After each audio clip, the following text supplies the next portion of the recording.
My name is Teresa Vatican, and I'm here to kick off the 10th annual Readathon. It's the first time we've had it in person in a couple of years, so we're pretty excited. But I'm going to be reading all about cats, and you will hear a lot of meows. So, the first book I'll be reading is called Millions of Cats by Wanda, and it was published in 1928. So we got Millions of Cats. Once upon a time, there was a very old man and a very old woman. They lived in a nice, clean house which had flowers all around it, except where the door was. But they couldn't be happy because they were very lonely.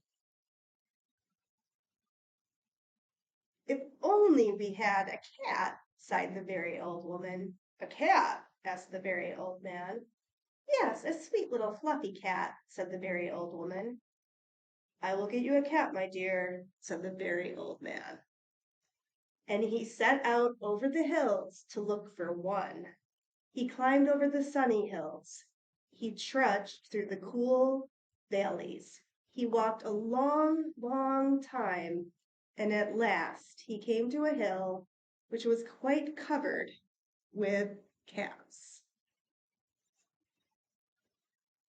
Cats here, cats there, cats and kittens everywhere.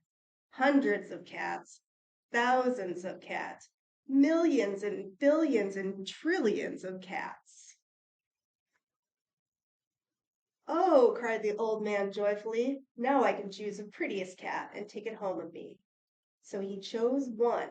It was white, but just as he was about to leave, he saw another one, all black and white, and it seemed just as pretty as the first. So he took this one also. But then he saw a fuzzy gray kitten way over here, which was every bit as pretty as the others. So he took it too. And now he saw one way down in a corner, which he thought too lovely to leave. So he took this too. And just then, over here, the very old man found a kitten, which was black and very beautiful. It would be a shame to leave that one, said the very old man. So he took it. And now, over there, he saw a cat which had brown and yellow stripes, like a baby tiger. I simply must take it, cried the very old man. And he did. So it happened that every time the very old man looked up, he saw another cat, which was so pretty he could not bear to leave it, and before he knew it, he had chosen them all. And so he went back over the sunny hills, down through the cool valleys, to show all pretty kittens to the very old woman. It was very funny to see those hundreds, thousands, and millions and trillions of cats following him. They came to a pond. Mew, mew. We are thirsty, cried the hundreds of cats, thousands of cats, millions and billions and trillions of cats. Well, here is a great deal of water, said the very old man. Each cat took a sip of water, and the pond was gone. Mew, mew, we are hungry, said the hundreds of cats, thousands of cats, millions and billions and trillions of cats. There is much grass on the hills, said the very old man. Each cat ate a mouthful of grass, and not a blade was left. Pretty soon, the very old woman saw them coming. My dear, she cried, what are you doing? I asked for one little cat, and what do I see? Cats here, cats there, cats and kittens everywhere. Hundreds of cats, thousands of cats, millions and billions and trillions of cats. But we can never feed them all, said the old woman. They will eat us out of house and home. I never thought of that, said the very old man. What shall we do? The very old woman thought for a while, and then she said, I know. We will let the cats decide which one we should keep. Oh, yes, said the very old man, and he called the cats. Which one of you is the prettiest? I am. I am. No, I am. No, I am the prettiest. I am. No, I am. I am. I am, cried hundreds and thousands and millions and billions and trillions voices, for each cat thought itself the prettiest, and they began to quarrel. Sounds just like cats. They bit and scratched and clawed each other and made such a great noise that the very old man and the very old woman ran into the house as fast as they could. They did not like such quarreling, but after a while the noise stopped, and the very old man and the very old woman peeped out the window to see what had happened. They could not see a single cat. I think they must have eaten each other all, said the very old woman. It's too bad. But look, said the very old man, and he pointed to a bunch of high grass. In it sat one little, frightened kitten. They went out and picked scrap. It was thin and scraggly. Poor little kitty, said the very old woman. Dear little kitty, said the very old man. How does it happen that you were not eaten up with all those hundreds and thousands and millions and billions and trillions of cats? Oh, I'm just a very homely little cat, said the kitten. So when you asked who was the prettiest, I didn't say anything. So nobody bothered about me. They took the kitten into the house, where the very old woman gave it a warm bath and brushed its fur until it was soft and shiny. Every day they gave it plenty of milk, and soon it grew nice and plump. And it is a very pretty cat, after all, said the very old woman. It is the most beautiful cat in the whole world, said the very old man. I ought to know, for I've seen hundreds of cats, thousands of cats, millions and billions and trillions of cats, and not one was as pretty as this one. The end.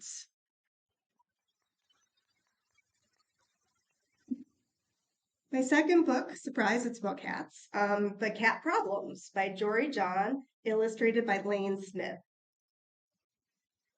This is a more modern story. Cat Problems. Where's that sunbeam going? Hey, sunbeam, get back here. Great. Now I'm wide awake, and I only got 19 hours of sleep. Sigh. Oh, a few old kernels of dry food? Wonderful. Thanks for remembering, folks. What does it take to get a little bowl service around here? Uh-huh. You're in my spot. That's where I curl up sometimes. Now you're in my other spot. Now you're in my third spot. I think that cat might be my greatest enemy in the entire house. My paws are dirty. Ugh. I guess it's time for my 17th bath of the week. A little privacy, please. Hey, look, an empty box. Now what? My eyelids are getting heavy, heavier, heaviest. Thump, vroom! Whoa, seriously, what's that noise? And that noise? And that noise? And that noise? And that noise? And that noise? And that noise? And that noise? And that noise? And that noise. Not sure I got them all, but. Ah, a monster! It's a monster, I say! Run for your lives! I told you I heard something. Stay away, monster. You do not want to mess with these claws. You do not want to bear the brunt of these teeth. Oh, no, you don't. Now what? I guess I'll bat this piece of foil around. Bat, bat, bat, bat. Sigh, what's the point? I gotta get out of this house. I think that monster's gone. For now. I need to know what's going on in every room of this place. I want to eat that plant. I want to chomp that book. I want to scratch the couch, but I already tore all the material off both arms. I want to rip that curtain, but hey, it's just me. You're in my spot again. You're in my other spot again. You're in my third spot again. Why am I even standing here? Like, this is pretty random even for me. Sniff, sniff, sniff, sniff. Wait, why did I just sniff that catnip toy? Sheesh, now I'll be awake all night. Goodness gracious. Why can't I stop smelling this shoe? I have to stop. Still, it's intriguing. What is it about this shoe? Is this what the outside smells like? Things will be different now. If I knew how to open the door. I haven't been outside in 8 years. Sigh. I'm trapped in this house all the time. I just go from room to room with nothing to do. You cat, hello? I have confessed that I have watched you mope around your house for months. Now listen to me, cat. Somebody feeds you. Somebody changes your litter box. Somebody gives you water. Somebody brushes you and keeps you warm and even hands you treats. Treats, I say. Meanwhile, I scurry around outside, hiding nuts that I'll never again locate, evading predators that only seem to multiply. Things are difficult out here, cat. I don't have much, my branch, of course. This tree, although it is shared with roommates, a few nuts I've kept, a piece of ribbon, which I'm saving for some reason, a button, and that's about it. Sure, you may be housebound, and you may find reasons to gripe about your current living situation, but look at me, kitty. You think it's so great outside? Honestly, what I wouldn't give for just a touch of boredom from time to time. Yes, I would give my right paw to trade places with you for a day. So quit saying, poor me, and start embracing the life you have. Everything else will fall into place after that. Think about it. How can I eat this very talkative squirrel? He's lucky there's this window screen separating us. Things would be different if I knew how to open window screens. I have nothing to do. I'm vaguely hungry. Maybe I'll meow for a while. Let's see how this plays out.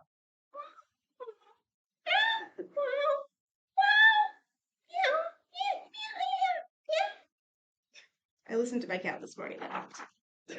Yo, those meows meant I wanted wet food, not dry food, wet food. You get it? Not dry food, wet food. Let's try this again.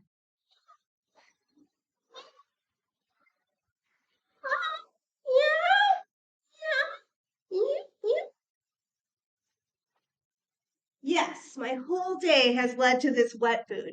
This is a highlight for sure. And that says quite a lot about my day. I guess it's okay in here, sometimes. Munch, munch, munch, munch. Yum, that's not bad. Not bad at all. I already want some more. Anyone? Now what? This cat's never happy. You're in my spot. When's that sunbeam coming back? The end of cat problems. And now this last book that I will be reading from is also cats, but it's an adult nonfiction book. It's called A Cat's Tale, A Journey Through Feline History. And it's written by Baba the Cat, but it was dictated to Paul Daenerys, which is his owner. And believe it or not, every picture in this book is Baba the Cat. And Baba the Cat let wigs be put on her and everything. Okay, so there's Baba the Cat. Introduction, invitation for a grand adventure from a very learned tabby cat. Humans are ever so fond of remarking on how difficult it is for them to understand cats. As this has proven to be a vexing issue for your species, permit me to set the record straight. We cats are eminently understandable to one another. Therefore, any challenge in understanding us is entirely on your end. Furthermore, if I may be frank, it is more than a bit presumptuous of humankind to believe it should be their priority to know our business. I must concede, however, that there is never any harm in a bit of understanding. You have shown yourself to be of commendable intention and ample curiosity by beginning these pages. So I will therefore offer my service in supplementing your meager store of knowledge. And dare I say that if you wish to know about cats, you have come to the right place, as none among us has so dedicated herself to our study as I. Ah, but what is it that you wish to learn? Perhaps you would have me discourse on different breeds, explaining how the markings rendered on one cat's coat make it a medal winner of great value, whereas the markings on another leave it no better than a gutter snipe. Or perhaps it would please you to have me recollect well-known felines from cartoons and television shows. Or better still, what if I were to discuss the cats made famous by the internet, their faces printed onto t-shirts, and their antics popular with millions of people? These topics are of great interest to humans, but herein lies a conundrum. If these are the types of things that you wish to know about, then you don't really wish to know about cats. Discussing them would only serve to reveal your own petty machinations, because they are inventions of man and of no interest to felines. What do we care about whether the sheen of a cat's coat corresponds to a breeder's manual? This is hardly how we judge amongst one another. As well, we have scant interest in cartoon characters who provide a vehicle to express loutish human behavior, made comical by being projected into a feline body. And the cats you have elevated to the status of a celebrity, they ring the bells on your cash registers, but they have not one whit of a clue about the gravitas of the feline condition. Empty stereotypes, they imply that the raison d'etre of our species to be cute and thereby serve human amusement, hardly a discussion any dignified cat would deign to undertake. If you really wish to learn about us, it is necessary that you put aside the topics with which you are familiar. In their stead, you must relive our tale. It is a saga that starts in days long past, when proud among nature's creations we prowled primordial forest in which humankind lived no differently than beast. As it winds through the millennia, you will find as much love and honor as any species has known, and heroism to boot. Of great names there are plenty, cats of achievement and distinction, whose paw prints stand large even after the passage of centuries. And don't think there isn't sadness, too, because our story tells of far more than its fair share of suffering and loss. Wait, Baba, feline history? You ask as if it is some peculiar topic.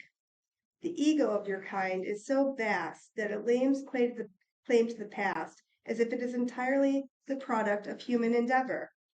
In your accountings, you credit history only to humanity and offer scant mention of the contributions of other species, without whose assistance you would have in truth gotten next to nowhere. Shall I prove my point? When you speak of Alexander the Great, you recount the grandest of triumphs with exploits that have never since stirred hearts and filled books too numerous to count. But how many of you speak with equal reference of Bucephalus? If you remember that name at all, you consider him to be merely the steed that served a great man's bidding. But I ask you, does not this mere horse carry Alexander through every conquest, share equally in every feat of daring, risk his life charging with the force of winds into battle, and then with equal resolve sprint to safety when his human companion's life was in peril. Trusting in one another and sharing in every turn, the two were partners at the least. And should you be tempted to consign the horse the role of junior partner, ask yourself where Alexander would have been without Bucephalus. I'll tell you where. Stuck in Macedonia, because I hardly think he would have walked all the way to India and from there to Egypt. So you see, all species have had a hand, or claw, or hoof, as the case may be, in shaping history. Each has its own storied past, and all of them are incontrovertibly connected. The fact is that it's most certain when it comes to cats and humans, because the historical connections between us is as intimate as any. We stood at your side of civilization. Raised by your hands to the thrones of gods, we witnessed from on high, your greatest glories. We marched with you through the passage of time and migrated to exotic lands. And we stand at your side still to this very day. Despite this, our journey through history has been consistently overlooked by humans, and our greatest achievement dismissed as trivial. It is typical for you now to see us as your wards, as helpless creatures who would be lost without you. A proposition which is equally amusing and insulting. Don't let the poor cat out, you whisper, as we stare through the window or dart toward an open door. In your estimation, we would scarcely survive even a minute out in the world, if only you knew what our kind has overcome. And truth be told, I suspect even the stoutest humans have nary the survival skills born into the average street cat. Those of you who see us as meek little creatures shall find that notion dispelled in no uncertain terms within these pages. I will introduce you to cats who have not just traveled the globe, but traveled all the way into space. So much for not letting the cat out, Others who have stood fast during the world's greatest conflicts, choosing sides among the armies of man and earning for themselves medals of valor, and still other cats whose exploits garnered great adulation. Why, in honor of Trim, who sailed the seven seas in the 18th and 19th centuries, and is remembered as the world's most famous maritime cat, there have been erected 4 statues. How many of even the most heroic humans can match that?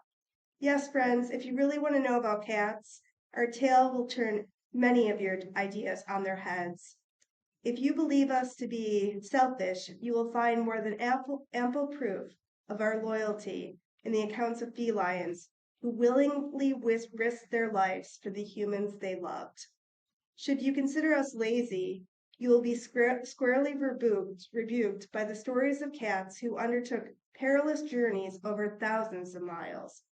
And any who doubt our influence will find that we have consorted with some of the finest names in arts, literature, and politics, inspiring some of their greatest achievements, and oftentimes winding up enmeshed in their intrigues. Likewise, those who think our lives are nothing but comfort will find that we have endured calumnies beyond which any species has known. I warn you right now that these pages contain not only joy, the hands which raised us high would later cast us back down to the pit of our greatest despair. I will not, for the sake of good manners, hide the truth of our sorrows and tribulations, and I don't imagine you yourself will be unscathed by the accounting. But my kind is resilient, and in the end, I will show you how modern felines vanquish the slings and arrows of misfortune, a triumph that may force you to take further stock of the little cat that sits in your very living room as you read these words. So now I must ask, is it still your desire to learn of my kind, knowing all that I have forewarned? Will you follow our path? If so, I extend my paw as your guide. Our tale will unfold before you as I pilot through centuries long forgotten. We shall sail placid waters, glowing golden under an ancient sun, past the rocky shores of volatile ages, and through the rough currents that lead to the modern world. A grand journey is in the offing, but the point of departure nears. The choice to sally forth is of course yours to make, but you have come this far. So I advise you, hustle yourself to the dock. With but a mere turn of the page, we will alight in the deep mist of time. Just going to read a part about Europe when the cats made it to Europe. Europe was a new land and one ripe for conquest, and a warm reception on the northern shores of the Mediterranean further strengthened the bond between human and feline. Or so we thought. Centuries of adoration had left us blind to what was to come. This new land would later bring us to our greatest despair, as it was there we met with the treachery of man, and thereafter struggled to survive against cruelty of a kind no other species has ever suffered. But we will leave the dark days for later in our tale. For now, sail on through bright skies, being the brilliant blue that hung over the Greek docks, where the Phoenician sailors were unloading their marvelous cargo. We were seen as a living miracle when the first ship carrying us arrived. This was some 7 or 8 centuries before the Common Era, and the Greeks were still a crude people who knew only of rough and tumble wildcats. The domestic variant appeared to them as wondrous. They were entranced by the softness of our fur and amazed by our gentle personalities. Why, we were amenable to the touch, and even while depending, allowed humans to hold us in their arms. But there are so much more than novelties, the traders exulted, for these cats are also useful. They explained how we were far superior to the mousers the Greeks had previously relied upon. Oh, sure, weasels and martens could kill vermin, but they were wild creatures, indiscriminate hunters who might eat your chickens too. But these were genuine Egyptian felines, domesticated animals who could be relied on, well, in theory, to kill only the desired rodents. The Phoenicians were nothing if not brilliant pitchmen, and it took little convincing before the Greeks were sold. They even agreed to pay added premiums for black cats. They were the most effective hunters of all, the merchants claimed, since their dark coloring made them invisible to their prey. Is that so, huh? No? Mice have highly refined senses of smell and hearing, which they rely upon in the darkness instead of sight, thus making the color of the cat entirely irrelevant. Yes, a sucker is born every minute, but in the excitement, no one seemed to be bothered by such details. Thank you. Check out Cat's Tale. We do have it at the library. It's a funny book, and the fact that Bob the Cat let the owner take so many pictures, I am impressed by. Thank you.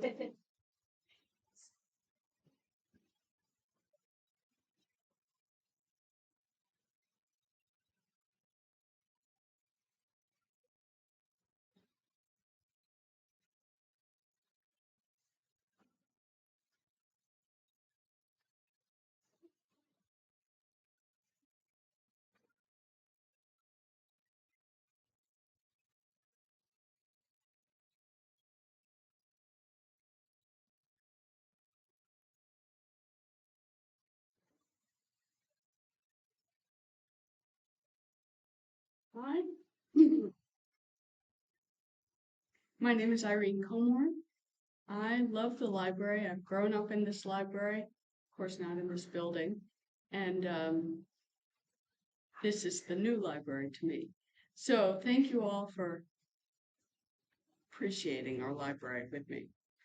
I'm going to be reading from a book by Dara Horn. But first, I want to read you a New York Times article. It's titled Anti-Semitic Attacks in New York Are at Their Highest Level in Decades, written by Liam Stack from April 26 of this year, just last week. Orthodox Jews assaulted on busy streets in Midtown Manhattan and in quiet neighborhoods in Brooklyn. Swastikas drawn on a Long Island home and spray painted onto Wall Street's Charging Bull statue. a bomb threat against a Jewish community center in Albany, and flyers in Dutchess County that warn residents, Jews want to take your guns.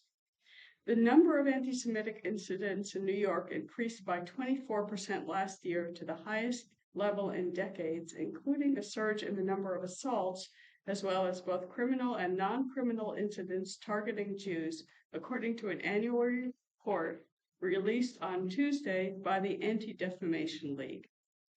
The group said it counted 416 anti-Semitic incidents across the state, including 51 assaults, the most physical attacks it has recorded since it began compiling such data in 1979. The report was based on information collected from local law enforcement agencies and Jewish community leaders and individuals. The surge was part of a nationwide trend that saw 2,717 anti-Semitic incidents across the United States, including 88 assaults, an increase of 167% from the year before. That violence came after a years-long string of anti-Semitic killings, including in Pittsburgh, Poway, California, and Jersey City, that have left the Jewish community on edge. Quote, "This is the largest total we have ever seen," said Jonathan Greenblatt, the chief executive of the Anti-Defamation League. "We had Jews beaten and brutalized in broad daylight in Midtown Manhattan, in Brooklyn, in the Diamond District. What was remarkable about it was people acted with impunity. These were Jewish people wearing a kippah or who were visibly Orthodox being assaulted for being Jews, and that is brand new." The report focused on several high-profile incidents that took place during or shortly after Israel's conflict with Hamas militants in Gaza last May, which killed at least 230 Palestinians and 12 Israelis. The conflict prompted a wave of anti-Semitic incidents across the United States, including violent clashes between pro-Israel and pro-Palestine protesters in and around Times Square. More than 24 people were arrested during the street fighting, and at least 2 were injured, including one man who was shoved into a window and another person injured by a firework thrown into a crowd. The fighting in Gaza also spurred unusually intense political squabbles, which spilled into public view. In one high-profile case, Andrew Yang, who was running for mayor of New York City, walked back a statement of support for the people of Israel after a voter confronted him over it at a campaign stop in Queens, and Representative Alexandria Ocasio-Cortez of New York condemned his remarks as, quote, "utterly shameful." Mr. Greenblatt said he thought extremist views bore some responsibility for the increased number of incidents targeting Jews. Quote, "When people make wild, unhinged claims, you shouldn't be surprised when other people commit wild, unhinged acts," he said. "We have seen this happen to the Latino community when there was a wave of scapegoating around immigration policy. We have seen this happen to the Asian community when there was scapegoating COVID-19. Now we are seeing it with the Jewish community," he added. "You can have strong feelings about the Middle East, but that's not an excuse to victimize Jewish people." Close quote. Well over half the 51 assaults recorded in New York took place in Brooklyn, where 34 anti-Semitic attacks were reported last year, most of them against people wearing traditional religious garb that identified them as Orthodox Jews, such as skull caps, black suits, or long beards and sidelocks. According to the report, the victims in Brooklyn included several Jews punched or slapped in the face, including a 3-year-old, an Orthodox woman whose wig was ripped off her head and thrown onto the ground, and a group of Hasidic males ages 11 to 82 who were struck by a driver who backed a minivan into them. In addition to the assaults, the report also recorded 183 incidents of harassment in New York, along with 182 vandalism cases and 161 incidents involving swastikas. It also said there was a 41% increase in reported incidents at Jewish institutions, which were targeted 62 times last year in New York. That's from the New York Times of last week. The book I'm going to read is by Dara Horn, who has also written other primarily novels, so I thought I'd display them for you, and has won awards. The The book is called People Love Dead Jews, Reports from a Haunted Present by Dara Horn. Introduction. In the haunted present. Sometimes your body is someone else's haunted house. Other people look at you and can only see the dead. I first discovered this at the age of 17 in the most trivial of moments at an academic quiz bowl tournament in Nashville, Tennessee, where, as the only girl from my New Jersey high school, I shared a hotel room with two girls from Mississippi. We were strangers and competitors pretending to be friends. One night, we stayed up late chatting about our favorite childhood TV shows, about how we each believed that Mr. Rogers was personally addressing us through the screen. We laughed together until one girl said, "It's like Jesus. Even if he didn't know my name when he was dying on the cross, I still know he loved me. And if he knew my name, he would have loved me too." The other girl squealed, "I know, right? It's just like Jesus." Then the two of them, full of messianic joy, looked at me. I said nothing, a very loud nothing. The girls waited, uncomfortable, until one braved the silence. "It seems like people up north are much less religious," she tried. "How often do you go to church?" It so happened that I was very religious. My family attended synagogue services weekly, or even more often after that. My parents were volunteer lay leaders in our congregation, and I had a job chanting publicly from the Torah scroll for the children's congregation every Saturday morning, which effectively meant that I knew large swaths of the 5 books of Moses in the original Hebrew by heart. On Sundays, I spent 4 hours learning ancient Jewish legal texts at a program for teenagers at a rabbinical school in New York, and from 8 to 10 p.m. every Tuesday and Thursday, I studied Hebrew language in a local adult education class. My public school closed for Rosh Hashanah and Yom Kippur, but my siblings and I also skipped school for holidays like Sukkot, Simchat Torah, Passover, and Shavuot. I read works of Jewish philosophy for fun, tracking medieval and modern arguments about the nature of God. I often privately began and ended my days with traditional Hebrew prayers. All of this and more required an enormous amount of countercultural effort, education, and commitment on the part of my family that vastly exceeded merely going to church. But I sensed that this being the central pillar of my experience as a human being, was irrelevant to the question these girls were asking me. I mumbled something about a synagogue and tried to think of a way to steer us back to Mr. Rogers. But now the girls were staring at me, gaping in disbelief. One of the girls stammered, you have blonde hair." The second girl inspected me, squinting at my face in a way that made me wonder if I had acne. "What color are your eyes?" "Blue," I said. The first girl said, "I thought Hitler said you all were dark." In retrospect, I can imagine many ways I might have felt about this statement, but at the time I was only baffled. I pictured my hand on the quiz bowl buzzer I'd been pounding all week and provided the correct answer. Hitler was full of shit. After a pause that lasted an eternity, one girl meekly offered, "I guess you're kind of right." Kind of. The other girl doubled down, demanding an explanation for my eye color if I were from the Mideast. But I was done being nice if being nice meant defending my own face. I left the room, confused. That night, I blurted to my mother from a hotel payphone, "I don't get it. These girls made it to the Nationals. They are the smart people. And they're getting their information from Hitler?" My mother sighed a long, tired sigh. "I know," she said, without elaborating. "I know." My mother was the age then that I am now, and now I know too. Those girls were not stupid and probably not even bigoted, but in their entirely typical and well-intentioned education, they had learned about Jews mainly because people had killed Jews.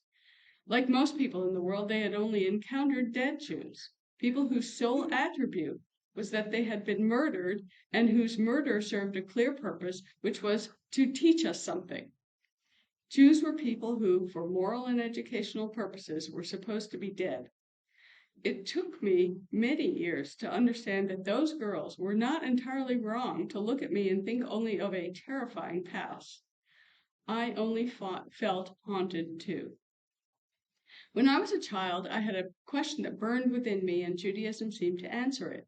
My question was about the nature of time. I was obsessed with the unspoken and unnerving problem of being trapped in an eternal and inescapable present. As I got into bed each night, I would lie in the dark and wonder, this day that has just ended is gone now. Where did it go? If I were a character in one of my novels, I would give the character a motivation for that constant longing. But I am not a fictional character. I had few words then for this deep sense of loss, nor any clear reason for it, other than that my mother came from a long line of women who had all died young, and her mourning for her own mother was something I observed and absorbed, without knowing what she or I was missing. The second nature of this grief only underscored the inexpressible feeling I had of arriving too late. With nothing to mourn, I nonetheless felt as though something were constantly flowing out of my life just beneath its relentlessly cheerful surface. When I began writing as a child, my driving force was not the urge to invent stories, but the urge to stop time, to preserve those disappearing days. I kept journals that were more like reporters' notebooks, taking minutes on even the most boring events, for no other reason than to lock them down on paper. It did not occur to me that most people were not concerned with this problem. It did not occur to me because in my family's religious practice, I found many thousands of years worth of people who shared my obsession with this problem and who had, to my child's mind, succeeded in solving it. One of America's many foundational legends is that it doesn't matter who your parents are, who their parents were, or where you came from. That what matters is what you do now with the opportunities this country presents to you, and this is what we call the American dream. The fact that this legend is largely untrue does not detract from its power. Legends were not reports on reality, but expressions of a culture's values and aspirations. Judaism, too, has many foundational legends, and all of them express exactly the opposite of this idea. Ancient rabbinic tradition insists that it was not merely our ancestors who were liberated from Egyptian slavery, but that we ourselves were also personally freed by God. When God gave the Israelites the law of the Torah at Mount Sinai, this tradition teaches it was not merely that a generation of Israelites who were present, but all of their future descendants, both biological and spiritual, stood with them at Sinai. In America, time was supposed to be a straight line where only the future mattered. In Judaism, it was more like a spiral of a spiral, a tangled old telephone cord in which future was the present, which was essentially the past. This profound difference between these two sides of my identity was not abstract or subtle. It was obvious even to a child. In public school, my classmates and I pledged allegiance to the flag and aspired to form a more perfect union, fully invested in America's future. But when we learned about the past, Pilgrims and Native Americans, patriots and Tories, Yankees and rebels, there was no we. In Hebrew school and in the traditional texts I read in synagogue and at home, it was just the opposite. The Hebrew Bible was never discussed in historical context because we were the historical context. It was our present, and in my family's religious life, it was treated that way. The creation of the world recurred every week at our Sabbath table, where we chanted Hebrew biblical passages about God resting on the seventh day and sang long medieval Hebrew poems about divine creativity and multi-part harmony. On Passover, we ate the same matzah we had been eating for millennia, still unable to find the time to let our bread rise during our flight to freedom. Every new year, Abraham once more drew his knife to his son Isaac's throat, holding our future hostage, fate and free will bound together in a double helix that caught us in its grip. When I went to Israel for the first time at the age of 9, I was stunned to discover that there was an actual answer to my question about where those disappearing days had gone. They were underground. The first time I entered Jerusalem's old city, I walked down a flight of stairs that began on the current street level. At the bottom, I was stunned to step onto the paving stones from the street level during the Roman period, as though I had traveled through time instead of rock. The city itself was a kind of a tell, an archaeological mound with layers of past centuries piled one on the other, some of which were preserved and exposed. As I grew older, I discovered that people had these layers too, that all people had those vanished days within them, whether or not they knew it. There was an alternative to being trapped in the present, a deep consciousness of memory that transcended any one person or lifetime. I dove into this possibility, body and soul. My studies of Hebrew, the language itself, had layers, from airheaded TV shows all the way down to biblical bedrock, led to studies of Yiddish, which led to a doctorate in both, which flowed into my fiction. I wrote my way down into that tunnel through time, burrowing deeper into a past that was in fact the present, a breathing reality just beneath the surface of the current moment, until I was no longer afraid to fall asleep. This, to me, was what being Jewish meant. The gift it gave me in the wonderland of a country that long ago gave my family a future. But as I slowly came to understand, this was not what it meant to people who weren't Jewish, or even to many Jews with little education in the culture. What Jewish identity meant to those people, it turned out, was simply a state of non-being, of not being Christian or Muslim, or whatever else other people apparently were.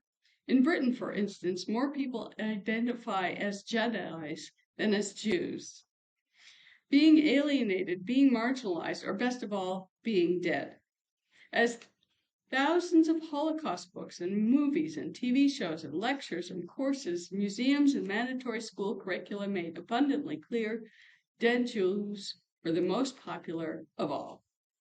For most of my adult life, I had no reason to recall that moment in the Nashville hotel. I had filed it deep in my brain in the same mental sock drawer where I kept the high schoolers from the adjacent town who cheered for my school's soccer team to go to the gas, or the student in the first college class I ever taught who refused to read an assigned 1933 Hebrew novel because Hebrew was racist, or the roommate who sobbed uncontrollably while informing me that I was going to hell. I reassured her that at least I would know a lot of people there. These incidents were oddities, weird and even laughable. They weren't my normal or the normal of anyone I knew. More than 25 years later, they still aren't my normal, though they are now the normal of more than a few people I know.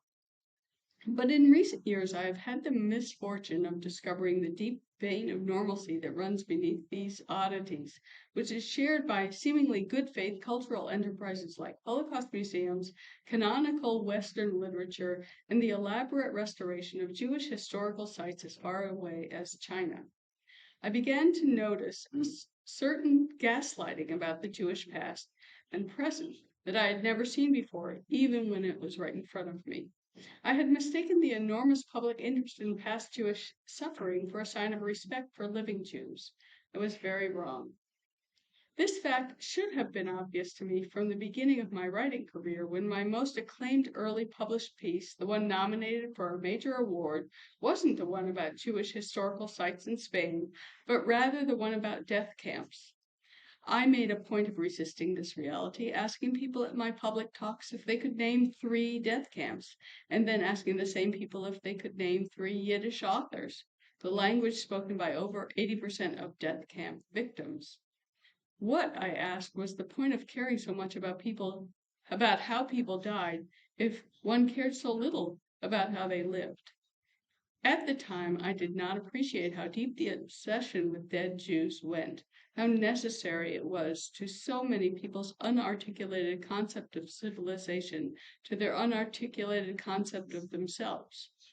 But as our current century wore on and public conversations about Israel became increasingly toxic, far beyond any normal political concern, and as public conversations about observant Jews took on the same tone, I came to recognize the mania for dead Jews as something deeply perverse, and all the more so when it wore its goodwill on its sleeve.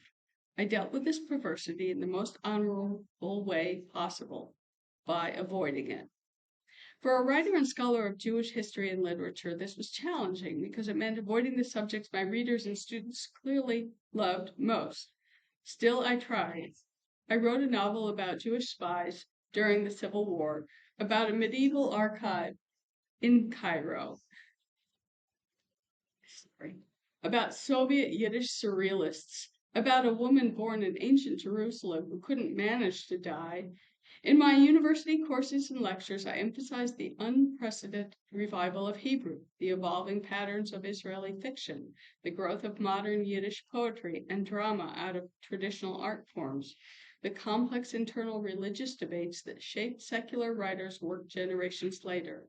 I fought hard to keep everything as autonomous as possible, making sure to tell the stories of how Jews had lived and what they had lived for rather than how they had died. As I insisted to my Nashville roommates long ago, I was not that dark. But the past kept seeping into the present. By the end of 2018, after a massacre of Jews in our more perfect union that hardly came from nowhere, the only thing my readers, students, colleagues, and editors wanted me to talk about was dead Jews. I became the go-to person for emerging literary genre of synagogue shooting op-eds. A job I did not apply for, but one that I accepted out of fear of what someone less aware of history might write instead. Even outside of these news headline incidents, I found myself asked again and again for my opinions on dead Jews. Perhaps I was expected to approach the subject with some kind of piety, an attitude that would generate some desperately needed hope and grace. After all, I was a living Jew, a writer, a religious person, even a Hebrew and Yiddish scholar. So I was clearly equipped to say something decorous and inspiring, something sad and beautiful that would flatter everyone involved. I couldn't do it. I was too angry. My children were growing up in an America very different from the one I had grown up in, one where battling strangers' idiocies consumed large chunks of brain space, and where the harassment and gaslighting of others, encounters like those I'd once buried in my mental sock drawer, were not the exception, but the rule. My efforts to prove a negative, that we weren't all dark, had failed, overwhelmed by the reality of being part of a ridiculously small minority that nonetheless played a behemoth role in other people's imagination. So instead of avoiding and rejecting this haunted house world where my family's identity was defined and determined by the opinions and projections of others, I decided to lean directly into that distorted public looking glass and report what I found there, to unravel, document, describe, and articulate the endless unspoken ways in which the popular obsession with dead Jews, even in its most apparently benign and civic-minded forms, is a profound affront to human dignity. I wish I did not feel the need to do this, but I want my children and your children to know. This book explores the many strange and sickening ways in which the world's affection for dead Jews shapes the present moment. I hope you will find it as disturbing as I do. December 2020. Done?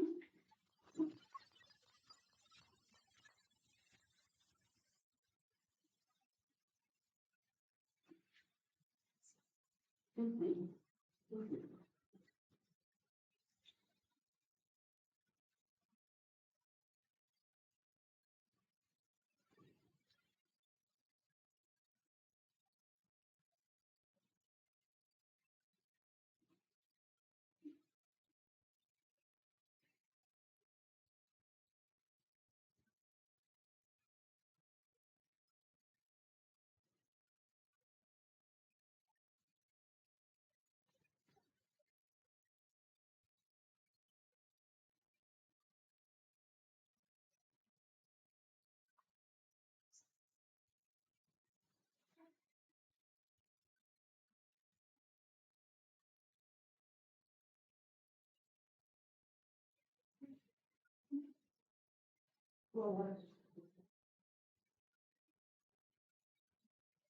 That was a really good choice. Thank you.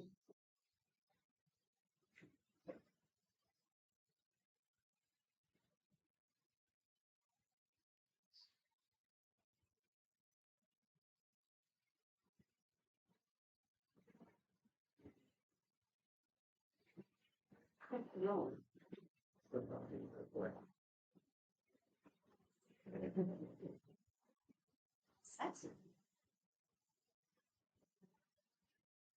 Did you want some?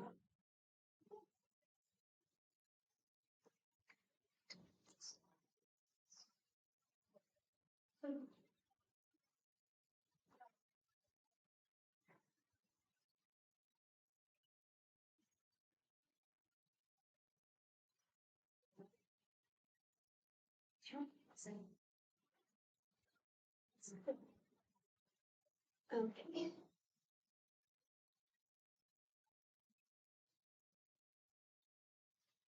My hearing soon. So come here, one second. Change.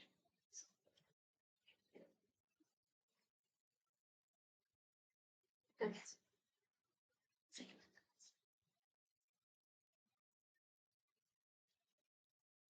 Mm.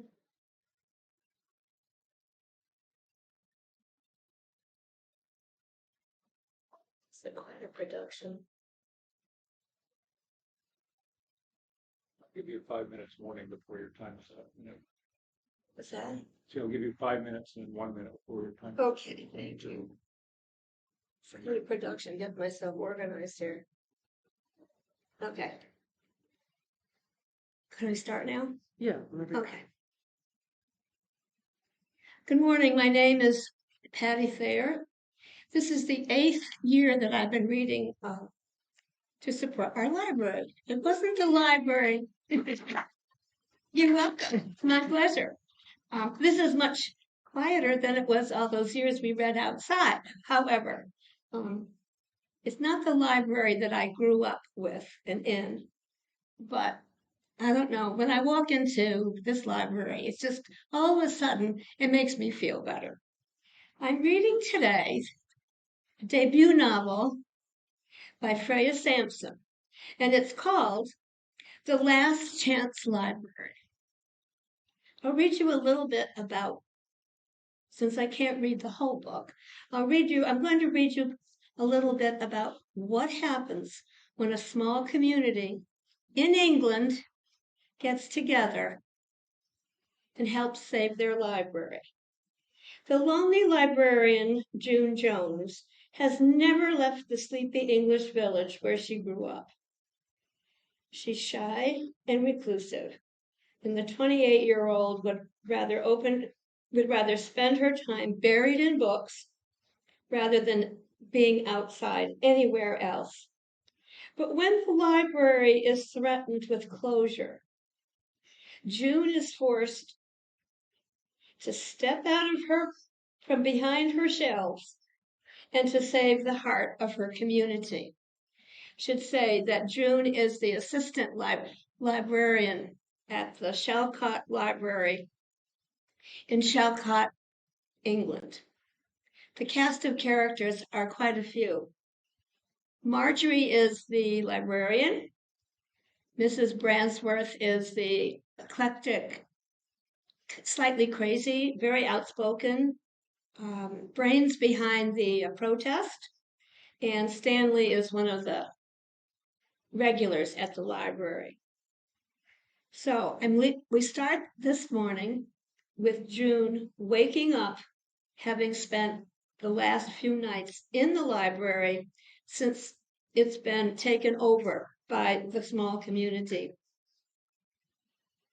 At some point, June must have fallen asleep, because when she opened her eyes, she was lying on the floor, the coat she'd given to Stanley laid over her. The sun was already up, throwing long shafts of light across the books of the children's room. June stood up, stretching, and walked back into the main room. What the hell? Every spare bit of wall space had been covered in posters saying, "Keep your hands off the library," and "Save Chalcot Library." "Well, we've done a good bit of interior decorating," Mrs. Bransworth said, as she stuck another poster up over a framed picture of the Queen. "How many are there?" June asked. 45, to be exact. I did them all myself on the computer," Stanley boasted proudly. Mrs. Bransworth jumped down from the chair she was standing on. "What time does the dragon get here?" Around 9:15, June replied. Right. We have 2 hours to get everything ready. Ready for what? Well, we're not going to be sitting around drinking tea all day. This is a war, and we have to plan our attack. The next 2 hours were a whirlwind of activity. Stanley typed up and printed out 100 flyers about the protests, stating why they were occupying the library, what their aims were. June rearranged the tables to maximize space and hand drew several large signs, which they hung up in the front windows for passers-by to see. After so long sitting on the sidelines and watching, it felt wonderful to be finally working alongside Mrs. B and Stanley as part of the team. Mrs. B was pacing around the front door.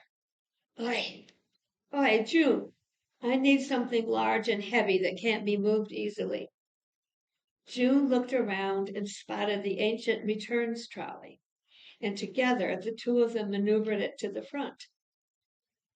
Mrs. B explained it was so they could barricade themselves in if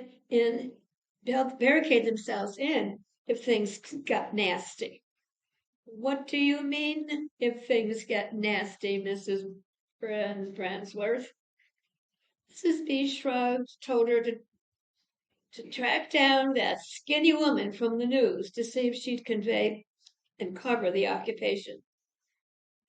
By 9:10, they had everything in place and were standing behind the locked door, waiting for Marjorie, the librarian, as I told you about, the dragon, for Marjorie to arrive.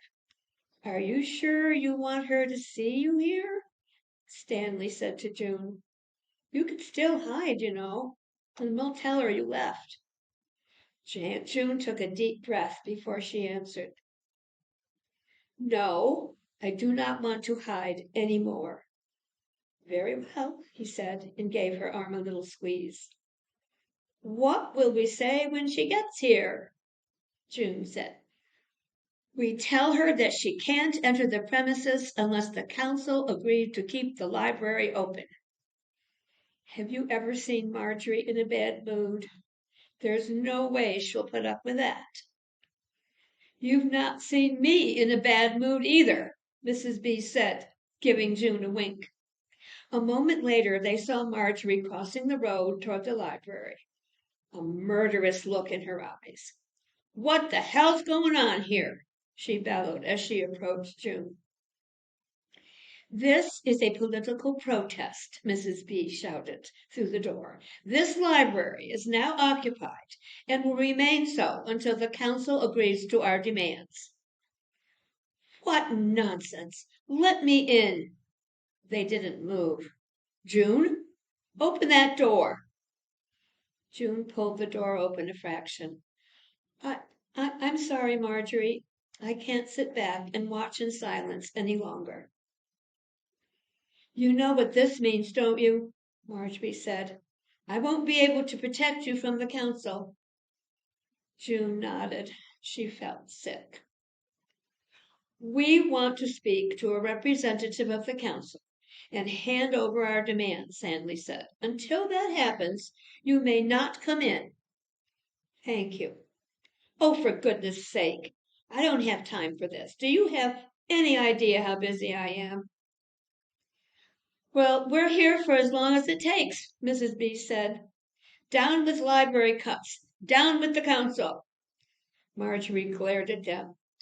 Very well, I'll call them, but don't you dare mess anything up in my library.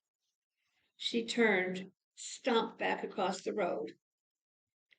June shut the door, her hands shaking. Stage 1 complete, Stanley said with satisfaction. Let's have a cup of tea now, shall we? Over the next few hours, as people turned up to use the library, June, Stanley, and Mrs. B gave them flyers, and they explained what they were doing. Some looked confused and walked away, but most offered their support. By midday, there were around 30 people inside. all chatting excitedly. Someone brought some bags of food from the supermarket, and June was sitting down to eat a sandwich when she heard a shout from Mrs. B. "The council are here!" Everyone crowded around the window. "Look, it's Richard Donnelly and that Sarah woman," Stanley said. "And Brian Spencer's here, too. I wonder where Marjorie is." Over everyone's heads, June could see the group reach the other side of the locked door. Richard had his arms crossed. "All right, you've pulled off your little stunt, and we're here. Now open up and we can talk," he shouted through the window. "Not until you've agreed to our demands," Stanley said, opening the door a crack and passing a handful of flyers through. Mrs. B read the words out loud.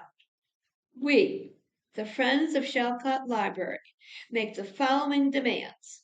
1. That the council promise to keep the library open and fully funded. 2. That the future safety of the library is guaranteed. 3. That the building will not be sold off, and especially not to a multinational company or a chain. We don't want big corporations in this village. We want to protect local independent businesses. 4. Hang on, Richard said. There seems to be some kind of misunderstanding here. Do you deny that the council are considering selling off the building? Mrs. B asked. I think you've all got a bit carried away. The consultation is still ongoing. No decisions have been made about the future of the library. Answer my question.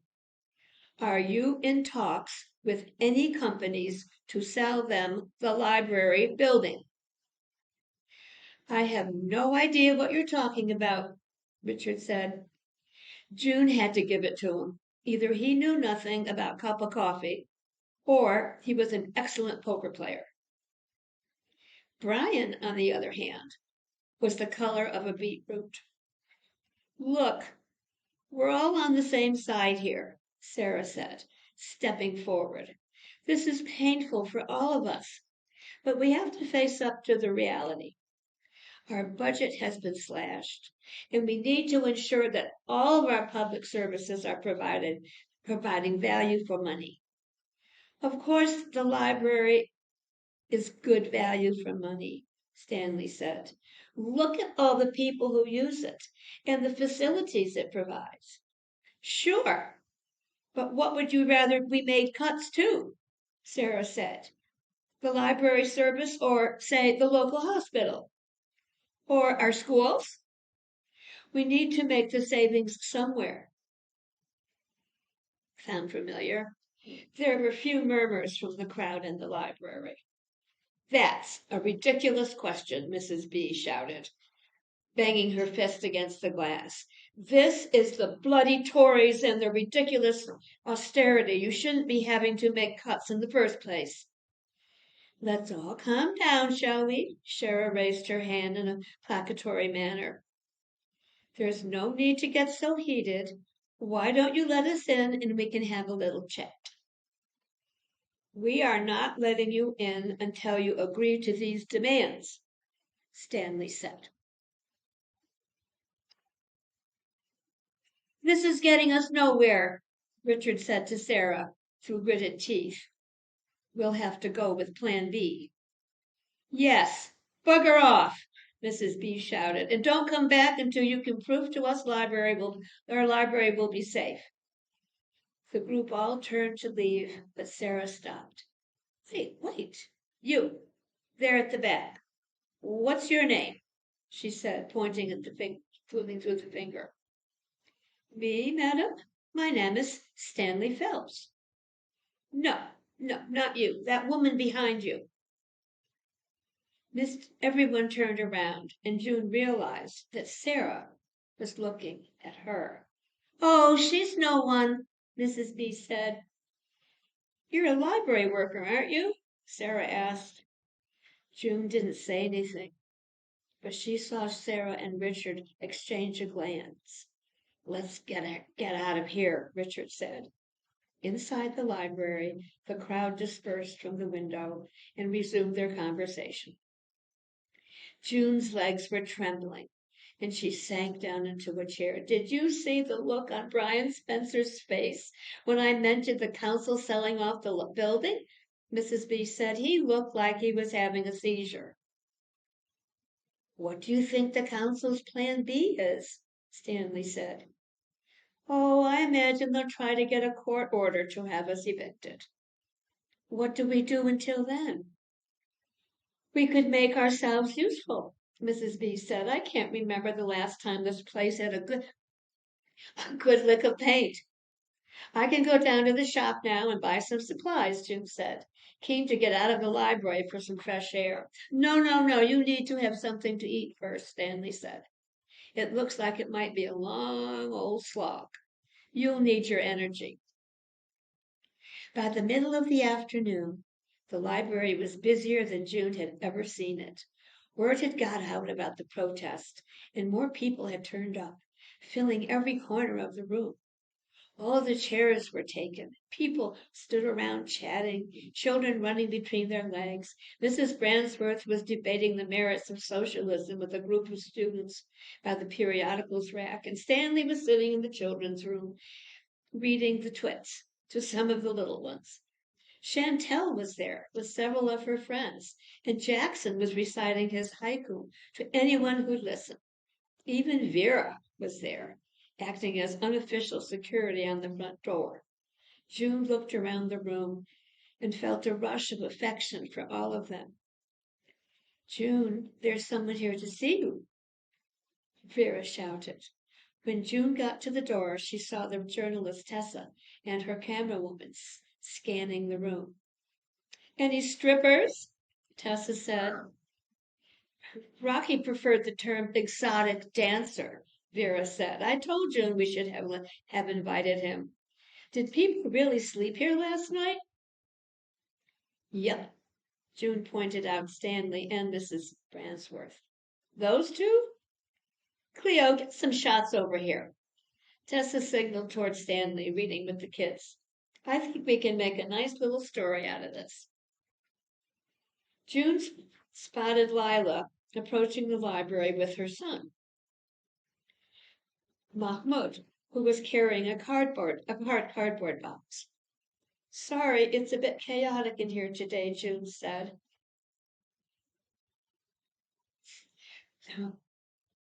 When things were looking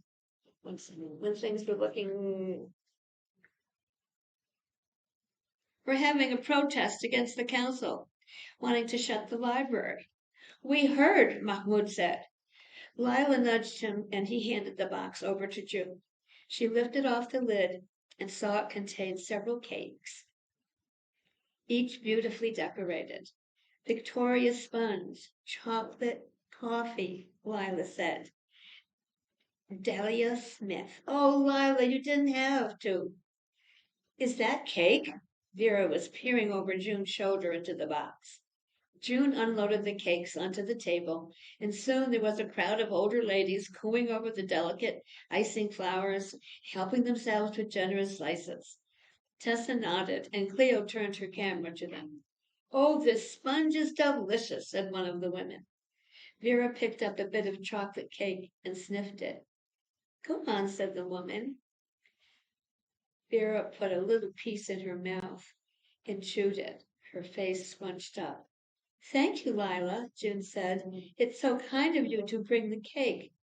Lila frowned, looked at Mahmoud, then began speaking in Arabic. Her son translated. Mum said she'd be sad if the library closes. She likes coming here for the cookery books, but also because she likes to see all the different people.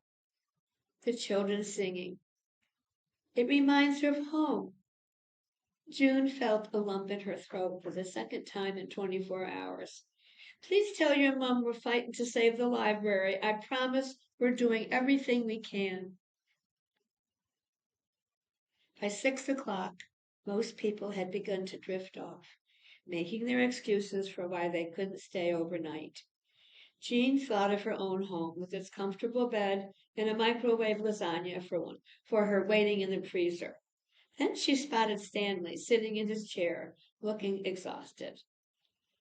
"Why don't you go home tonight and get some rest?" June said to him.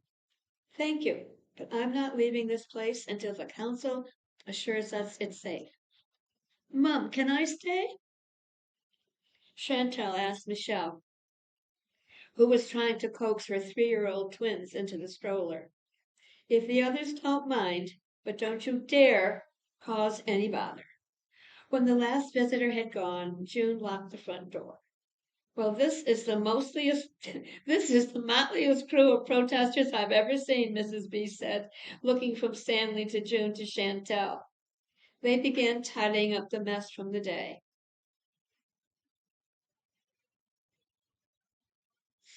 Once the library was looking a little cleaner, June pulled out her phone and typed a message to Linda, who was her neighbor, asking her to find Alan Bennett. Alan Bennett was her cat. A minute later, a reply popped up. "Spending the night with Alex? Make sure you take clean knickers with maybe the slutty cries you got from the shop." June thrust her phone away. She spotted Chantal over in the corner, searching through the food leftovers.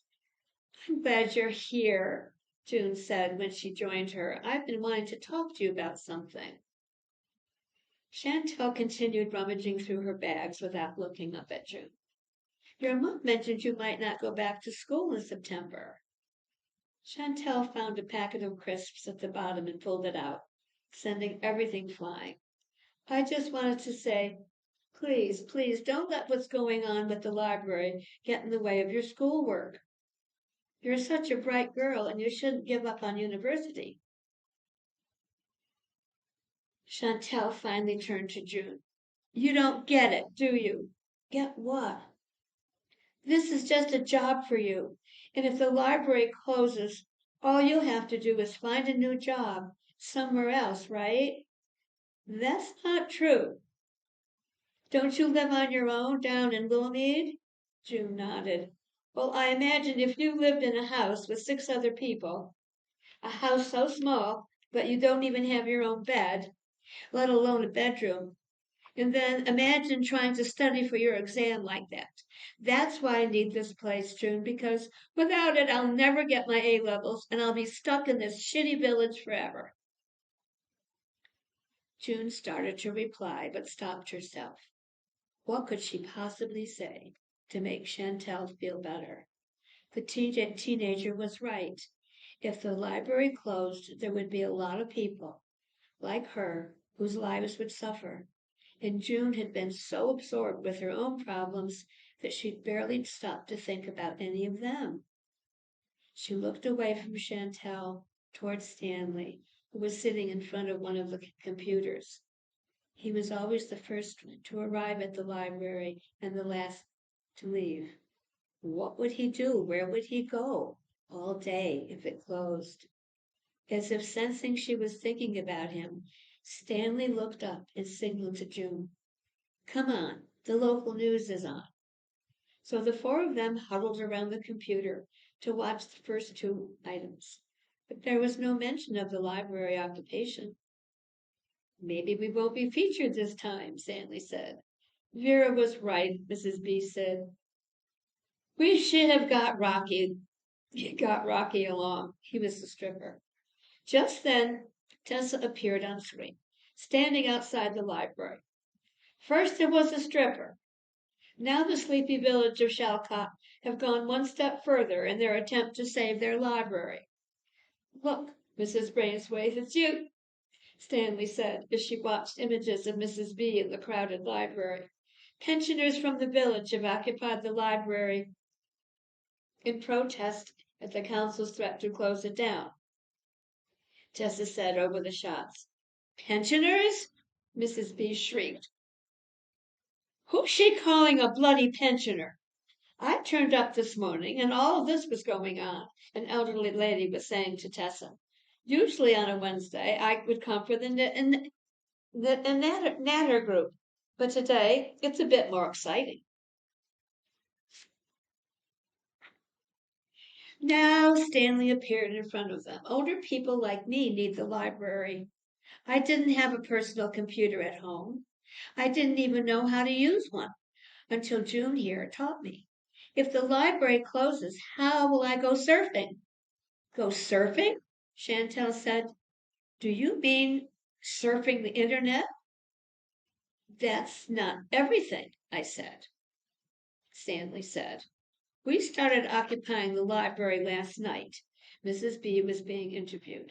I've been protesting for more than 40 years. I was at Greenham Common in the 80s, and I went to Wales with the miners. Tessa was on the screen again. OAPS, like these, hope that the protest will convince Dunningshire Council to protect the village library. And in the meantime, there's plenty of tea and cake for everyone.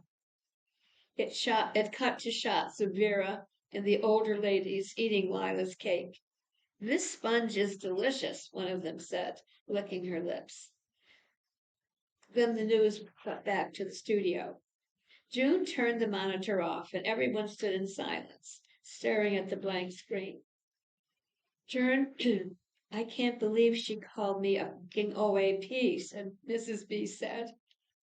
I said so many eloquent things, Stanley said. Why did they only use that surfing line? I can't believe she called me a effing OAP, she repeated. Chantel was frowning. It looked really, really lame. Look, let's all calm down, please, June said. I know that piece seemed like a bit skewed, but at least we got our protest on the news. There was a knock on the door. If it's that Teresa woman, tell her to piss off, Mrs. B growled. Stanley went to see who it was. A moment later, he reappeared, followed by Alex, who was carrying 2 large plastic bags. June's heart momentarily lifted at the sight of him, and then fell when she remembered their embarrassing phone call and Ellie. Hi, all. I brought you food, Alex said, putting the bags down on the table. He and his father run a Chinese takeout. We didn't order anything, Mrs. B. They all shook their heads. Well, it's yours. Someone paid for it earlier. Well, hurry up then. I'm starving. They gathered round the table as Alex began unloading the cartons, the food a welcome distraction from the news. Here, I brought you this, he said, handing June a large dish of chicken and black bean sauce. Thank you. She took the box without looking him in the eye. June opened the lid but felt too self-conscious to start eating. For 8 years, she'd eaten this dish alone at home with a book. Had eaten almost every meal alone. Mrs. B and Stanley were having an animated conversation about the news piece, and Alex was telling Chantel a story about his first time at university that was making her laugh. They all looked so at ease together, reaching across one another to grab spring rolls and prawn crackers as they talked. June took a mouthful of her food. When was the last time she'd had a meal? You guys, Facebook has gone crazy. Chantel was looking at her phone. And we've had another 600 signatures on the online petition.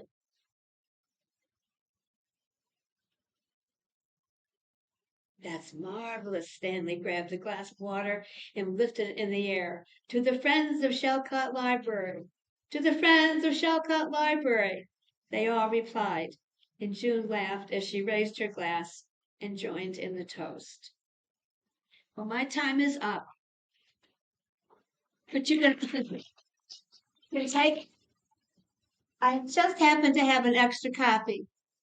So if anyone would like to have it, I'm happy to give it to you. Since the author sent me my own copy.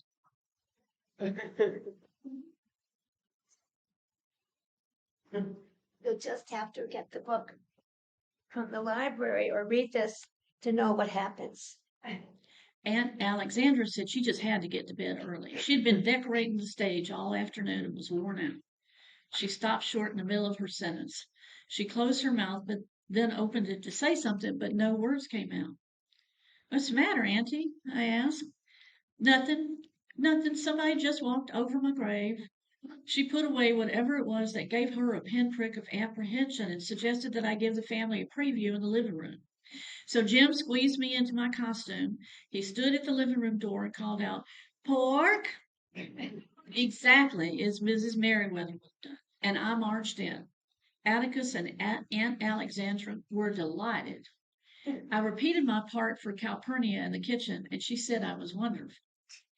I wanted to go across the street to show Miss Maudie, but Jim said she'd probably be at the pageant anyway. After that, it didn't matter whether they went or not.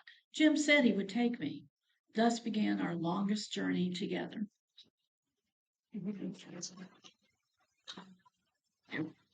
think I can fit everything in.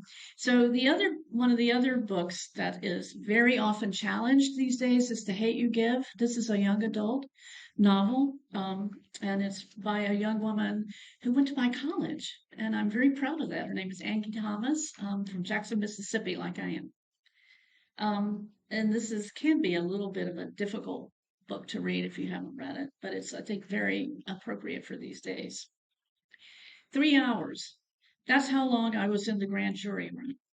Miss Monroe asked me all kinds of questions. What angle was Khalil at when he was shot? Where did he pull his license and registration from? How did Officer Cruz remove him from the car? Did Officer Cruz seem angry? What did he say? She wanted every single detail. I gave her as much as I could. It's been over 2 weeks since I talked to the grand jury, and now we're waiting for their decision, which is similar to waiting for a meteor to hit. You know it's coming, you're just not exactly sure when and where it'll hit, and there ain't shit you can do in the meantime except keep living. So we're living. The sun is out today, but the rain fell in sheets as soon as we pulled into the parking lot of Williamson. When it rains like that while the sun's out, Nana says the devil is beating his wife.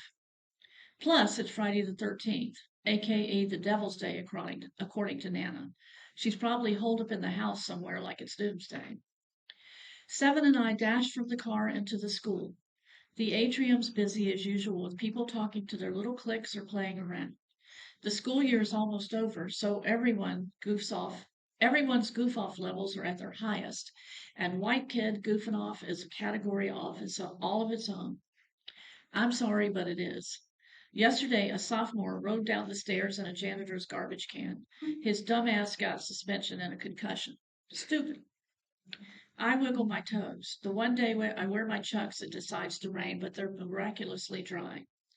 You good? Seven asked, and I doubt it's about the rain. He's been way more protective lately. Ever since we got the word that King's still pissed, I dry snitched. I heard Uncle Carlos tell Daddy it gave the cops another reason to watch King closely. Unless King threw the brick, he hadn't done anything yet.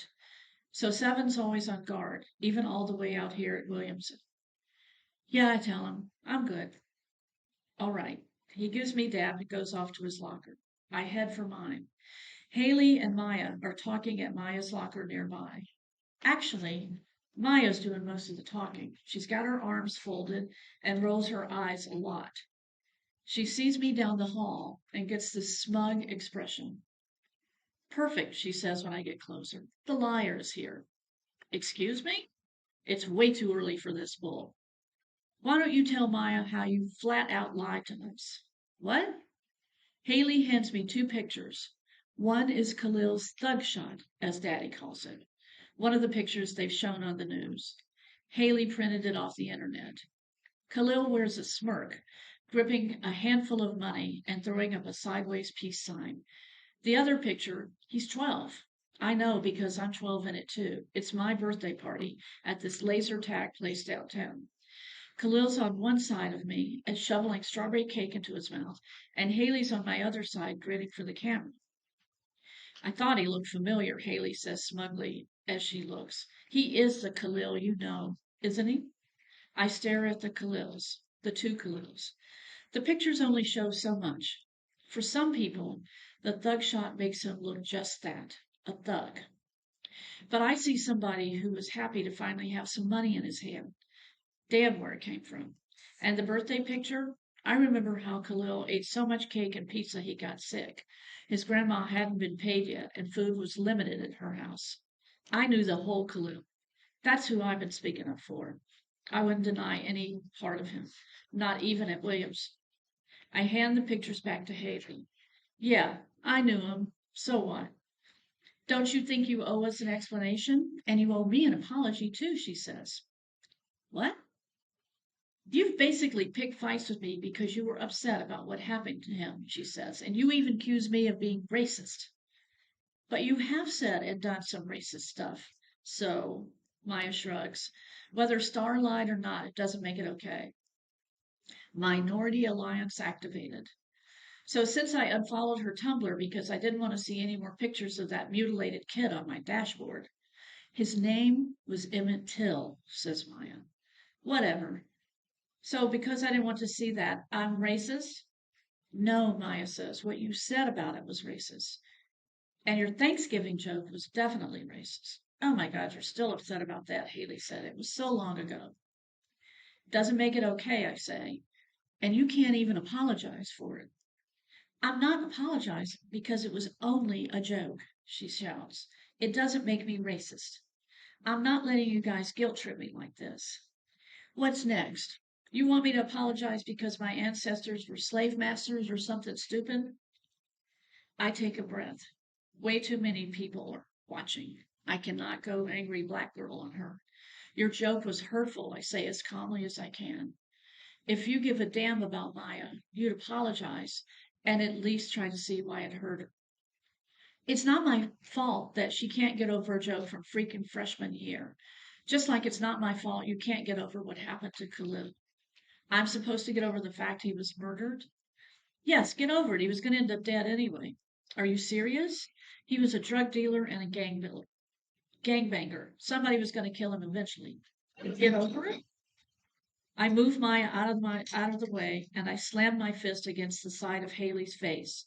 It hurts, but damn, it feels good. Haley holds her cheek, her eyes wide open, her mouth open for several seconds. I hit at Haley with my fist. She slaps and claws me upside my head. I push her off and she hits the floor. I'm no longer a Williamson star or even Garden Heights star. I'm mad. I hit and kick Haley, cuss words flying out of my mouth, and people gather around us. Somebody yanks my arm and I turn face to face with Remy, Haley's older brother. You crazy, before he can finish, bitch, a blur of dreadlocks charges at us and pushes Remy back. Get your hands off my sister. An hour later, I'm in Mama's car. Seven trails us in his Mustang. All four of us have been sentenced to 3-day suspension, despite Williamson's zero-tolerance policy. Haley and Remy's dad, a Williamson board member, thought it was outrageous. He said Seven and I should be expelled because we started it, and that Seven shouldn't be allowed to graduate. Dr. Davis told him, given the circumstances, and he looked straight at me, suspension will suffice. He knows I was with Khalil. So, that the book I didn't get to read is called If You Ever Want to Bring a Piano to the Beach, Don't. It's my very favorite children's book. It's hilarious. Highly recommend it. I think I'm done, right?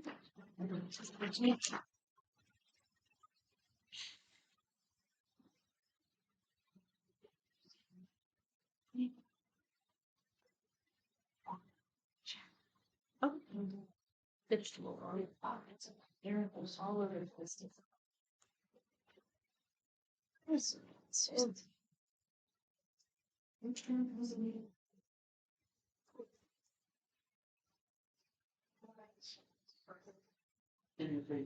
Feeling touched. Yeah. Yeah. I think you have the other question. Okay, hello everyone. If you've been following the schedule, you will notice that I am not indeed Perry Ground. I am Carrie Barnes. Slight change in letter. Perry got delayed this morning. He is going to be joining us. He is in Rochester on his way to us right now. He will be reading at 3:00, and it's going to be very exciting. So please make sure that you come back and join us for that. So I wanted to thank everybody for joining us. I want to thank all of our reader fundraisers who gave up their time and their effort to help put books on the shelf at the library.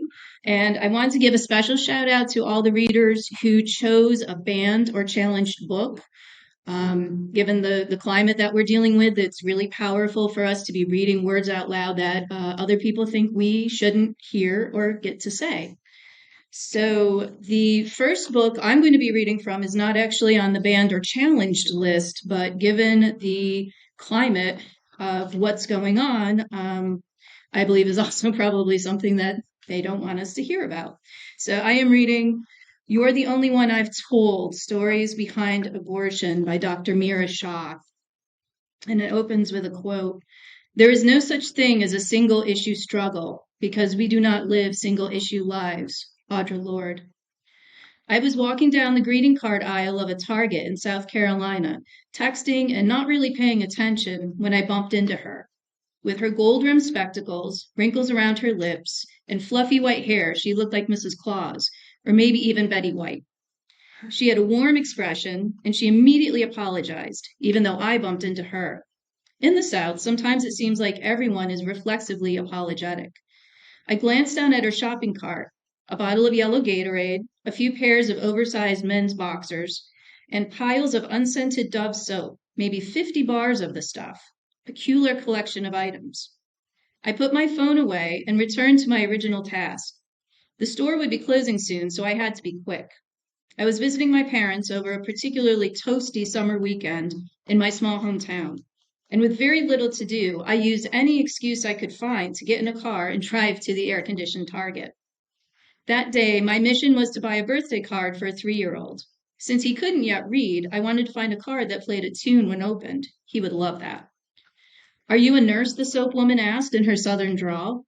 A bit startled, I responded, I'm a doctor. Why do you ask? Again, I had to remind myself that I was back in the South, where people like to engage with complete strangers. On my way to the store, my parents' neighbor had stopped his lawnmower just to smile and wave at me as I drove by. I had never met him before. You have a stethoscope, she said. I looked down at my bag, and there it was, my black and silver stethoscope peering out over the edge. I had forgotten to remove it while packing for this trip. If she hadn't seemed so warm and friendly, I would have chastised her for gendering my profession. This happens to me all the time. A man with a stethoscope is a doctor. A woman with a stethoscope is a nurse. Instead, I smiled at her and turned back to the card selection. I found one featuring Thomas the Tank Engine that made choo-choo noises. The woman was still there next to me, looking at bereavement cards. What kind of doctor are you? She asked. At that point in my life, this question was a tricky one for me. I still hadn't figured out what to say. As a doctor who provides abortion care and who specializes in sexual and reproductive health, I often pause when asked what I do, especially when I traveled outside of my New York City home. I'm acutely aware of how abortion is perceived in different parts of the country. I'm a family medicine doctor, and I specialize in sexual and reproductive health, I finally said. It sounded like a comprehensive answer, yet I didn't give away too many details that would be conversation stoppers. I had just started becoming more vocal about issues that were important to my work and values, and among the many services I provided, abortion was one of the most important ones. At that point, we were blocking the aisle and had to move to one side so others could pass. She wasn't satisfied with my answer, though. So what does that mean? Do you deliver babies? Now this made me pause. At that time, I rarely disclosed that I provided abortion care. After the 2016 presidential election, it became a huge focus in my career and a big part of my identity as a physician.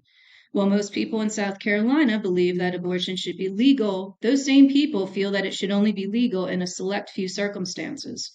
The state's elected officials have passed several laws that make it much more logistically, emotionally, and financially difficult for people to access abortion care.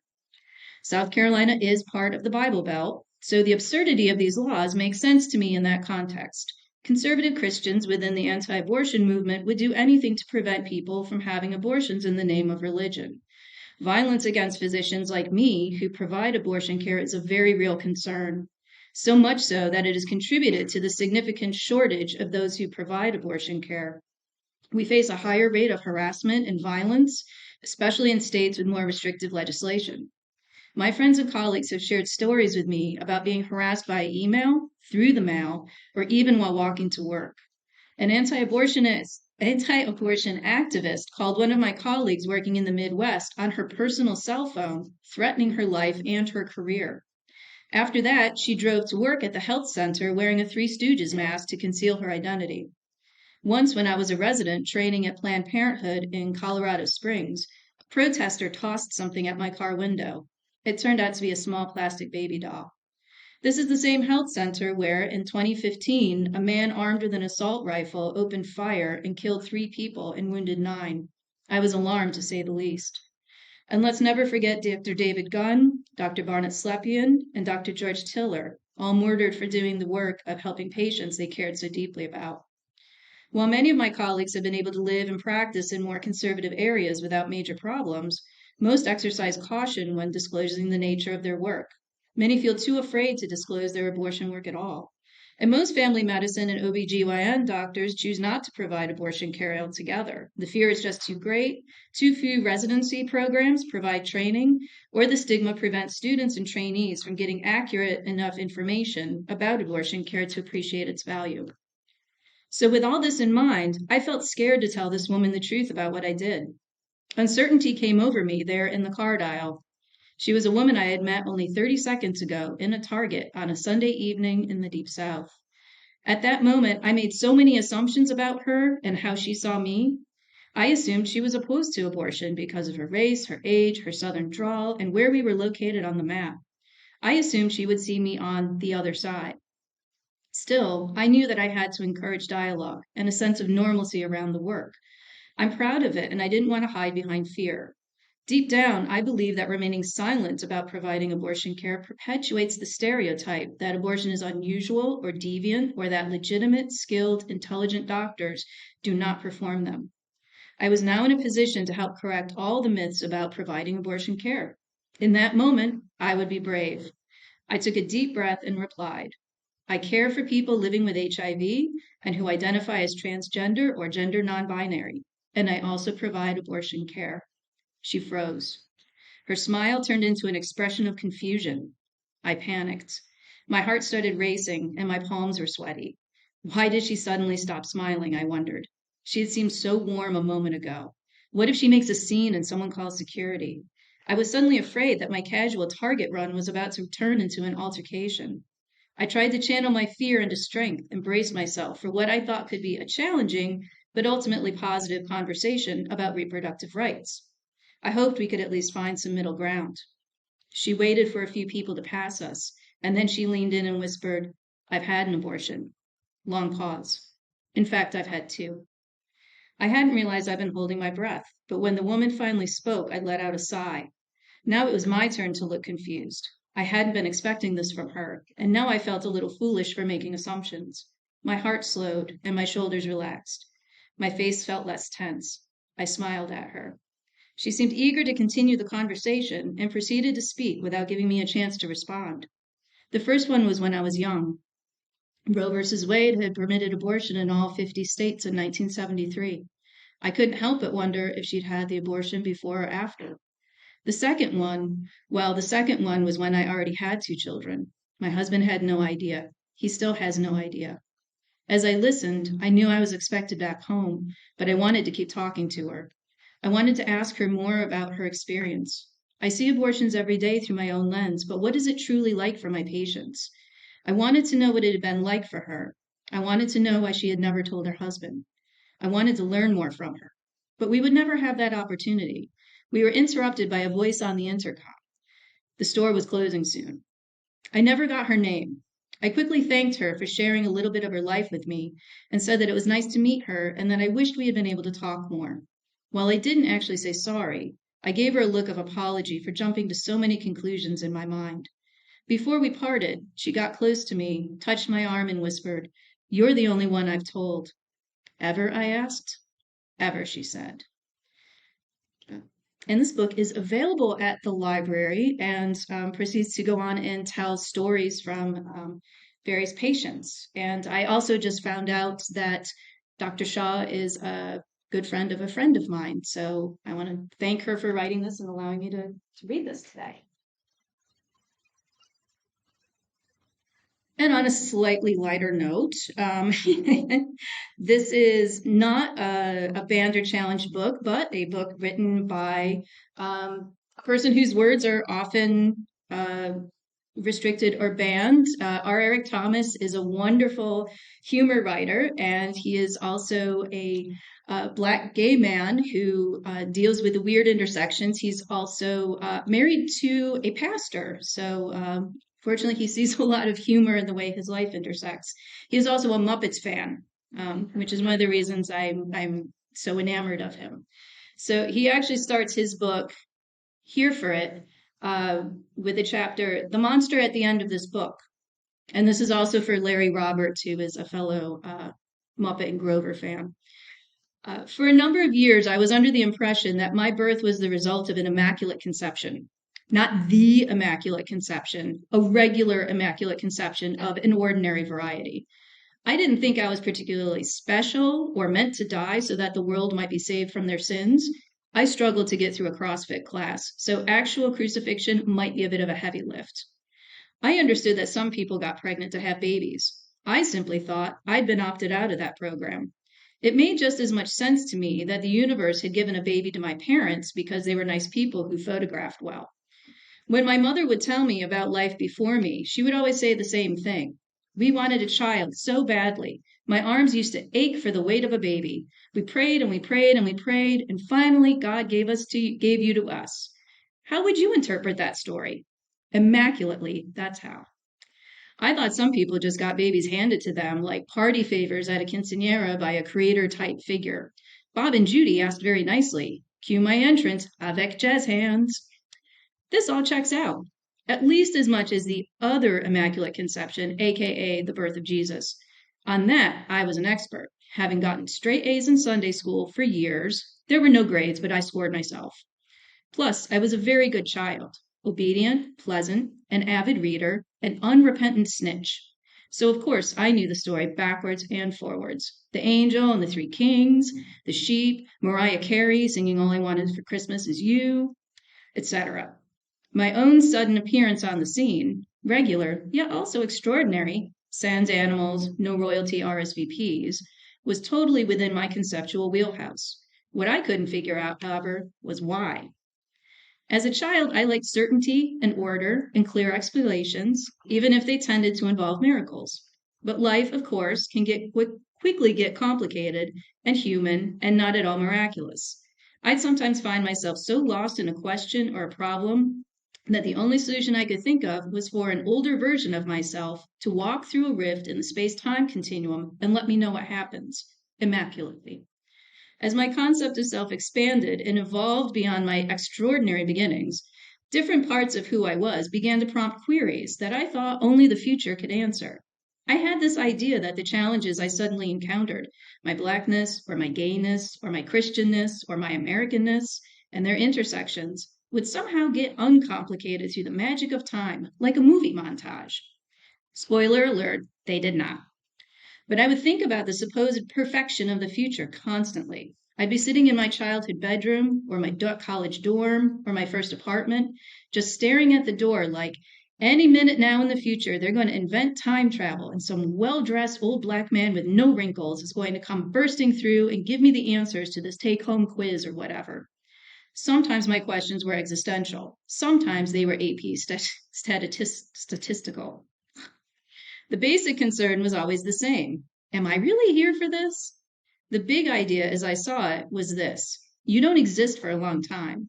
Before you arrive, there are ages, eons, and eternity without you. Can you imagine? How boring. And suddenly there you are, alive. How are you doing? How's it feel? Immaculate?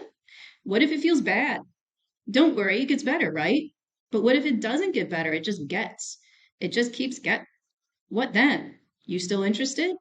You still trying to be good? Still moisturizing your T-zone? Still working through your stack of New Yorkers? Still fighting systemic oppression? Still speaking truth to power? Still attempting to exist? Still? What if I told you at another point, fixed supposedly, but totally unknown, you suddenly, mysteriously, immaculately won't be anymore again? Does that sound like something you would want to do? I am a spoiler queen. My favorite part of reading mystery novels is flipping ahead to the last chapter. Of course, at that point, I'm always like, who are all of these people? How did this happen? When did they go to Nova Scotia? So I have to go back to reread and find out. Ugh, it's a whole process. My relationship with mystery is fraught. It's the same with Choose Your Own Adventures. I certainly wasn't about to go flipping through a book willy-nilly, letting fate take me on a ride like Chitty Chitty Bang Bang. I always turned to an option, read it, kept my finger in it, and then flipped back and read the other options, like a normal American. Some books tried to get slick and give you 4 or 5 choices. The joke was on them, though. I had 5 fingers. 10, actually, now that I think about it. This book is not a choose your own adventure, much as I would have liked the option in real life. It's the opposite of that, actually, if such a thing is possible. It might be a mystery, though. At the end, I gather all the suspects in a room, and there are some very bold accusations made. It involves a luxury ocean liner. There's a captain. Things escalate. More than anything, this book is a version of the book where I, as a child, found all my answers and all my questions. You guessed it, the most sacred of tomes, the monster at the end of this book, starring Grover, the Muppet, not the U.S. president. Lovable, furry old Grover. Blue, fuchsia nose, scatterbrained, sometimes super, with a capital S. Here's the plot. Grover shows up, reads the title, realizes there's a monster at the end of the book, and then asks you, the reader, not to continue reading, so as not to bring him face to face with the thing that he fears. Listen, I have an idea, he says to us on page 2, breaking the fourth wall like he's in a midnight screening of Rocky Horror. If you do not turn any pages, we will never get to the end of this book. And that is good because there is a monster at the end of this book. So please do not turn the page. Flip. You turned the page, he screams. So much is already happening. Grover's horror escalates with every page turn, eventually getting to the point where he is futilely building a wall, putting up caution tape, pleading with you. Pitilessly, you persist. By the end of the book, Grover is in full hysterics. But then we turn the last page, and Grover realizes that the monster at the end of the book is himself. Stunning. He is the Kaiserschürze of Muppets. And that's the book. This book is meta as hell. It's Borges for toddlers. Who does this? Also, this book is terrifying. It's psychological torture. Gone Girl for Muppets.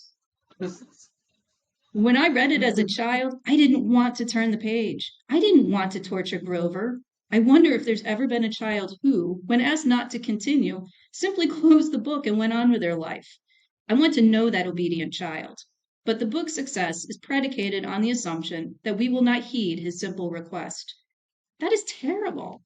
And I think that's why I like the book so much. I am Grover.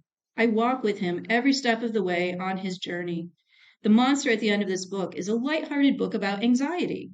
Anxiety about being confronted with the kind of person you really are, LOL. Anxiety about the inevitable passage of time, LOL. Anxiety about being trapped by forces beyond your control, well. Anxiety about a deep, dreadful uncertainty, me. Even when I read it for the first time at age 3, I got that. I was an anxious, though immaculately conceived child, and an anxious, square, pious preteen, and an anxious, half-zealot, half-gay teen, and an anxious, aimless young adult careening towards this moment. I'm anxious right now, actually, come to think of it, and I'll definitely be an anxious dad. I'm sure I'll be an anxious old man, and I'll probably end up laying in my grave going, ugh, I feel like there's something I should be doing right now. I wonder if everyone is angry at me. Oh my God, how long is this going to take? And what happens next? Grover, too, is struggling. He is using every tool at his disposal to keep the thing that he fears the most at bay, and that thing is himself. He is almost crippled by his own fear, but he is still trying. Grover is the Willy Loman of Sesame Street. On the internet, I play more of an Elmo than a Grover. I write funny columns, most visibly for Elle.com. I make jokes about the news on Twitter. Sometimes I write plays about social justice that have the audacity to end happily. I try to take what's dark about the world and shake out the satirical and the silly. Everybody loves Elmo, right? Elmo is a closer. Elmo gets all the Glengarry leads. Elmo stares into the abyss, and the abyss whispers, "Tickle me." But in real life, I'm a Grover. I have always been black in a white environment, not black enough in a black environment, working class in an upper class environment, Christian in a secular environment, questioning in a devout environment, gay in a straight environment. Never quite right. I grew up a little ball of potential, but oblivious gay energy in a Baptist family from a black Baltimore neighborhood where there were more abandoned houses than lived in ones. My parents sent me to school in a rich suburb where most of my classmates were white. Every moment from then on, I was an other. The thing is, I felt it, but I didn't realize it. Other felt like a funhouse narrative. I felt like doing something wrong, or worse, being something wrong. So I ignored it for as long as I could, creating certainty where I could. And when that didn't work, I anxiously awaited a spoiler to burst through time and let me know if this whole thing was going to end badly. That, for a while, seemed like life. And if I was really being honest with myself, I wasn't into it. The only option was to sit in the pews every Sunday at church and casually wonder if I was going to hell because of who I was. No, thank you. Or to understand that the structures on which the country was built were engineered against me. Hard pass. What choice did I have besides constantly code switching between identities as a means of hiding in plain sight? And wasn't it just normal to feel like such a mistake as an adult that every time I walked over a bridge or stood on a subway platform, I had to talk myself out of stepping over the edge? I came to believe I was a monster and that I deserved to feel the way I felt, and I didn't want to turn the page. But through it all, there was a constant tethering me to the idea of a future, the library. The library is the place where I could borrow first Grover's philosophical tome, then a couple of choose your own adventures I could cheat at, and later a stack of mysteries I could spoil myself for, all attempts to look for some other way of understanding who I was. In the book stacks, I found The Bluest Eye and The Color Purple, and Giovanni's Room, and David Rakoff's Fraud, and more. I saw a new vision of otherness in those books, and the pages kept turning. At the end of every one was a wall waiting to be broken down, a lurch toward becoming, a new paragraph in a story with an ending far different from what I'd ever dared imagine. Every story, whether truth or fiction, is an invitation to imagination, but even more so, it's an invitation to empathy. The storyteller says, "I am here. Does it matter?" The words that I found in these books were a person calling out from a page, "I am worthy of being heard, and you are worthy of hearing my story." It seems simple, but it's a bold declaration. How many times in life do we receive the message, implicit or explicit, that what we've experienced or what we feel isn't noteworthy or remarkable? The books that I found in the library, the ones that I deeply understood, and the ones that seemed so outside of my experience, they might as well have been written in Klingon, all carried the same hopes: to be seen, to be heard, to exist. Hope is tricky, however, when what's waiting at the conclusion is monstrous, literally or figuratively. You can declare your own worthiness to the world, but that doesn't always mean you believe it yourself. There's a Nayyirah Waheed quote, "If someone doesn't want me, it is not the end of the world. But if I do not want me, the world is nothing but endings." That is the problem that troubles this book. "Listen, I have an idea," Grover says. "If you do not turn any pages, we will never get to the end of this book." And yet, I'm a spoiler queen. I'll see you at the end. Minutes roughly. Oh, okay, even better. All right, so Time. I'm going to read another one from R. Eric Thomas, which is called "Molly, You're in Danger, Girl." URINE. Yeah.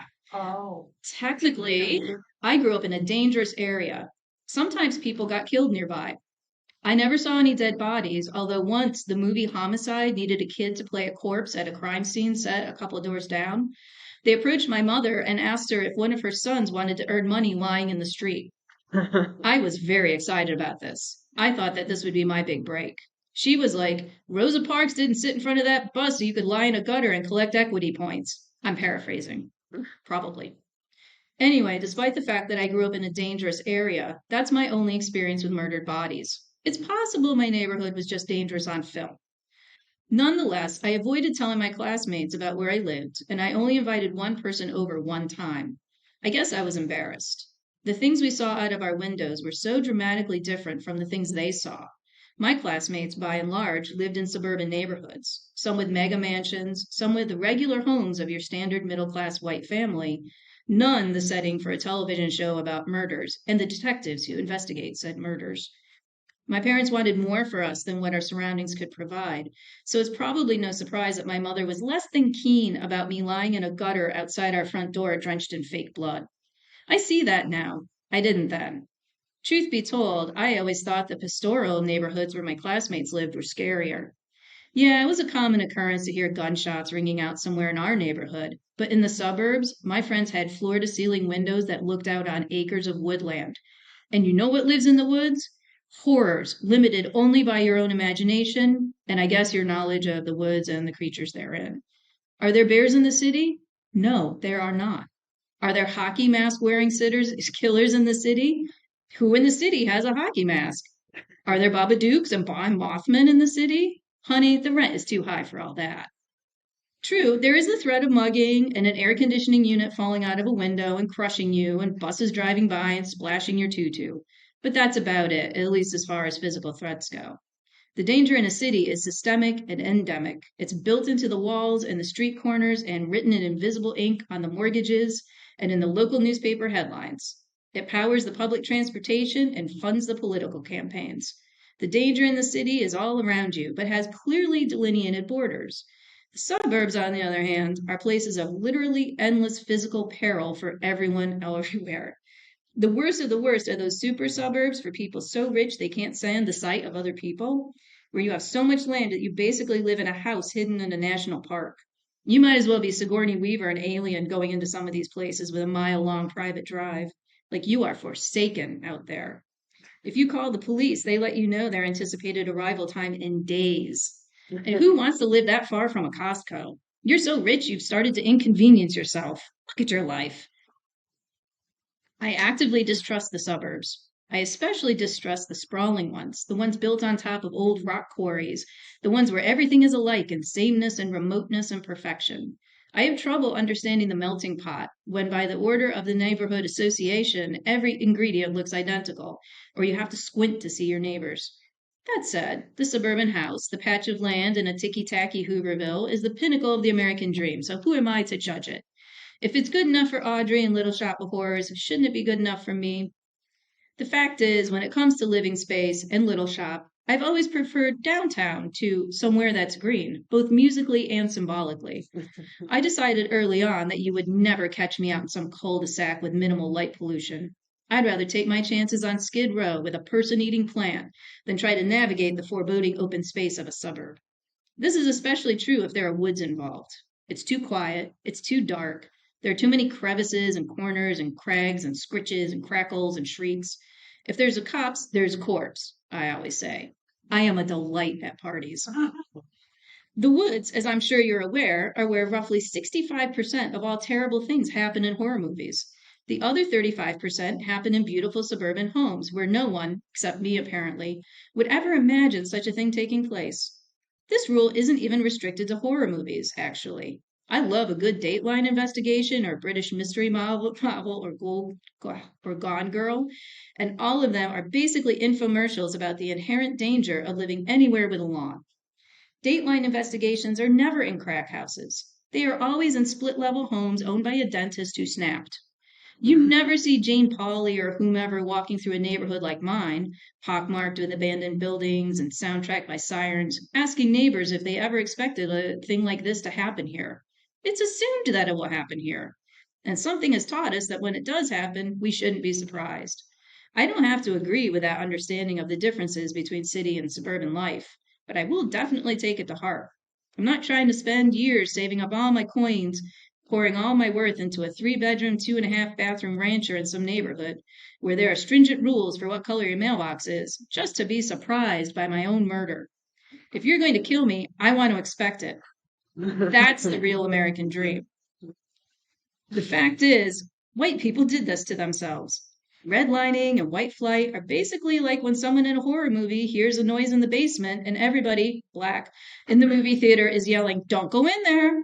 And they go in there anyway. The city as a concept is not objectively dangerous, unless you're Batman's parents. But literally everyone is in danger in the suburbs. You may not know this, but A Raisin in the Sun is actually a thriller about a black family almost escaping the sinister pull of backyards and barbecue. A Raisin in the Sun should have been called Get Out, because that's what I shout every time I see it. And everyone in the theater is like, "I don't think you understand the American dream." And I'm like, "I'm an expert on the American dream, actually. I've seen Little Shop of Horrors many times."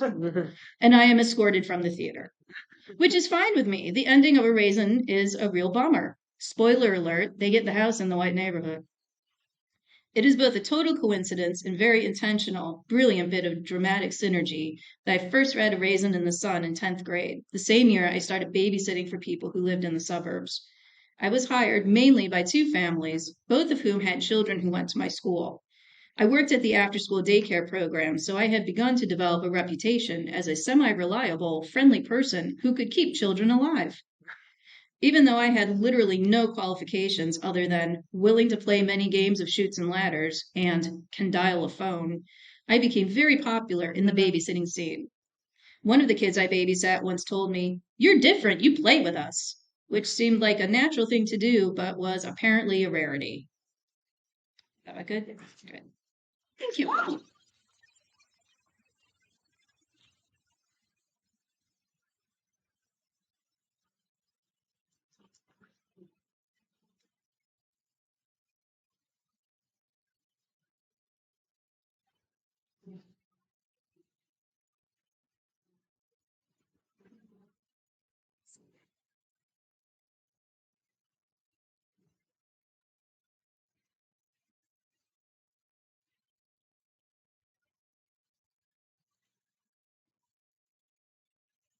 Good afternoon, everybody. I'm Jen Schlossberg. And at first, I would like to say how much I appreciate that this is indoors this year. It is very hard to speak over all of the buses and cars outside. So I really appreciate this being inside. So I have three different pieces I'm going to read. The first one is a short story by Carson McCullers called A Tree, a Rock, a Cloud.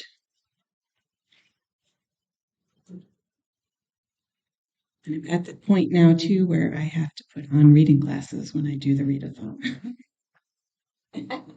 Thank you. Okay. It was raining that morning and still very dark when the boy reached the streetcar cafe. He had almost finished his route and he went in for a cup of coffee. The place was an all-night cafe owned by a bitter and stingy man called Leo. After the raw, empty street, the cafe seemed friendly and bright. Along the counter, there were a couple of soldiers, 3 spinners from the cotton mill, and in a corner, a man who sat hunched over with his nose and half his face down in a beer mug. The boy wore a helmet, such as aviators wear. When he went into the cafe, he unbuckled the chin strap and raised the right flap up over his pink little ear. Often, as he drank his coffee, someone would speak to him in a friendly manner. This morning, Leo did not look into his face, and none of the men were talking. He paid and was leaving the cafe when a voice called out to him, "Son, hey, son." He turned back, and the man in the corner was crooking his finger and nodding to him. He had brought his face out of the beer mug, and he seemed suddenly very happy. The man was long and pale, with a big nose and faded orange hair. "Hey, son." The boy went toward him. He was an undersized boy of about 12, with one shoulder drawn higher than the other because of the weight of his paper sack. His face was shallow, freckled, and his eyes were round child eyes. "Yeah, mister?" The man laid one hand on the paper boy's shoulder, then grasped the boy's chin and turned his face slowly from one side to the other. The boy shrank back uneasily. "Say, what's the big idea?" The boy's voice was shrill. Inside the cafe, it was suddenly very quiet. The man said slowly, "I love you." All along the counter, the men laughed. The boy, who had scowled and sidled away, did not know what to do. He looked over the counter at Leo, and Leo watched him with a weary, brittle jeer. The boy tried to laugh also, but the man was serious and sad. I did not mean to tease you, son, he said. Sit down and have a beer with me. There is something I have to explain. Cautiously, out of the corner of his eye, the paper boy questioned the men along the counter to see what he should do. But they had gone back to their beer or their breakfast and did not notice him. Leo put a cup of coffee on the counter and a little jug of cream. He's a minor, Leo said. The paper boy slid himself up onto the stool. His ear beneath the upturned flap of the helmet was very small and red. The man was nodding at him soberly. It is important, he said. Then he reached in his hip pocket and brought out something which he held up in the palm of his hand for the boy to see. Look very carefully, he said. The boy stared, but there was nothing to look at very carefully. The man held in his big, grimy palm a photograph. It was the face of a woman, but blurred, so that only the hat and the dress she was wearing stood out clearly. See? The man asked.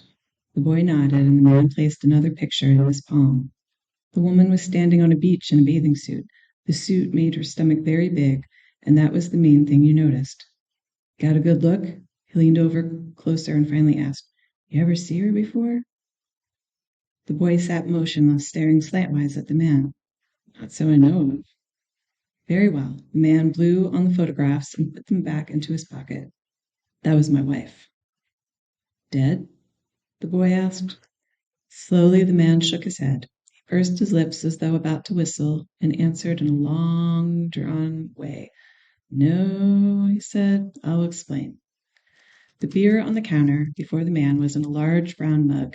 He did not pick it up to drink. Instead, he bent down, and putting his face over the rim, he rested there for a moment.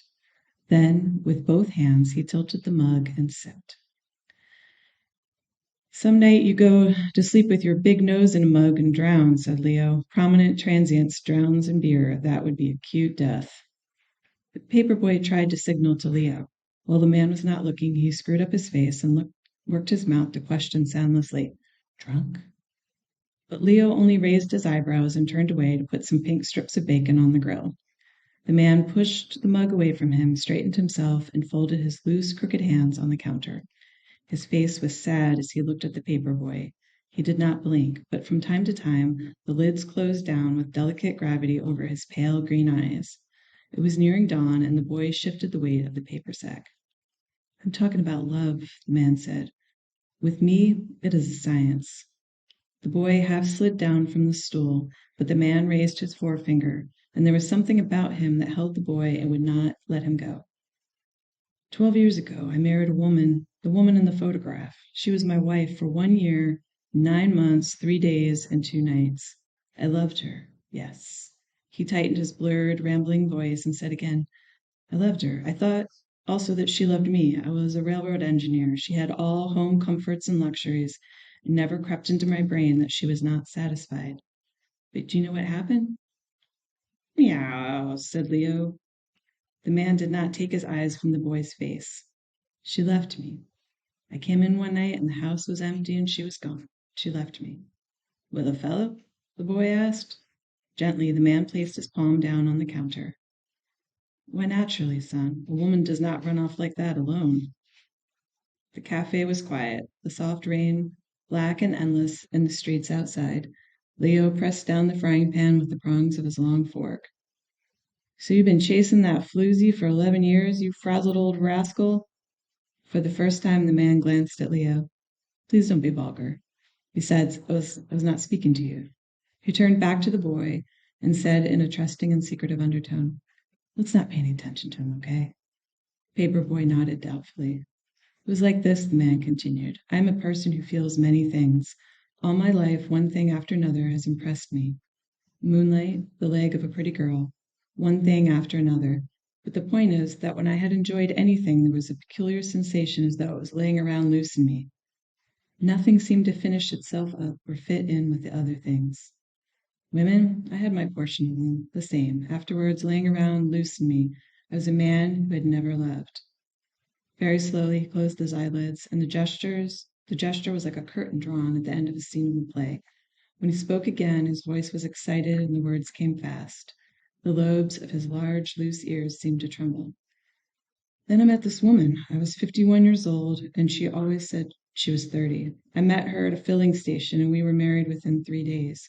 Do you know what it was like?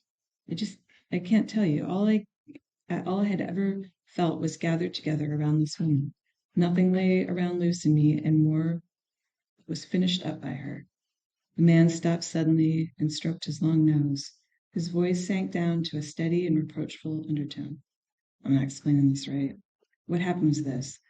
There were these beautiful feelings and loose little pleasures inside me, and this woman was something like an assembly line for my soul. I run these little pieces of myself through her, and I come out complete. Now do you follow me? What was her name? The boy asked. Oh, he said, I'd call her Dodo, but that's immaterial. Did you try to make her come back? The man did not seem to hear. Under the circumstances, you can imagine how I felt when she left me. Leo took the bacon from the grill and folded 2 strips of it between a bun. He had a gray face, with slitted eyes, and a pinched nose saddled by faint blue shadows. One of the mill workers signaled for more coffee, and Leo poured it. He did not give refills on coffee free. The spinner ate breakfast there every morning, but the better Leo knew his customers, the stingier he treated them. He nibbled his own bun as though he grudged it to himself. And you never got a hold of her again? The boy did not know what to think of the man, and his child's face was uncertain with mingled curiosity and doubt. He was new on the paper route. It was still strange to him to be out in the town in the black early morning. Yes, the man said. I took a number of steps to get her back. I went around trying to locate her. I went to Tulsa where she had folks, and to Mobile. I went to every town she had ever mentioned to me, and I hunted down every man she had formerly been connected with. Tulsa, Atlanta, Chicago, Cheeha, Memphis. For the better of 2 years, I chased around the country trying to lay a hold of her. But the pair of them had vanished from the face of the earth, said Leo. Don't listen to him, the man said confidentially, and also just forget those 2 years. They were not important. What matters is that around the 3rd year, a curious thing began to happen to me. What? The boy asked. The man leaned down and tilted his mug to take a sip of beer. But as he hovered over the mug, his nostrils fluttered slightly. He sniffed the staleness of the beer and did not drink. Love is a curious thing to begin with. At first, I thought only of getting her back. It was kind of a mania. But then, as time went on, I tried to remember her. But you know what happened? No, the boy said. When I laid myself down on a bed and tried to think about her, my mind became a blank. I couldn't see her. I would take out pictures and look. No good, nothing. Blank. Can you imagine that? Say, Mac, Leo called down the counter. Can you imagine this bozo's mind a blank? Slowly, as though fanning away flies, the man waved his hand. His green eyes were concentrated and fixed on the shallow little face of the paper boy.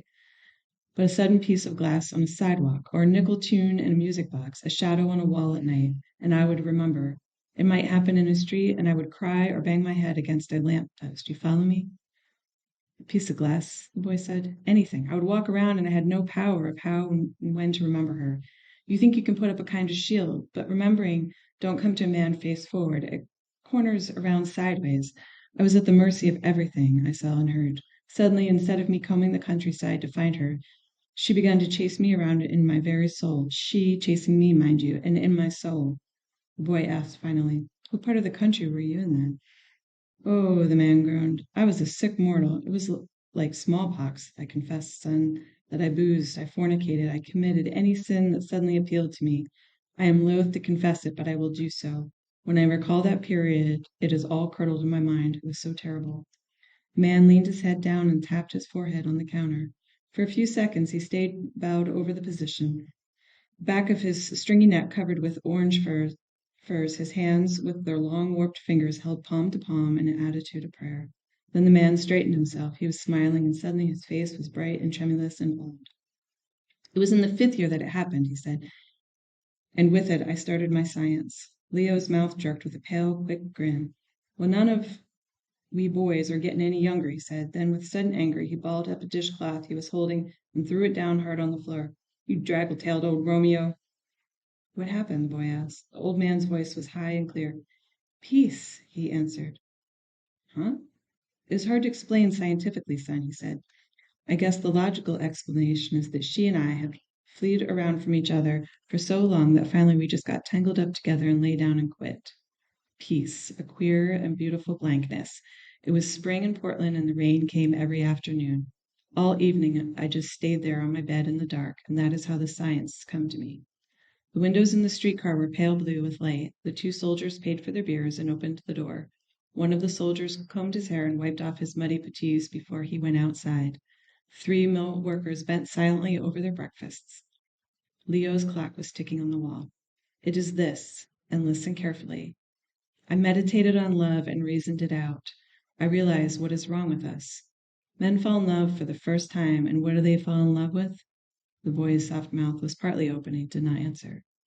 A woman, the old man said. Without science, with nothing to go by, they undertake the most sacred experience in God's earth. They fall in love with a woman. Is that correct, son? Yeah, the boy said faintly. They start at the wrong end of love. They begin at the climax. Can you wonder it is so miserable? Do you know how men should love? The old man reached over and grasped the boy by the collar of his leather jacket. He gave him a gentle little shake, and his green eyes gazed down unblinking and grave. Son, do you know how love should begin? The boy sat small and listening and still. Slowly he shook his head. The old man leaned closer and whispered, a tree, a rock, a cloud. It was still raining outside in the street, a mild, gray, endless rain. The mill whistle blew for the 6 o'clock shift, and the 3 spinners paid and went away. There was no one in the cafe but Leo, the old man, and the little paper boy. The weather was like this in Portland, he said. At the time my science was begun, I meditated and I started very cautious. I would pick up something from the street and take it home with me. I bought a goldfish and I concentrated on the goldfish and I loved it. I graduated from one thing to another. Day by day, I was getting this technique. On their road trip from Portland to San Diego. Ah, shut up, screamed Leo suddenly. Shut up, shut up. The old man still held the collar of the boy's jacket. He was trembling and his face was earnest and bright and wild. For 6 years now, I have gone around by myself and built up my science. And now I'm a master son. I can love anything, no longer do I have to think about it even. I see a street full of people and a beautiful light comes in me. I watch a bird in the sky, or I meet a traveler on the road. Everything, son, and anybody. All stranger and all loved. Do you realize what a science like mine can mean? The boy held himself stiffly, his hands curled tight around the counter edge. Finally, he asked, did you ever really find that lady? What? What, say, son? I mean, the boy asked timidly, have you fallen in love with a woman again? The old man loosened his grasp on the boy's collar. He turned away, and for the first time his green eyes had a vague and scattered look. He lifted the mug from the counter, drank down the yellow beer. His head was shaking slowly from side to side. Then he finally answered, no, son, you see, that is the last step in my science. I go cautious, and I am not quite ready yet. Well, said Leo, well, well, well. The old man stood up in the doorway. Remember, he said, framed there in the gray, damp light of the early morning. He looked shrunken and seedy and frail, but his smile was bright. Remember, I love you, he said in a last nod, and the door closed quietly behind him. The boy did not speak for a long time. He pulled down the bangs of his forehead and slid his grimy little forefinger around the rim of his empty cup. Then, without looking at Leo, he finally asked, was he drunk? No, said Leo shortly. The boy raised his clear voice higher. Then, was he a dope fiend? No. The boy looked up at Leo, and his flat little face was desperate, his voice urgent and shrill. Was he crazy? Do you think he was a lunatic? The paper boy's voice dropped suddenly with doubt. Leo, or not? But Leo would not answer him. Leo had run a night cafe for 14 years, and he held himself to be a critic of craziness. There were the town characters and also the transients who roamed in from the night. He knew the manias of all of them, but he did not want to satisfy the questions of the waiting child. He tightened his pale face and was silent. So the boy pulled down the right flap of his helmet, and as he turned to leave, he made the only comment that seemed safe to him, the only remark that could not be laughed down and despised. He sure has done a lot of traveling.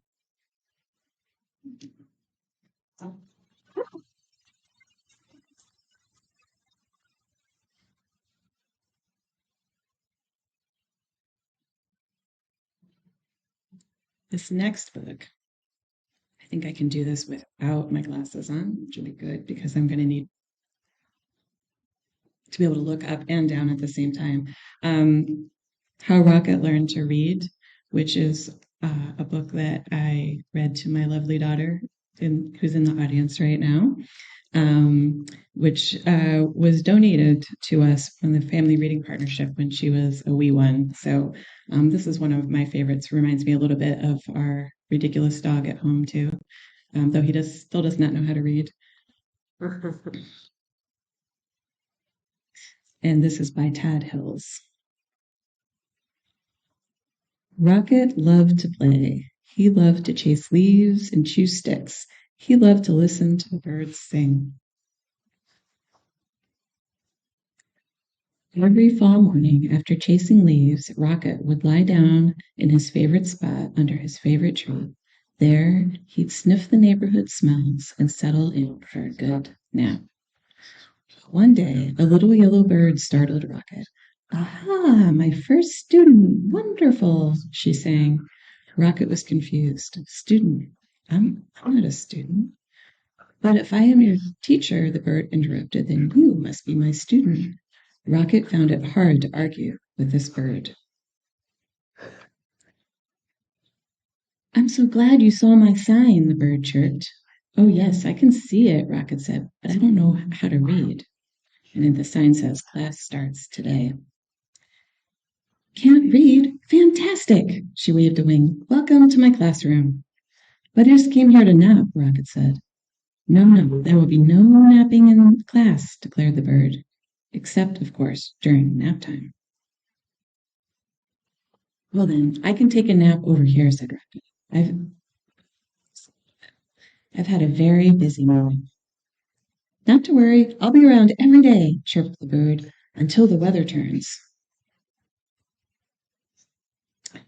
As Rocket breathed in the crisp air, the little yellow bird hung her banner.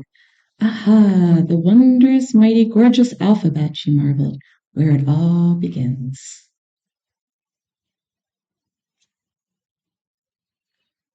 Opening up a book, the bird began to read. She sang out the story of the unlucky dog named Buster who'd lost his favorite bone. A cool breeze carried her lively voice across the yard. At first, Rocket was disturbed. But before long, he found himself captivated. To Rocket, the story was as delicious as the earthy smells of fall. It was as exciting as chasing leaves. He closed his eyes and listened to every word. As Buster dug and dug under the lilac bush, the bird read, he felt something familiar. Rocket waited. What was it, the bone? He wondered. Was it the bone? He called to the bird. More silence. Was it the bone? Rocket hollered. Suddenly he was rushing to the tree. Well, what was it? But the little bird was gone. The next morning, Rocket arrived early. At last, the little bird appeared. Hello, how wonderful to see you in class, she chirped. I can tell by your waggy tail that you are well rested. I'd like to hear the end of the story, please, said Rocket. That seems like a fine way to start the day, chirped the bird. She gave Rocket a name tag and began to read. Every day, Rocket returned to the little yellow bird's classroom. In the morning, the bird taught him a new letter until he had learned all of the wondrous, mighty, gorgeous alphabet. Together, they sang out the sounds that each letter makes and spelled the sounds they heard around them. With a G and many R's, they spelled Mr. Barker's brow. They spelled the sound of the wind, which was growing colder by the day. Whoosh!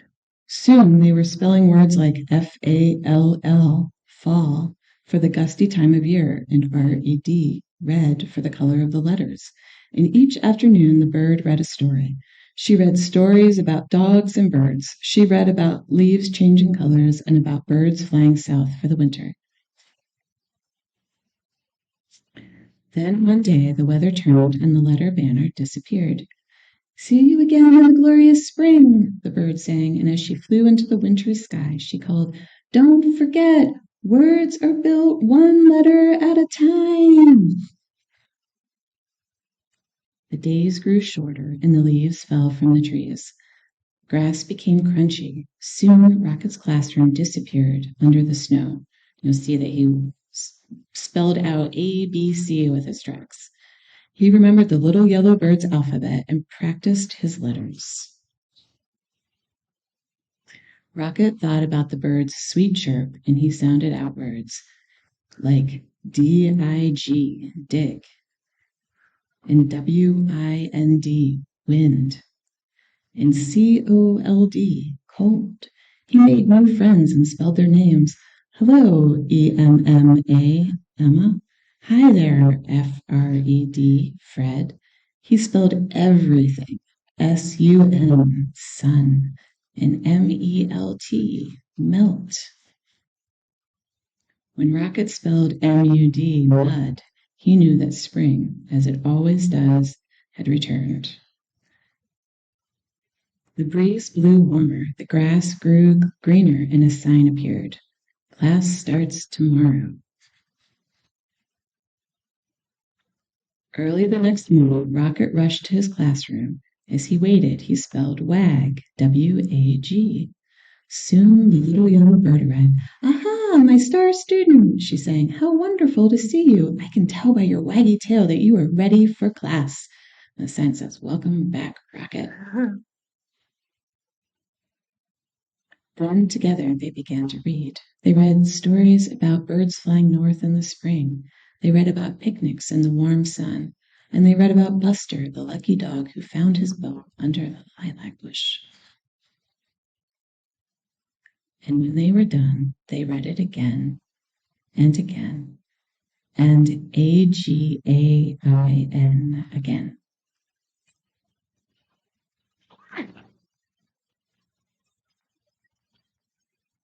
Have a little over 5 minutes. A little over 5 minutes? Okay. So I'm going to read the follow-up to this, and if I do run over, my time is up, all of these books can be checked out in the library. I encourage everybody to read them. Whether you have kids or not, they're really great stories. The follow-up is Rocket Writes a Story, also by Tad Hills.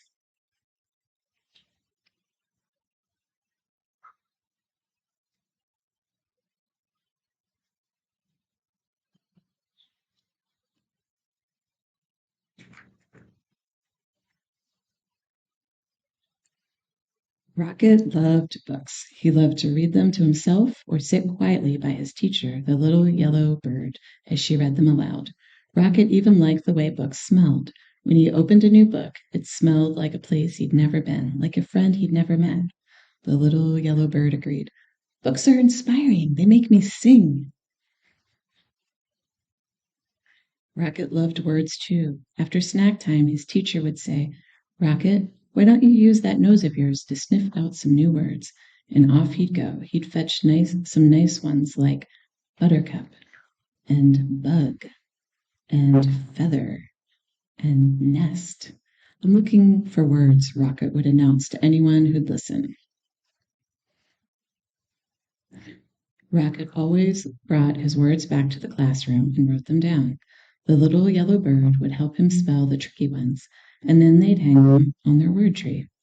Sometimes the bird added her own words to the collection. This one is small, but I promise it'll come in handy, she'd say. Word with up. Magnificent, chirped the little yellow bird once their tree was covered. Now what shall we do with all these splendid words? Rocket thought all afternoon. Then he had an idea. Rocket left school that day with a very waggy tail. I'm going to write a story, he declared to Fred and Emma. My story will be an adventure about the great wide world, he told the butterfly. I will use many words, he explained to Mr. Barker. Mr. Barker doesn't seem all that impressed. Hello up there, he called as he passed the tree where he had found the word nest. I'm going to write a story. The next day, Rocket returned to his classroom. It was time to begin. He looked down at the blank page, and the blank page looked up at him, but no story would come. At snack time, Rocket gave up. I don't know what to write, he told his teacher. Rocket's got writer's block, apparently. Don't worry, the little yellow bird replied. One of the hardest parts of writing is coming up with a good story. It's one of the most fun, too. Perhaps you want to write about something you've seen. A bug? asked Rocket. Yes, sang his teacher. Stories need good characters. What about something that happened to you or something you really enjoy? My favorite stick? Suggested Rocket. Of course, said the bird, or you could write about something that inspires you. Inspires me, said Rocket. Yes, something that excites you, the little yellow bird sang. Rocket took a walk and looked for inspiration. He thought about friends he knew and places he'd been. He stuck his nose high in the air and sniffed the gentle breeze. And there it was, a delightful smell of pine needles and feathers. Inspiration. For the rest of the morning, he thought about feathers and pine needles and feathers. That afternoon, he started to write. In the evening, Rocket followed the beautiful smell until he found himself the tree with the nest. 2 minutes. Hello again, he called into the branches. Is anyone home? He heard rustling from the above, but no one answered. I'm so sorry to disturb you, but I must tell you that you smell nice, very inspiring. May I ask who you are? Still nothing. Perhaps I'll come back a more convenient time, and he trotted off. That night, as Rocket watched the stars, he thought about feathers and a nest in a pine tree. He thought about his story and his collection of words. So I am going to stop here.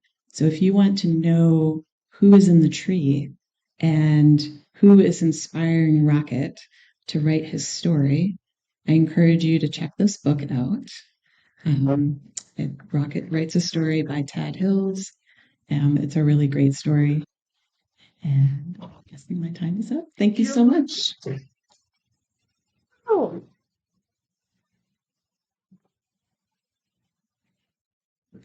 Now I'm going to pass the mic to lovely Liz Hannes.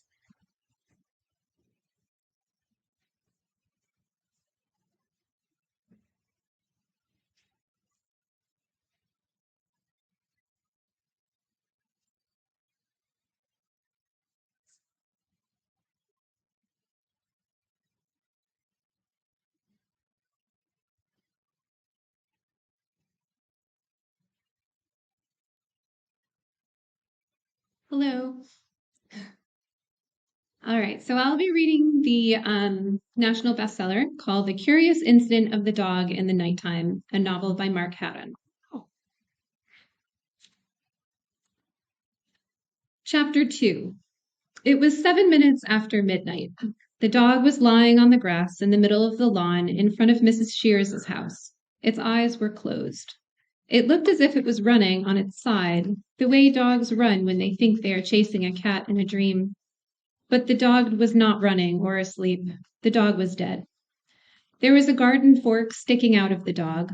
The points of the fork must have gone all the way through the dog and into the ground because the fork had not fallen over. I decided that the dog was probably killed with the fork because I could not see any other wounds in the dog, and I do not think you would stick a garden fork in a dog after it has died for some other reason, like cancer, for example, or a road accident. But I could not be certain about this. I went through Mrs. Shears's gate, closing it behind me. I walked onto her lawn and knelt beside the dog. I put my hand on the muzzle of the dog. It was still warm. The dog was called Wellington. It belonged to Mrs. Shears, who was our friend. She lived on the opposite side of the road, 2 houses to the left. Wellington was a poodle, not one of the small poodles that have hairstyles, but a big poodle. It had curly black fur, but when you got close, you could see that the skin underneath the fur was a very pale yellow, like chicken. I stroked Wellington and wondered who had killed him and why. Chapter 3. My name is Christopher John Francis Boone.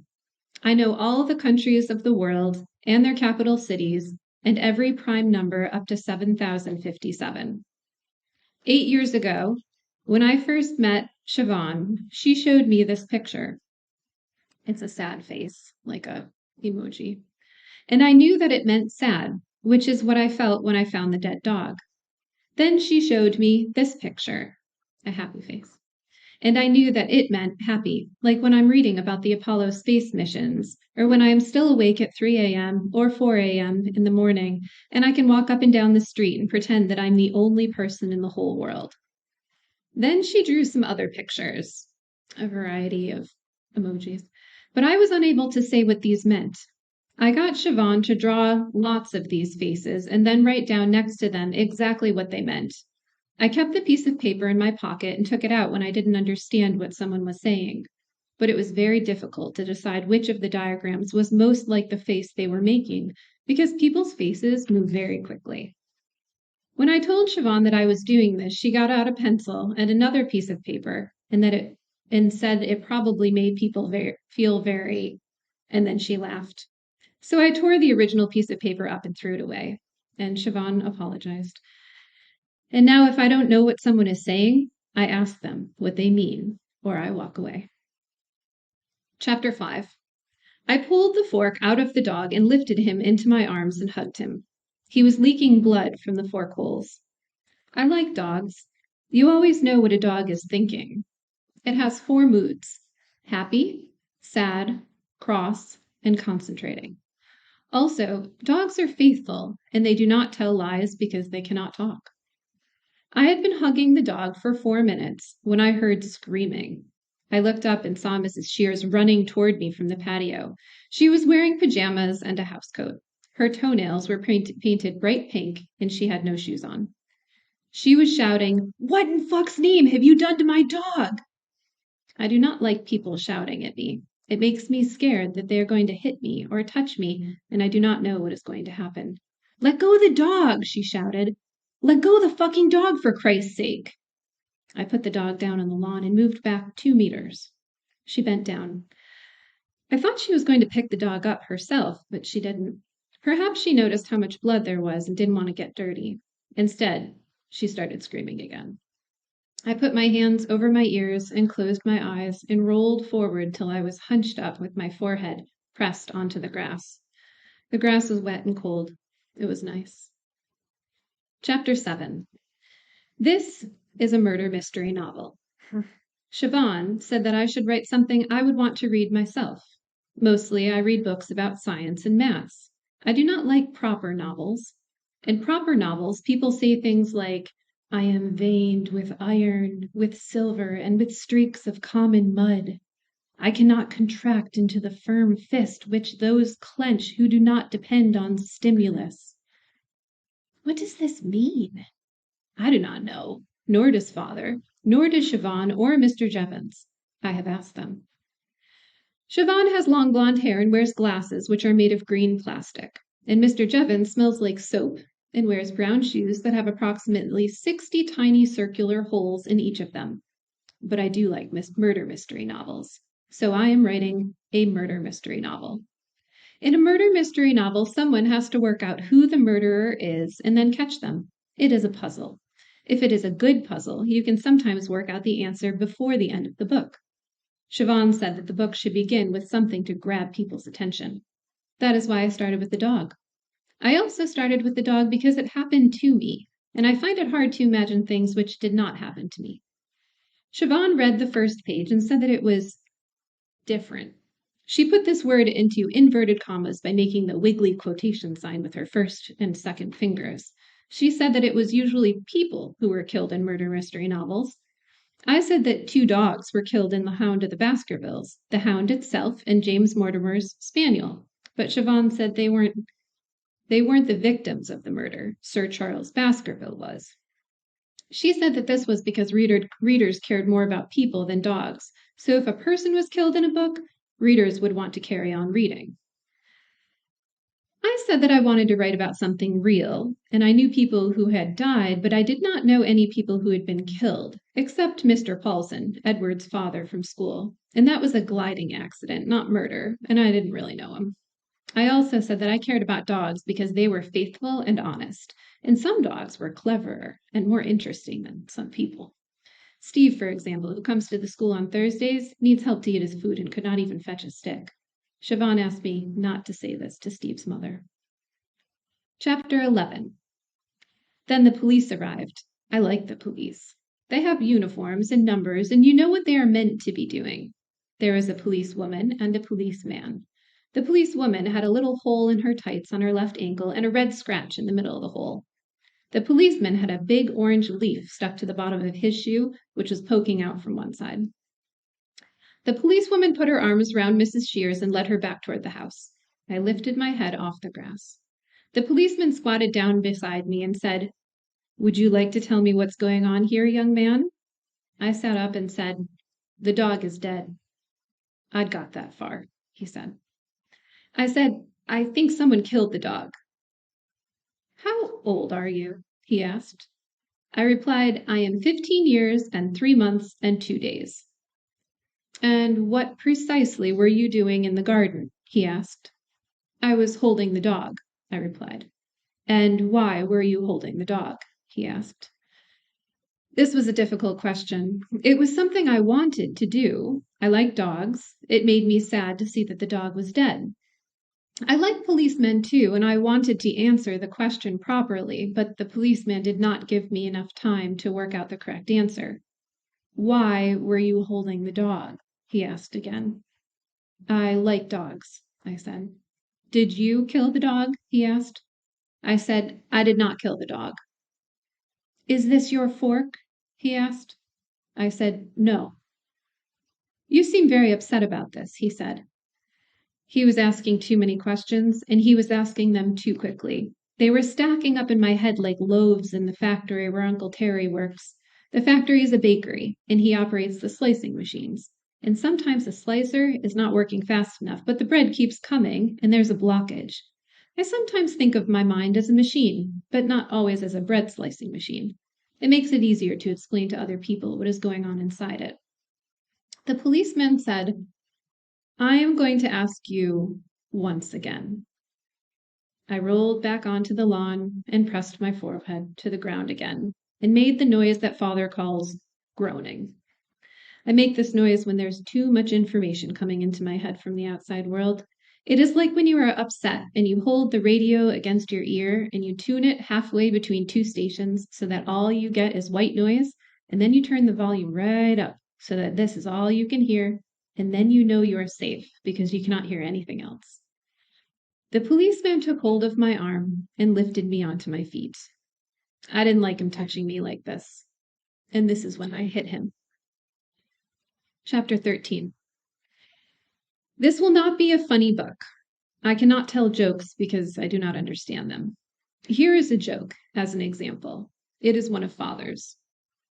His face was drawn, but the curtains were real.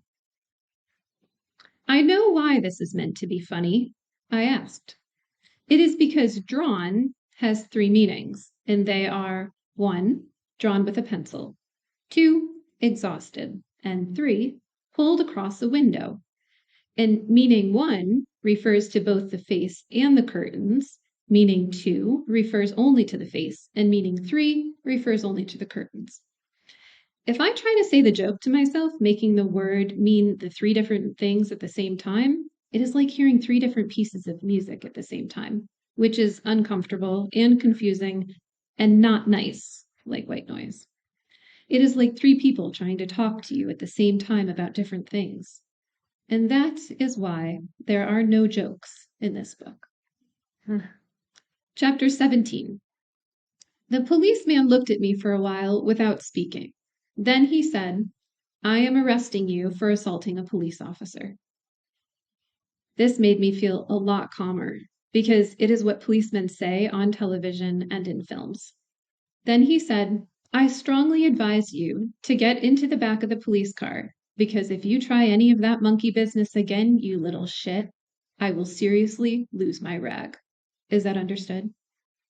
I walked over to the police car, which was parked just outside the gate. He opened the back door, and I got inside. He climbed into the driver's seat and made a call on his radio to the policewoman, who was still inside the house. He said, The little bugger just had a pop at me, Kate. Can you hang on with Mrs. S. while I drop him off at the station? I'll get Tony to swing by and pick you up. And she said, Sure, I'll catch you later. The policeman said, Okie doke, and we drove off. The police car smelled of hot plastic and aftershave and takeaway chips. I watched the sky as we drove toward the town center. It was a clear night, and you could see the Milky Way. Some people think that the Milky Way is a long line of stars, but it isn't. Our galaxy is a huge disk of stars millions of light years across, and the solar system is somewhere near the outside edge of the disk. When you look in direction A at 90 degrees to the disk, you don't see many stars. But when you look in direction B, you see lots more stars because you are looking into the main body of the galaxy. And because the galaxy is a disk, you see a stripe of stars. And then I thought about how for a long time scientists were puzzled by the fact that the sky is dark at night, even though there are billions of stars in the universe, and there must be stars in every direction you look, so that the sky should be full of starlight, because there is very little in the way to stop the light from reaching Earth. Then they worked out the universe was expanding, that the stars were all rushing away from one another after the Big Bang, and the further the stars were away from us, the faster they were moving, some of them nearly as fast as the speed of light, which was why their light never reached us. I like this fact. It is something you can work out in your own mind just by looking at the sky above your head at night and thinking, without having to ask anyone. And when the universe has finished exploding, all the stars will slow down like a ball that has been thrown into the air, and they will come to a halt, and they will all begin to fall toward the center of the universe again. And then there will be nothing to stop us from seeing all the stars in the world, because they will all be moving toward us, gradually faster and faster. And we will know that the world is going to end soon, because when we look up into the sky at night, there will be no darkness, just the blazing light of billions and billions of stars, all falling. Except that no one will see this because there will be no people left on the earth to see it. They will probably have become extinct by then. And even if there are still people in existence, they will not see it because the light will be so bright and hot that everyone will be burned to death, even if they live in tunnels. Chapter 19. Chapters in books are usually given the cardinal numbers 1, 2, 3, 4, 5, 6, and so on. But I have decided to give my chapters prime numbers 2, 3, 5, 7, 11, 13, and so on because I like prime numbers. This is how you work out what prime numbers are. First, you write down all the positive whole numbers in the world. Then you take away all the numbers that are multiples of 2. Then you take away all the numbers that are multiples of 3. Then you take away all the numbers that are multiples of 4 and 5 and 6 and 7 and so on. The numbers that are left are the prime numbers. The rule for working out prime numbers is really simple, but no one has ever worked out a simple formula for telling you whether a very big prime number is a prime number or what the next one will be. If a number is really, really big, it can take a computer years to work out whether it is a prime number. Prime numbers are useful for writing codes, and in America, they are classed as military material. And if you find one over 100 digits long, you have to tell the CIA, and they buy it off you for $10,000. But it would not be a very good way of making a living. Prime numbers are what is left when you have taken all the patterns away. I think prime numbers are like life. They are very logical, but you could never work out the rules, even if you spent all your time thinking about them. Chapter 23. When I got to the police station, they made me take the laces out of my shoes and empty my pockets at the front desk in case I had anything in them that I could use to kill myself or escape or attack a policeman with. The sergeant behind the desk had very hairy hands, and he had bitten his nails so much that they had bled. This is what I had in my pockets. 1. A Swiss Army knife with 13 attachments, including a wire stripper and a saw and a toothpick and tweezers. 2. A piece of string. 3. A piece of a wooden puzzle which looked like this. There's a picture in the book. 4. 3 pellets of rat food for Toby, my rat. 5. £1.47. This was made up of a £1 coin, a 20-pence coin, 2 10-pence coins, a 5-pence coin, and a 2-pence coin. 6. A red paper clip. 7. A key for the front door. I was also wearing my watch, and they wanted me to leave this at the desk as well, but I said that I needed to keep my watch on because I needed to know exactly what time it was. And when they tried to take it off of me, I screamed, so they let me keep it on. They asked me if I had any family. I said I did. They asked me who my family was. I said it was father, but my mother was dead. And I said it was also Uncle Terry, but he was in Sunderland, and he was my father's brother. And it was my grandparents too, but 3 of them were dead, and Grandma Burton was in a home because she had senile dementia and thought that I was someone on television. Then they asked me for father's phone number. I told them that he had 2 numbers, one for at home and one which was a mobile phone, and I said both of them. It was nice in the police cell. It was almost a perfect cube. 2 meters long by 2 meters wide by 2 meters high. It contained approximately 8 cubic meters of air. It had a small window with bars, and on the opposite side, a metal door with a long, thin hatch near the floor for sliding trays of food into the cell, and a sliding hatch higher up so that policemen could look in and check that prisoners hadn't escaped or committed suicide. There was also a padded bench. I wondered how I would escape if I was in a story. It would be difficult because the only things I had were my clothes and my shoes, which had no laces in them. I decided that my best plan would be to wait for a really sunny day and then use my glasses to focus the sunlight on a piece of my clothing and start a fire. I would then make my escape when they saw the smoke and took me out of the cell. And if they didn't notice, I would be able to wee on the clothes and put them out.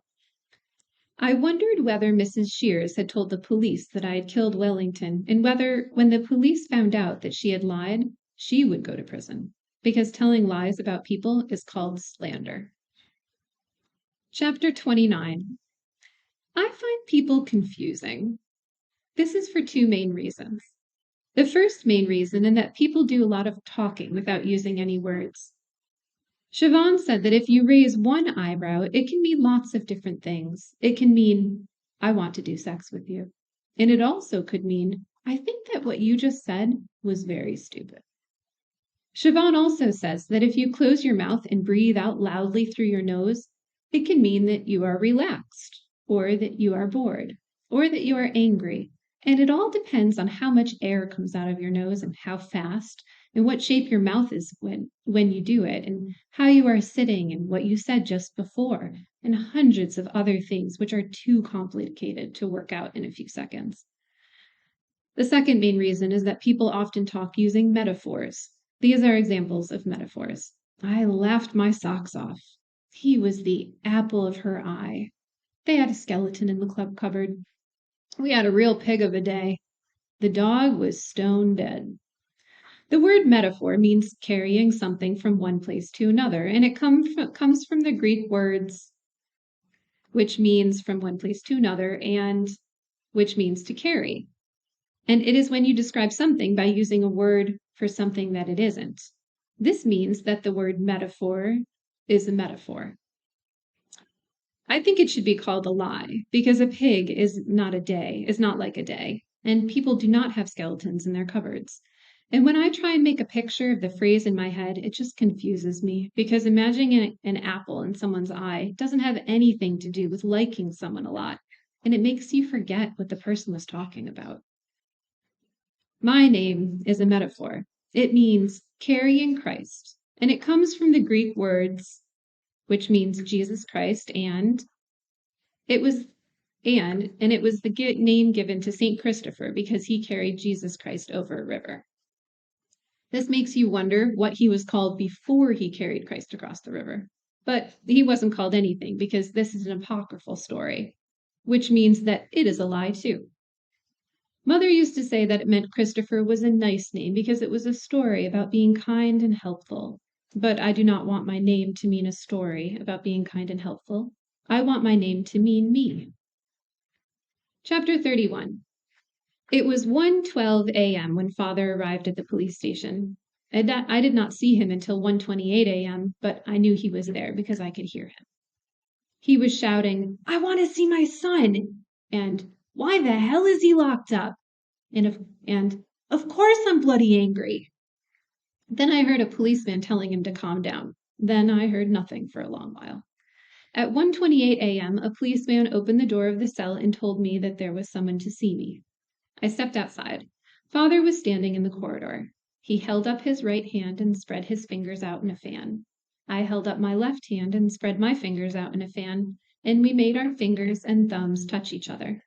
We do this because sometimes Father wants to give me a hug, but I do not like hugging people, so we do this instead, and it means that he loves me. Then the policeman told us to follow him down the corridor to another room. In the room was a table and 3 chairs. He told us to sit down on the far side of the table, and he sat down on the other side. There was a tape recorder on the table, and I asked whether I was going to be interviewed, and he was going to record the interview. He said, "I don't think there will be any need for that." He was an inspector. I could tell because he wasn't wearing a uniform. He also had a very hairy nose. It looked as if there were 2 very small mice hiding in his nostrils. There's a footnote that said, this is not a metaphor, it is a simile, which means that it really did look like there were 2 very small mice hiding in his nostrils. And if you make a picture in your head of a man with 2 very small mice hiding in his nostrils, you will know what the police inspector looked like. And a simile is not a lie, unless it is a bad simile. He said, I have spoken to your father and he says that you didn't mean to hit the policeman. I didn't say anything because this wasn't a question. He said, did you mean to hit the policeman? And I said, yes. He squeezed his face and said, but you didn't mean to hurt the policeman? I thought about this and said, no, I didn't mean to hurt the policeman. I just wanted him to stop touching me. Then he said, you know that it is wrong to hit a policeman, don't you? I said, I do. He was quiet for a few seconds. Then he asked, did you kill the dog, Christopher? I said, I didn't kill the dog. He said, do you know that it is wrong to lie to a policeman and that you can get into a very great deal of trouble if you do? I said, yes. He said, so do you know who killed the dog? I said, no. He said, are you telling the truth? I said, yes, I always tell the truth. And he said, right. I'm going to give you a caution. I asked, is that going to be on a piece of paper like a certificate I can keep? He replied, no. A caution means that we are going to keep a record of what you did, that you hit a policeman, that it was an accident, and that you didn't mean to hurt the policeman. I said, but it wasn't an accident. And Father said, Christopher, please. The policeman closed his mouth and breathed out loudly through his nose and said, if you get into any more trouble, we will take out this record and see that you have been given a caution, and we will take things much more seriously. Do you understand what I'm saying? I said that I understood. Then he said that we could go, and he stood up and opened the door, and we walked out into the corridor and back to the front desk, where I picked up my Swiss Army knife and my piece of string and the piece of the wooden puzzle and the 3 pellets of rat food for Toby and my £1.47 and the paper clip and my front door key, which were all in a little plastic bag, and we went out to Father's car, which was parked outside, and we drove home. Chapter 37. I do not tell lies. Mother used to say that this was because I was a good person, but it is not because I am a good person. It is because I can't tell lies. Mother was a small person who smelled nice, and she sometimes wore a fleece with a zip down the front which was pink, and had a tiny label which said Berghaus on the left bosom. A lie is when you say something happened which didn't happen, but there is only ever one thing which happened at a particular time and a particular place. And there are an infinite number of things which didn't happen at that time and that place. And if I think about something which didn't happen, I start thinking about all the other things which didn't happen. For example, this morning for breakfast, I had Ready Break and some hot raspberry milkshake. But if I say that I actually had Shreddies and a mug of tea, footnote says, but I wouldn't have Shreddies and tea because they are both brown. I start thinking about Cocoa Pops and lemonade and porridge and Dr. Pepper and how I wasn't eating my breakfast in Egypt and there wasn't a rhinoceros in the room and Father wasn't wearing a diving suit and so on. And even writing this makes me feel shaky and scared, like I do when I'm standing on the top of a very tall building and there are thousands of houses and cars and people below me, and my head is so full of all these things that I'm afraid that I'm going to forget to stand up straight and hang on to the rail and I'm going to fall over and be killed. This is another reason why I don't like proper novels, because they are lies about things which didn't happen, and they make me feel shaky and scared. And this is why everything I have written here is true. Chapter 41. There were clouds in the sky on the way home, so I couldn't see the Milky Way. I said, I'm sorry, because Father had had to come to the police station, which was a bad thing. He said, it's okay. I said, I didn't kill the dog. And he said, I know. Then he said, Christopher, you have to stay out of trouble, okay? I said, I didn't know I was getting into trouble. I like Wellington and I went to say hello to him, but I didn't know that someone had killed him. Father said, Just try and keep your nose out of other people's business. I thought for a little, and I said, I'm going to find out who killed Wellington. And Father said, were you listening to what I was saying, Christopher? And I said, yes, I was listening to what you were saying, but when someone gets murdered, you have to find out who did it so that they can be punished. And he said, it's a bloody dog, Christopher, a bloody dog. I replied, I think dogs are important too. He said, leave it. And I said, I wonder if the police will find out who killed him and punish the person. Then Father banged the steering wheel with his fist, and the car weaved a little bit across the dotted line in the middle of the road, and he shouted, I said leave it, for God's sake. I could tell that he was angry because he was shouting, and I didn't want to make him angry, so I didn't say anything else until we got home. When we came in through the front door, I went into the kitchen and got a carrot for Toby, and I went upstairs and I shut the door of my room, and I let Toby out and gave him the carrot. Then I turned my computer on and played 76 games of Minesweeper and did the expert version in 102 seconds, which was only 3 seconds off my best time, which was 99 seconds. At 2:07 a.m., I decided that I wanted a drink of orange squash before I brushed my teeth and got into bed, so I went downstairs to the kitchen. Father was sitting on the sofa watching snooker on the television and drinking scotch. There were tears coming out of his eyes. I asked, are you sad about Wellington?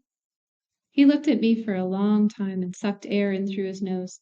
Then he said, yes, Christopher, you could say that. You could very well say that.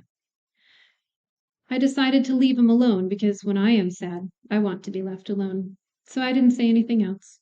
I just went into the kitchen and made my orange squash and took it back upstairs to my room. So the next chapter is 43. I'm going to stop there. But if anybody's interested in reading more about this book, again, it's called The Curious Incident of the Dog in the Nighttime by Mark Haddon. It was also made into a Tony Award-winning play. And it was also made into a Tony Award-winning play. I have recently been told.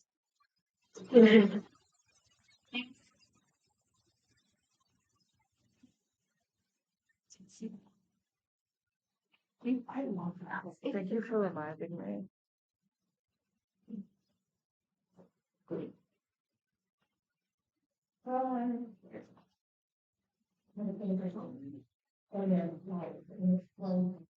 Yeah. Sorry, I'm not feeling your day. Yeah.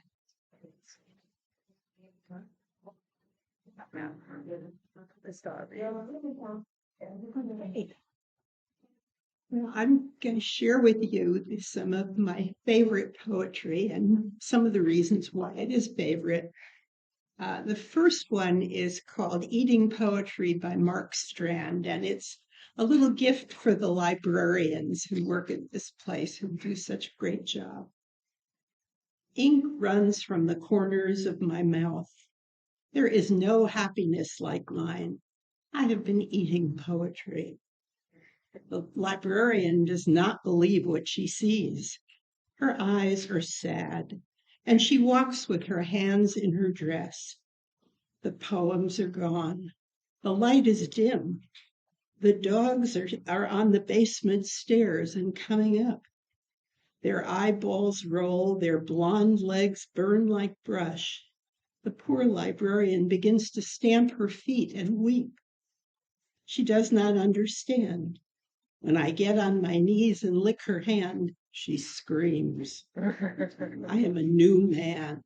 I snarl at her and bark. I romp with joy in the bookish dark. And the next poem I want to read is The Memory of W.B. Yeats by Auden.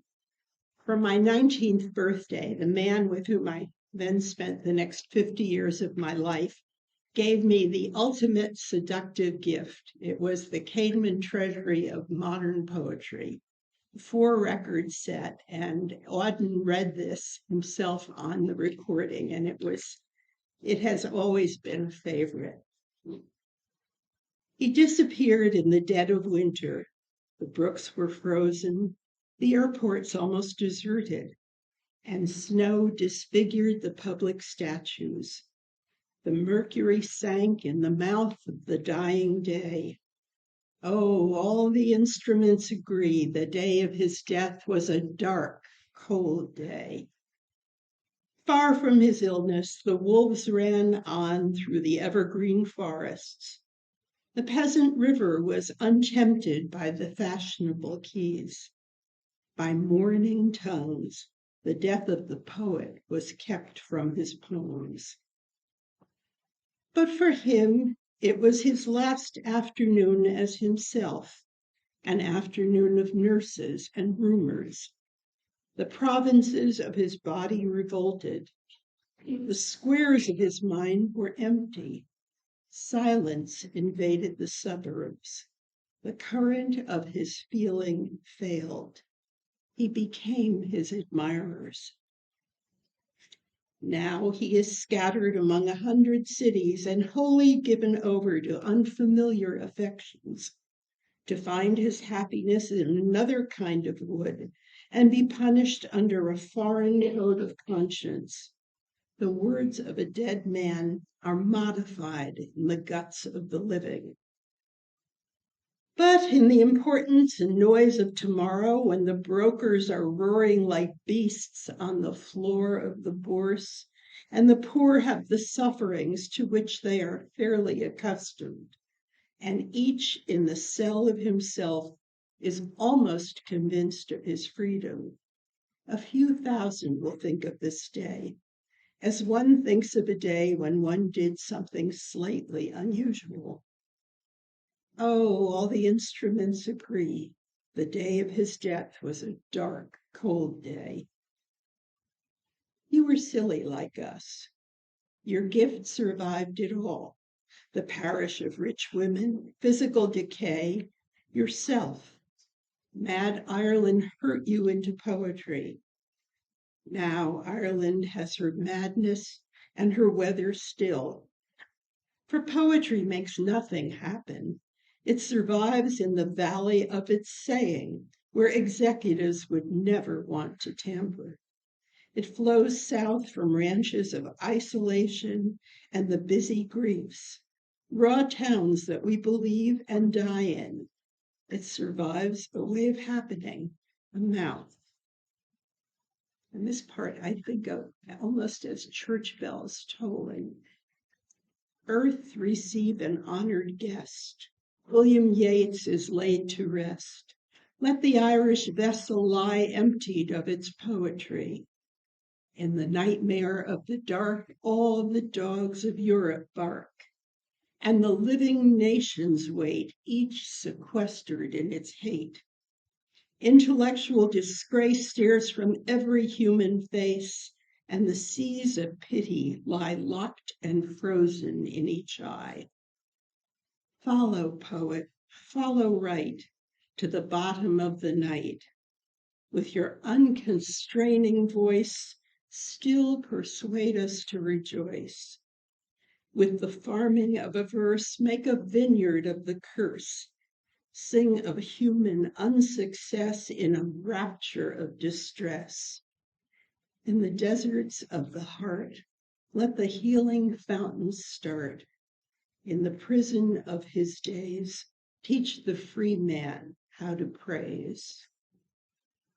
And in a totally different mood, we will go to Billy Collins and Forgetfulness. This one has great personal meaning to me and to many of my cohort. The name of the author is the first to go, followed obediently by the title, the plot, the heartbreaking conclusion, the entire novel, which suddenly becomes one you have never read, never even heard of. As if, one by one, the memories you used to harbor decided to return to the southern hemisphere of the brain, to a little fishing village where there are no phones. Long ago, you kissed the names of the 9 muses goodbye and watched the quadratic equation pack its bag. And even now, as you memorize the order of the planets, something else is slipping away. a state flower, perhaps, the address of an uncle, the capital of Paraguay. Whatever it is you are struggling to remember, it is not poised on the tip of your tongue, not even lurking in some obscure corner of your spleen. It has floated away down a dark mythological river whose name begins with an L, as far as you can recall. Well on your own way to oblivion, where you will join those who have forgotten even how to swim or how to ride a bicycle. No wonder you rise in the middle of the night to look up the date of a famous battle in a book on war. No wonder the moon in the window seems to have drifted out of a love poem you used to know by heart. And now, The Blessing by James Wright. Just off the highway to Rochester, Minnesota, twilight bounds softly forth on the grass, and the eyes of those two Indian ponies darken with kindness. They have come gladly out of the willows to welcome my friend and me. We step over the barbed wire into the pasture where they have been grazing all day alone. They ripple tensely. They can hardly contain their happiness that we have come. They bow shyly as wet swans. They love each other. There is no loneliness like theirs. At home once more, they begin munching the young tufts of spring in the darkness. I would like to hold the slenderer one in my arms, for she has walked over to me and nuzzled my left hand. She is black and white. Her mane falls wild on her forehead, and the light breeze moves me to caress her long ear that is delicate as the skin over a girl's wrist. Suddenly, I realize that if I stepped out of my body, I would break into blossom. Okay.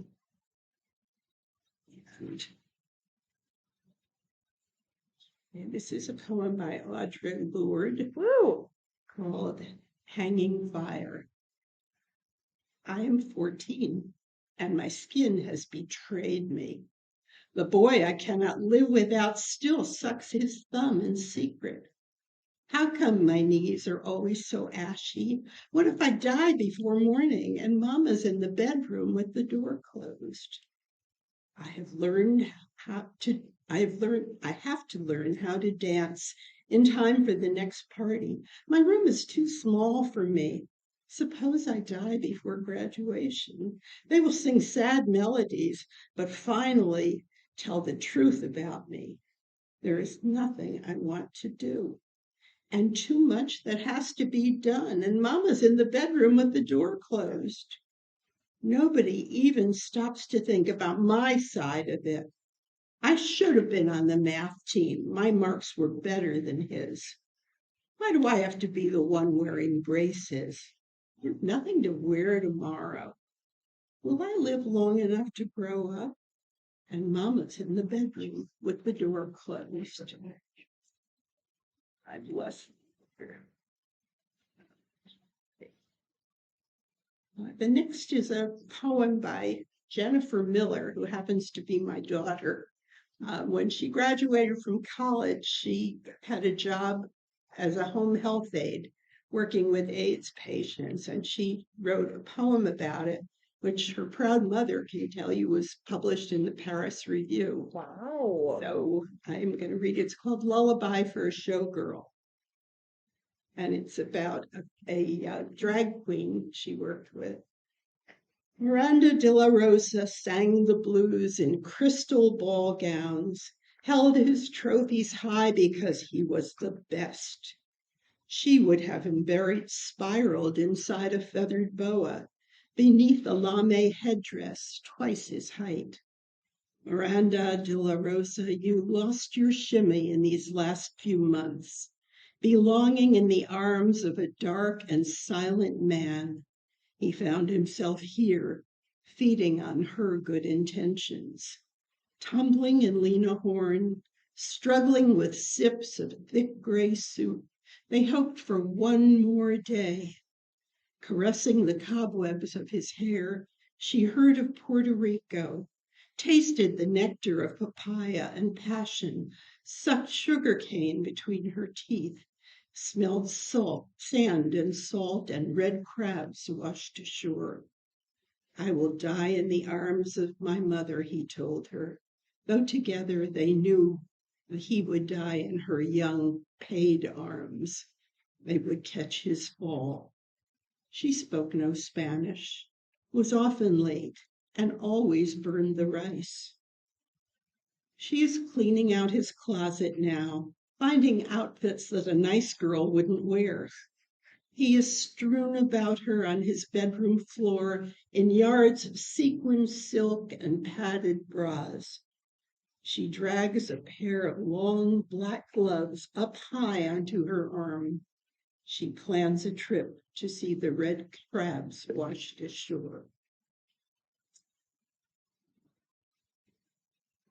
And our own Jack Hopper is here, and I'm going to read one of his. Spider Veins. It says a lot of these poems have to do with memory and aging. I think you can guess why. A colorful script has surfaced on my thighs. I can make no sense of it, though it appears quite ancient. Anasazi? Angkor Wat? Sutton Hoo?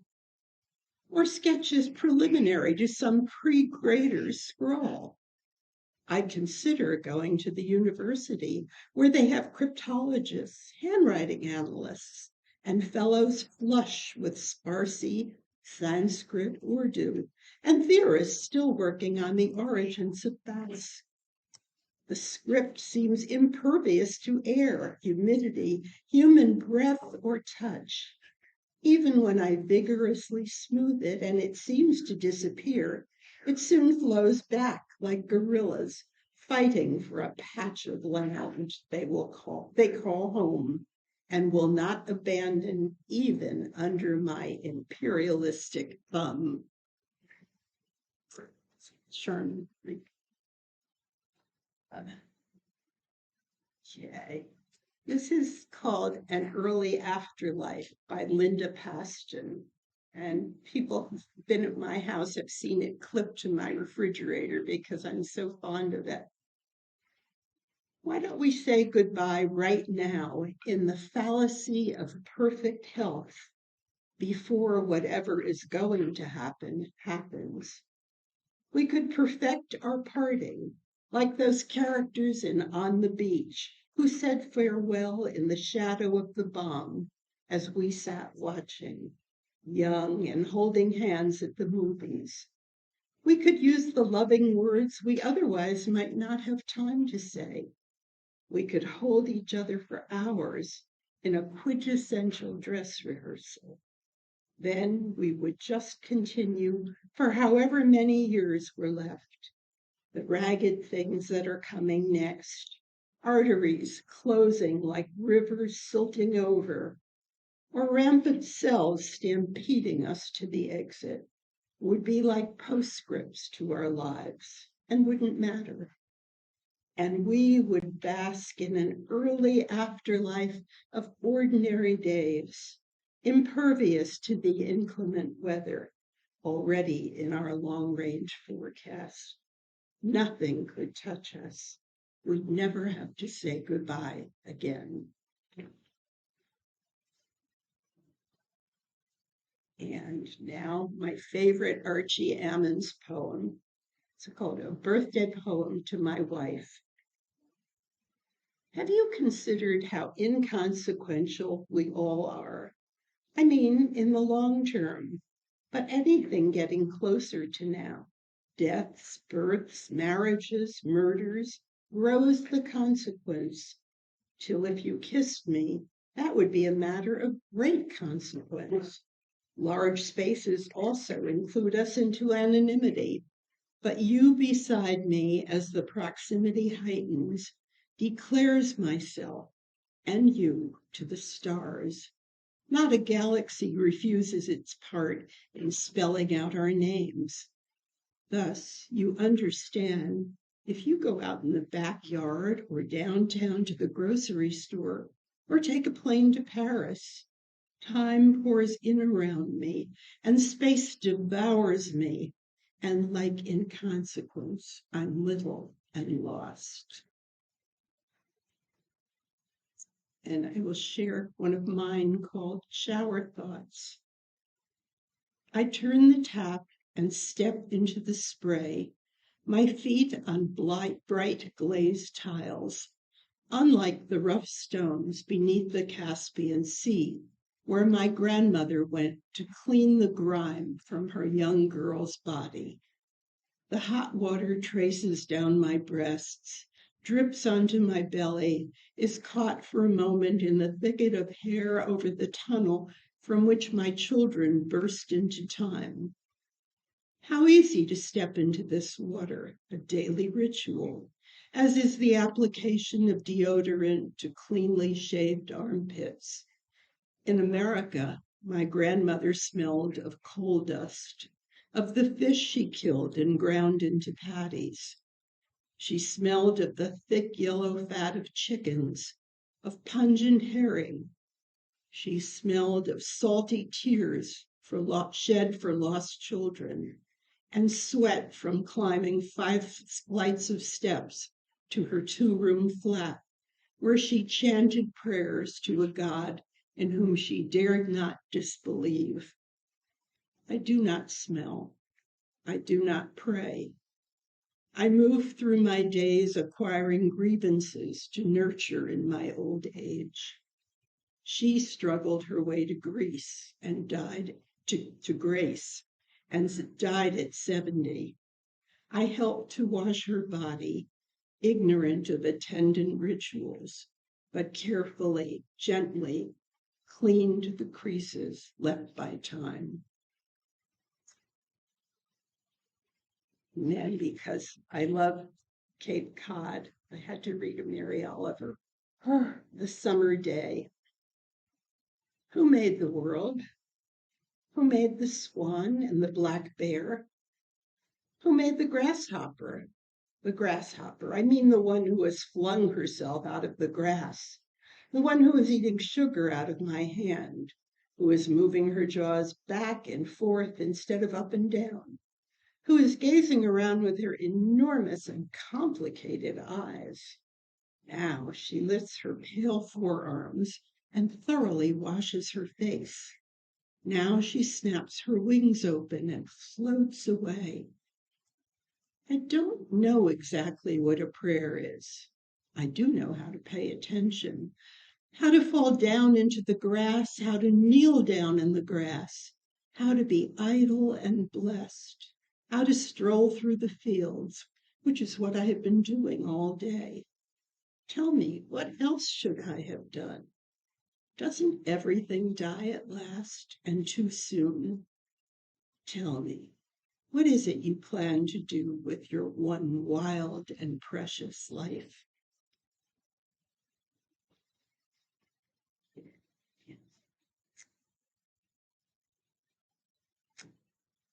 Okay, I'm going to read you one more of my daughter's because this is called Trafe, and she read it at her father's funeral.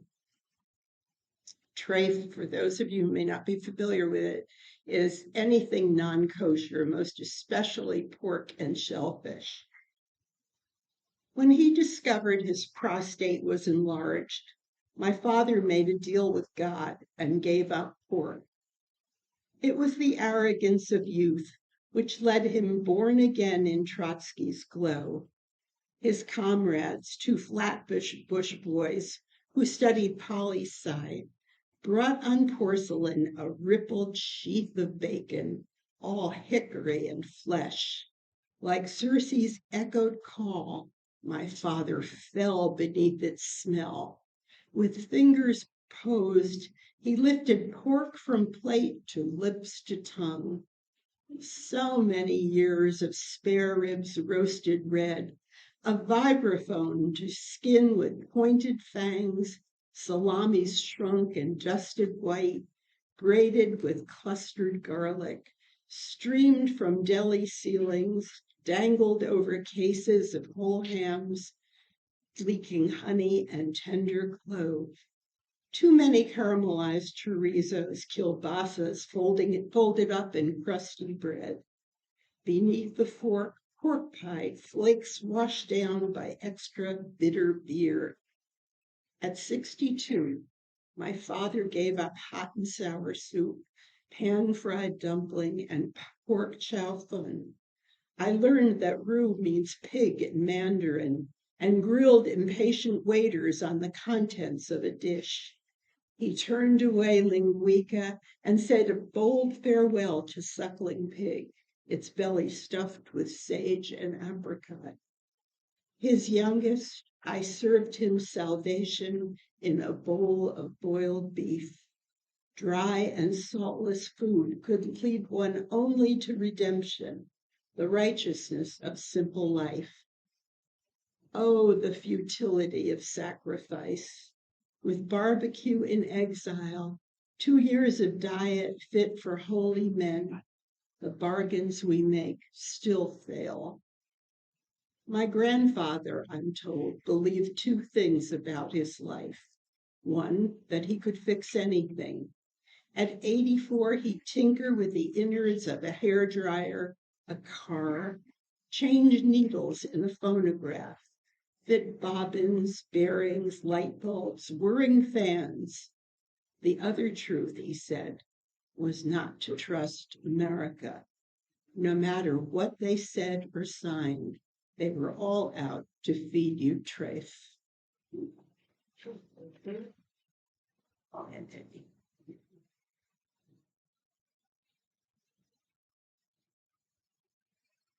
We get these in order. This is one that I was still working on, called Things I Never Had to Teach My Son. If a siren wails behind you, pull over. Swiftly turn off the rap music on your radio. Hands held visible on the wheel. Say yes, sir, and no, sir, and try not to see the holstered gun. Do not brush against a fair-skinned arm as you sway, clinging to a subway strap. Do not demand a raise, a better table, a refund. In fact, do not demand anything. Do not wear a hoodie or hold a cell phone as if it had a trigger. Do not walk in small groups of young men whose colors range from toffee to licorice. Always have a handkerchief at hand to shield your nose and eyes from angry gas tossed by angry men. Instead, I teach my son to return library books on time, to use contraceptives and understand that no means no, to remember his grandmother's birthday and never to cross against the light. And I'm going to wind up. Well, actually, there's one more of Jack's poems I want to read, called Peter Among the Radishes. If God or the gods had so much trouble solving the problems of the human race, for whom they felt so much attraction that they couldn't stop themselves from intervening, whether by way of swans or eagles or only suns, each episode becoming more painful as the lot of humans grew more barren and hope was hung on absolute belief. Why are they still here? While we humans, swarming in our sapient anthills, inventing enemies upon whom we may feast, pretending that we love our fellow termites, asserting kingship of the beasts while decimating prides, cower in the shadow of our Salvator Mundi, Mr. McGregor, leaning on his hoe. eyeing the radishes.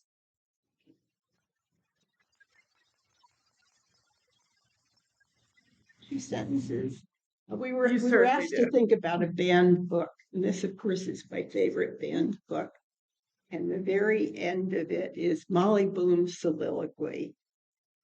And the sea crimson, sometimes like fire, and the glorious sunsets and the big trees in the Alameda Gardens, yes. And all the queer little streets and the pink and blue and yellow houses and the rose gardens and the jessamine and the geraniums and cactuses and Gibraltar as a girl where I was a flower of the mountain, yes. When I put the rose in my hair like the Andalusian girls used, or shall I wear a red? Yes. And how he kissed me under the Moorish wall. And I thought, well, at him as well as another man. And then I asked him with my eyes to ask again, yes. And then he asked me, would I? Yes. To say, yes, my mountain flower. And first I put my arms around him, yes, and drew him down to me so he could feel my breasts all perfume, yes. And his heart was going like mad. And yes, I said, yes, I will, yes.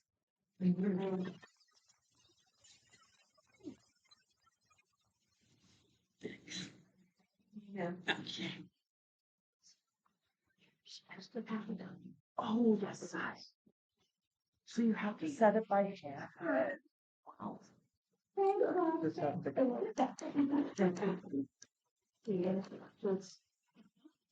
Yep, just click and then you flip off and then zoom around.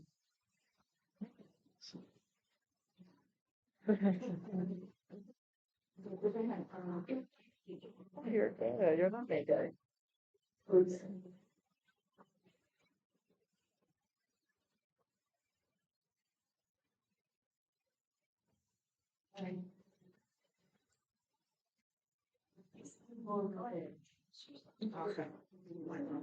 So I am Sam Fink, and I'm reading A Night Divided by Jennifer A. Nielsen. It's a story about the Berlin Wall and a family who half of their family was in East Germany, half of their family was in West Germany, and the wall got put up. And the story of a girl's struggle of how to deal with that, what happened.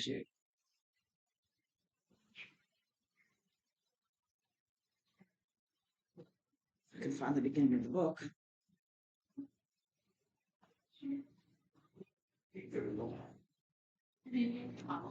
Chapter 1. When I want the West to scream, I squeeze on Berlin. Nikita Khrushchev, Soviet Union from year 1958 to 1964. There was no warning the night the wall went up. I awoke to sirens screaming throughout my city of East Berlin. Instantly, I flew from my bed. Something must be terribly wrong. Why were there so many? Although it was a warm morning, that wasn't the reason for my sweaty palms or flushed face. My first thought was that it must be an air raid. My parents had described them to me from the Second World War. I pulled my curtains apart, expecting the worst. But when I looked out, my heart slammed into my throat. Not even the darkest part of my imagination could have prepared me for this. It was Sunday, August 13th, 1961, a day I would remember for the rest of my life, when a prison had been built around us as we slept.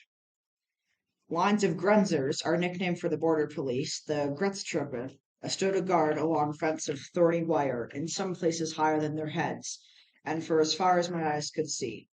They stood like iron statues with stern expressions and long rifles in their hands. It was obvious that anyone who tried to cross would get far worse than a rip in their clothes, because the Grenzers didn't face the Westerners on the other side of the fence. They watched us. It was very clear who they planned to shoot if there was any trouble. If only I'd looked out earlier. During the night, I'd heard strange noises of hammering, heavy footsteps, and hushed conversation from men with sharp voices. But I rolled over and told myself it was only a dream, or a nightmare, perhaps. If I had looked, I could have warned my family in time, just as our neighbor Herr Kraus tried to warn us. He knew this was coming. Hadn't he said for years that our government was not to be trusted? that we might salute the flag of East Germany, but it was really Russia that we bowed to, and my father had known. My father! As if she had heard my thoughts, from out in the kitchen I heard Mamma cry, Aldous! That was his name, and with a final glance out the window I remembered the reason for Mamma's screams. My father wasn't here, nor was my brother Dominic. They had been in the West for 2 nights and were supposed to have come home later today. With an endless row of guns and soldiers between us, the fence just changed that. I raced from my room and arrived in the kitchen to see my oldest brother Fritz holding my mother in his arms as she sobbed on his shoulder. He eyed me and then cocked his head towards the window in case I hadn't already seen the fence. I only brushed tears from my eyes and wrapped my arms around her back. Maybe she didn't need me, but in that moment I desperately needed her. She felt me there and put a shaking hand on my arm.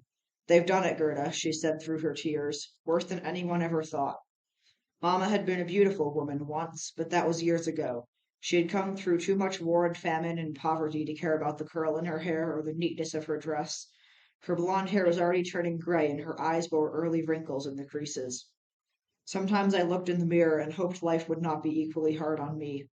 Why now? I asked. Why today? I looked up to Fritz for an answer.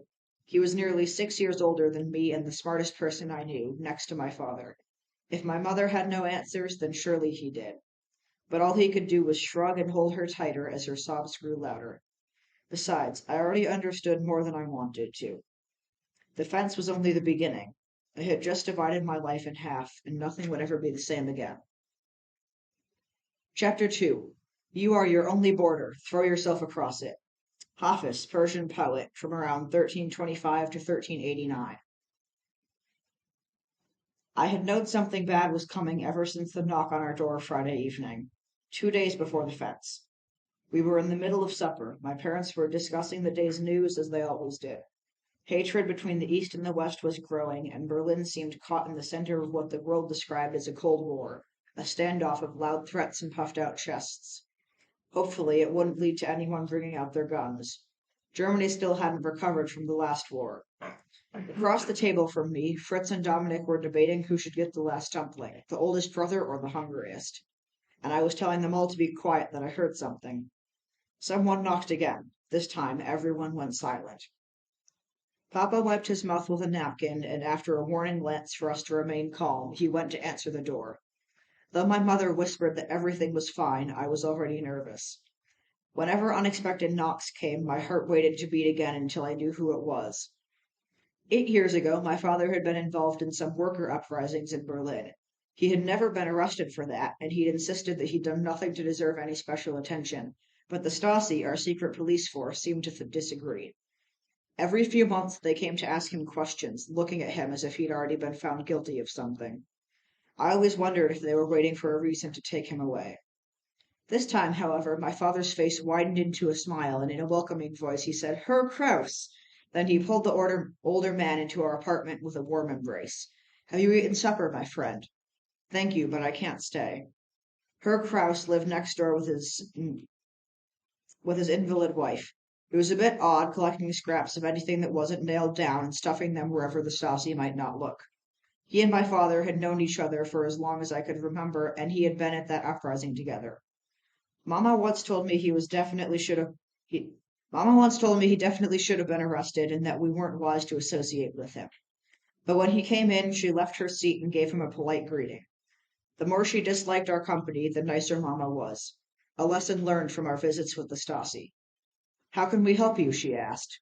Herr Kraus kissed her cheek, then dismissed any further pleasantries with a frown at my father. We need to talk. Papa invited him to sit down while Mama said, Children, go to your rooms. We stood to obey her, but Papa said, Fritz should stay. No, Aldous. He's 14 years old. Fritz should stay. Mama gave in on that argument, but waved Dominic and me off to our rooms. However, I only went to my bedroom door down the hallway, shut it as if I'd gone inside, then crept back to the corner. Dominic watched me with an amused smile, then did the same thing. The whispers are growing louder, Herr Kraus said. The government has got to act before East Germany is completely empty. I already understood that. Our government had closed the border years ago, hoping to stop the flood of people leaving for the brighter lights of the West. but there were always ways through, and trying to keep people in had only made it worse. Another family from our apartment building had left just yesterday, disappearing without a word to anyone.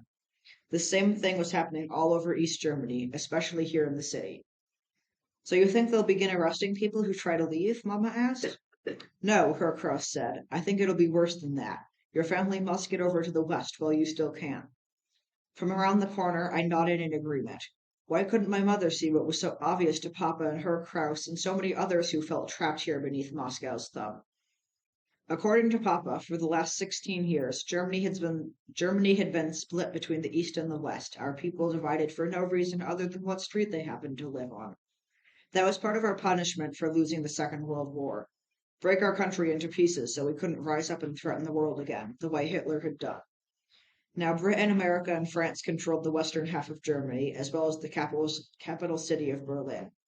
Russia controlled the east where my family lived. At first, it didn't matter much to us.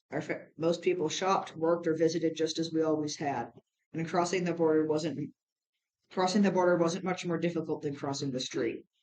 But Russia's promises of a better life under communism weren't happening. As the West repaired its war damages, ours remained like unhealed scars. Their shops were full, and ours constantly faced shortages. They were growing stronger while we leaned on Russia like a crutch, pretending to be every bit as strong. People had noticed the widening gap between our countries. As more East Berliners left each week, those of us who remained whispered in dark corners about what if we left too. I heard them. I watched as neighbors and friends made plans to go. My father was one of those who whispered. Our family would have gone to the West months ago if Mama had let us. She was just as stubborn as he was, I supposed. They argued about it all the time. In whispers, of course. Berlin was a symphony of whispers. But this was also our home, and Mama couldn't imagine leaving any more than she could think about ceasing to be German. Choose to go now, Herr Kraus said, or soon you will have no choice. You want us to leave the life we've built here? Mama asked. My widowed mother lives just outside the city. She needs my help. Should I leave her too? Would she ask you to stay here? Herr Kraus asked. Where it is dangerous to speak, or to act, or to even think. It is only dangerous because you fill my husband's head with ideas he should not have. Then Mama lowered her voice. This was not the kind of conversation she wanted our neighbors to hear. At least not the neighbors who might report us to the Stasi. She turned her attention to Papa. Besides, our children are in school and you have a secure job. They have schools in the West, Papa told her. We can find a new home and a new job.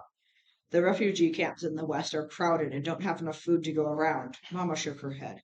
After the war, she had gone months without enough food to eat. Thousands of Germans died of hunger back then, and I knew that memory was never far from her. We have no family or friends there to take us in, and I won't bring my children into a camp. We're not beggars. I'd rather beg than live here. I left my hiding place and had spoken before I even remembered I was supposed to be in my room. But it was too late to go back, so I added, Please, Mama, listen to them. You should be in bed, Goethe. What if Aldous goes to the West for a night or two? Herr Kraus suggested. He can find you a new apartment and ask about jobs. Papa's voice brightened. I could leave tonight and be back on Sunday. We don't have to decide anything for sure until I come back. Mama was silent for a moment, then she said, Bring one of the children with you so the employers know you have a family to support. I'll go, Fritz offered. I knew he would. Last week, Fritz told me he wanted to buy some of the West's magazines and come back here to sell them to his friends. You need to help your mother with packing, and Gerda is too young, Papa said. I'll take Dominic. Dominic came around the corner now, smiling as if he'd won some sort of prize. I glared at him, but the truth was, I thought he'd won a prize too. Why couldn't Papa bring me instead? I asked Papa that very question when he tucked me into bed that night. He smiled and pulled the blankets up to my chin. It's going to be difficult getting across the border in the darkness, he said. Dominic and I will find the way, then return and show it to you in only a few more nights.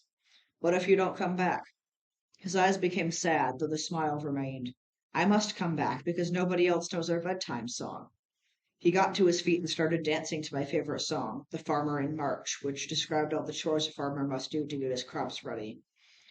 They have a lot to do in the home and garden, he sang as he began pantomiming the words. They sing and they rake and they sing a song. I sang along with him until the very last line, then he kissed my cheek and wished me a good sleep and closed the room of my door, saying, "I'll see you on Sunday, Grisha." No, he wouldn't, because 2 days later our city would be surrounded with an endless fence of wire and thorns. As I was about to learn, he would never come back.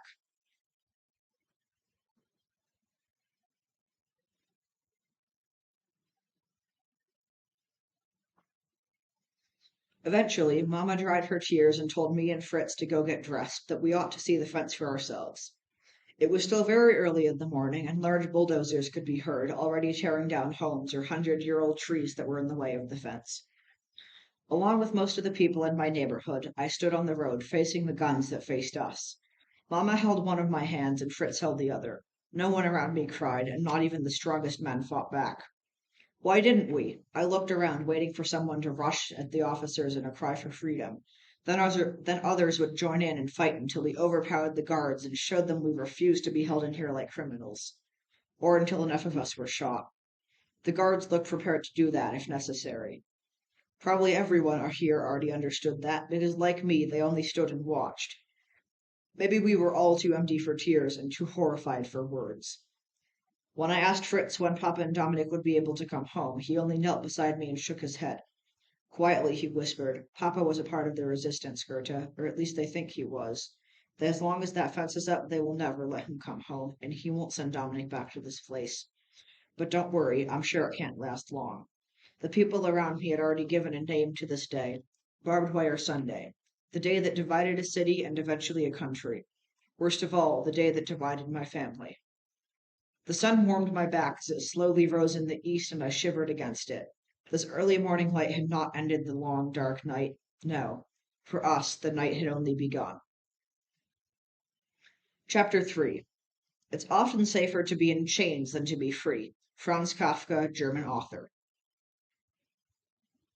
It didn't take long for the government to realize that they couldn't guard the fence so heavily forever. Even with the fence and armed soldiers, people were still finding ways out. If things were bad in our city before, they would only get worse now. We all knew that. Some people made runs in the dark and literally tore their way to freedom. Others tried swimming the canals where the barbed wire couldn't reach. At least one family simply ducked low to avoid gunfire and crashed their car through the fence. Nobody asked me who might try leaving next, but everybody wondered. I kept waiting for Mama to tell us that we were leaving too. Surely she would, any day now, but she never did. Maybe she had been a prisoner here long before the fence appeared. Protests started in West Berlin. They chanted and held up signs and aimed their cameras at the Grenzers, who held up mirrors to reflect the sun into the camera lenses and ruin the pictures. Fritz, Mama, and I stood near the fence and looked everywhere among the protesters for Papa and Dominic, but we could never see them. "Have they forgotten us already?" I asked Fritz. He smiled as if I had told a joke, then reached down and ruffled my hair. "Papa would never forget us, Gerda." I kept staring, though every time I saw a face that almost was my father, my heart broke a little more. If he hasn't forgotten, then where is he? Fritz turned to Mama and lowered his voice so only the three of us could hear.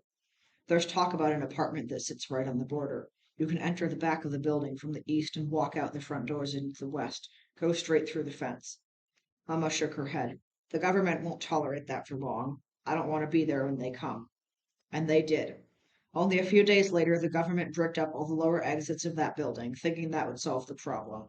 But then people started jumping from upper windows, hoping the crowd below on the west side would help to catch them. Fritz was there a week later, watching from a distance when a woman threw down a mattress and all of her bedding from the third floor while our police banged on the locked apartment door. When the police got inside, she finally leapt out, but the cushions weren't hard enough. But the cushions weren't enough for the hard concrete below. The morning after, Fritz showed me a newspaper that described her as a deserter and someone with a weak mind who had believed the lies from the West. I barely breathed as I read the article, but managed to say, "She died trying to get free. Why don't they care?"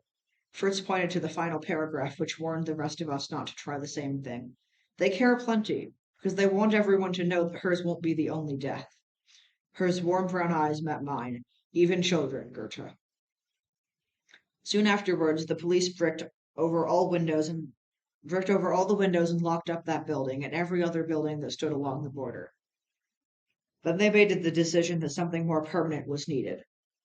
The fence began to be replaced with a concrete wall that was thicker, taller, and stronger.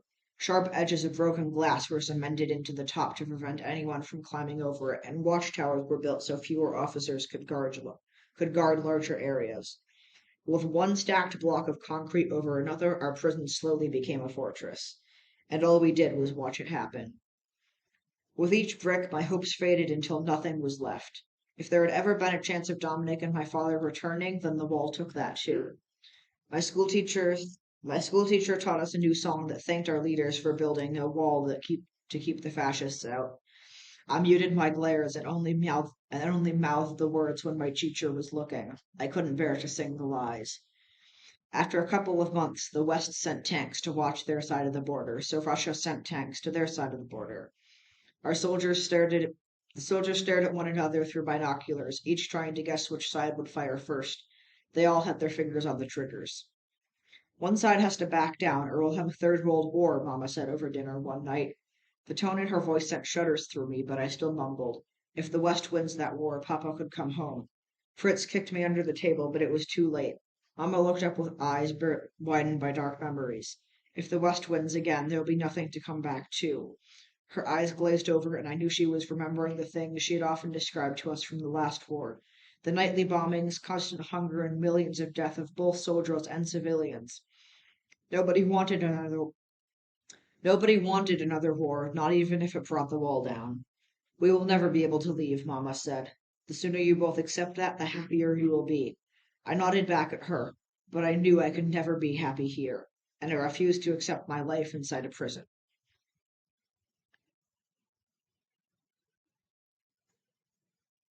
Chapter 4. The eye looks, but it is the mind that sees. German proverb.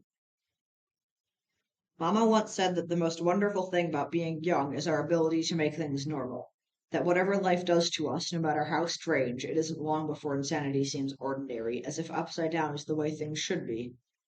That didn't make sense to me at first, but over the next 4 years after the wall went up, I saw it happen more and more. Most children barely noticed the wall any longer.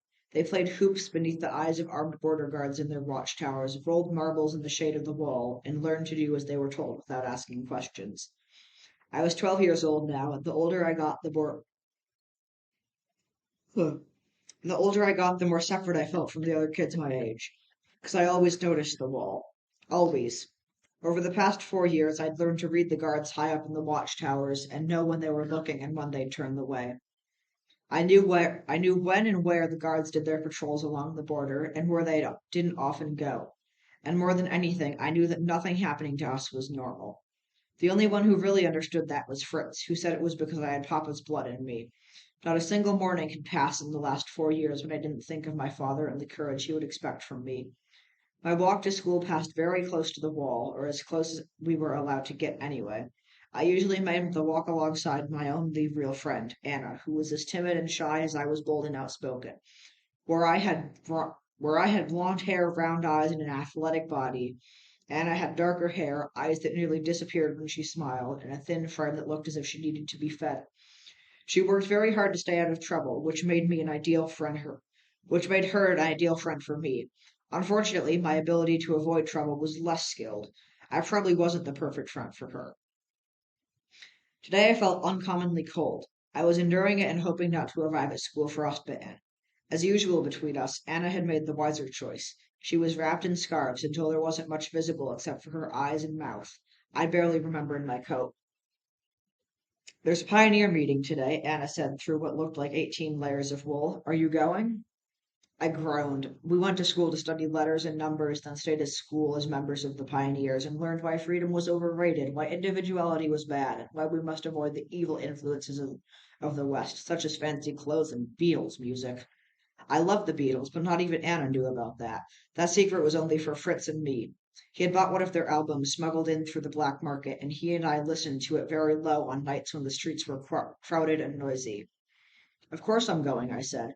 Not attending could bring my mother a visit from the school administrators, and none of us wanted that. Over the last 4 years, we'd already had too many questions from the school, the police, and even the Stasi about my father. Nothing in East Germany frightened me more than the Stasi. We already knew they were there, even when we couldn't see them. They existed to protect our country from enemies, either foreign spies trying to get in or traitors who wanted to get out. My family wasn't either, but that didn't mean we were safe. After my father left, I thought there would be no need for them to visit us anymore, but they obviously disagreed. They had last come almost 2 years ago, late at night, long after we should have been in bed. I think their timing was meant to make us nervous, and from the looks on my family's faces, it worked. Fritz and I had sat on either side of Mama on the couch. Well, sorry. While she answered their questions, I kept an eye on their weapons. If only they'd come to ask questions. If they'd only come to ask questions, why did they bring guns? The Stasi officer who had sat in Papa's old chair was on his second cigarette before the hard questions came. Has Aldous Lou returned to East Berlin? I was sure I could hear Mama's heart pounding beside me. Or maybe it was mine, because the officer's tone made it clear that he was no friend to my father. Mama shook her head as if she was trying to answer in a calm voice. It didn't work. I have not seen my husband since the wall went up. Good, the officer said. We will arrest him if he does return. He took a long drag on his cigarette. Does he continue to work against the government? He never did, Mama said. Another man who stood by the door walked forward with photos that he placed in her hands. I leaned over just enough to see an old picture of my father and Herr Kraus, both with stacks of leaflets in their hands. I didn't know it was on them, but from the terse expression on the officer's face, it was obviously something more than party invitations or store coupons. Mama quickly handed the photos back. I have no idea what my husband is doing now. He does not involve us in any of those activities and never did. He never involved Mama or me, but Fritz hadn't looked at the pictures, and I wondered if that was because he already knew what my father had been doing. Has Aldous Lowe tried to contact you? The officer said. Mama shook her head, but when she paused for too long, I spoke for her. We have no letters, and you cut the phone lines to the west on Barbed Wire Sunday. The officer turned his attention to me. His eyes were like ice on my bare skin. I cut some of them myself, child. Does that anger you? Of course it did, but he had the gun, so I only looked down while Mama made humble apologies for my boldness and gripped my wrist like a vice. The Stasi left soon afterward, but even now, 2 years later, I still felt a chill whenever I thought of them. Since that night, Mama carefully made sure we did everything that might be expected of a good East German family. We waved our flags at the parades and smiled at the leaders of the GDR, German Democratic Republic, our communist government. Fritz joined the Free German Youth and made plans to enroll at the university one day. And at the beginning of every school year, I joined the Pioneers. With Anna at my side, I participated in their meetings and activities, chanted the slogan, "Be ready, always ready," and wore the blue scarf and white shirt uniform on every holiday when it was required. If anyone was watching us, and we suspected they were, my family now looked as loyal as the best of them. Gerda, stop staring at the wall, Anna whispered to me. Do you think the soldiers won't notice? I think it's too cold for them to bother with me, I said. They watch the university students and the men whose families are on the other side. They don't watch 12-year-old girls on their way to school. Yes, they do, Anna insisted. Turn away, please. Look at anything else. At what? I gestured around me. There's nothing else to see. With all this gray around us, it's hard to remember we live in a world of color. We called it communist gray. It was the color of our buildings, our markets, our streets, the color of the wall. Even the sky was gray today. Somehow the GDR must have figured out how to bleach that out, too. But because I knew it bothered Anna, I stopped looking, and she and I fell into a conversation about the latest hair fashions. It was the sort of conversation two ordinary girls might have on a perfectly ordinary day, even if one of those girls had her mind on something else entirely, as I almost always did. I became so distracted by my thoughts, in fact, that I barely noticed when Anna stopped talking. I probably wouldn't have realized she'd stopped walking either if she had not spoken my name. Gerda, look. I stopped and turned back to her. To my surprise, Anna stood directly facing the wall. Gerda, is that your brother? Several meters away, across the large scar of land that had become forbidden territory, a boy stood alone on a platform behind the wall in West Berlin. I usually tried to ignore the Westerners on those platforms because they made me feel like an exhibit in the zoo. I didn't want their looks of pity or sadness, or especially the occasional homesick expression to return the lesser half of the city. But the boy on the platform seemed to be staring directly at me, and I squinted to see him better. It had been 4 years since I had seen Dominic, and he would be 14 now. Mama kept a picture of him in the front room, and I mentally compared that with the boy now facing me. Oh. His face had lengthened and narrowed, but the hair peeking out from his knitted cap seemed about the right color. I would know him if I saw his eyes, but that was impossible from this distance. Still, there was something in his posture, the way he held one shoulder higher than the other. Dominic used to do that. I remember because my mother always reminded him to stand up straight. It had been a long time since my smile had stretched so wide. That's him, I said. That's my brother. He seemed to recognize me too, or at least he waved. I raised my hand back at him, although such a simple gesture was far too casual for the importance of this moment. For almost 4 years, neither of us heard a word about the other, and all we could do now was wave in silence. Does something over there interest you? I turned to see a border guard standing right behind Anna and me, close enough that I could see the stitching of his black gloves. He was shorter than average, with white blonde hair shaved so close to his head that he almost looked bald. He was several years older than Fritz, but there was a lot of patches on his uniform, so I gathered he was more than a low-level officer. His name stitched onto the uniform was Mueller, and he stared down as if frightening me entertained him. Mueller had come up so quickly that neither of us heard him, but I should have known. Grunzers often patrolled this area. Of course my wave to Dominic would have caught one's attention. Beside me, Anna had turned to stone, or something like it. She wasn't moving, and possibly wasn't breathing either. Not me. I wanted to look up far into his eyes, stare him in the face, and tell him there was no crime in looking across the wall. More than anything, I wanted to show him I wasn't afraid. Except that I was. Mueller's rifle hung across his shoulder directly in front of me, and he had one hand on the stock. Maybe it was only my imagination, but I could have sworn that the rifle smelled like blood, as if he'd used it on someone before. He lifted it over his head and moved the other hand to the trigger.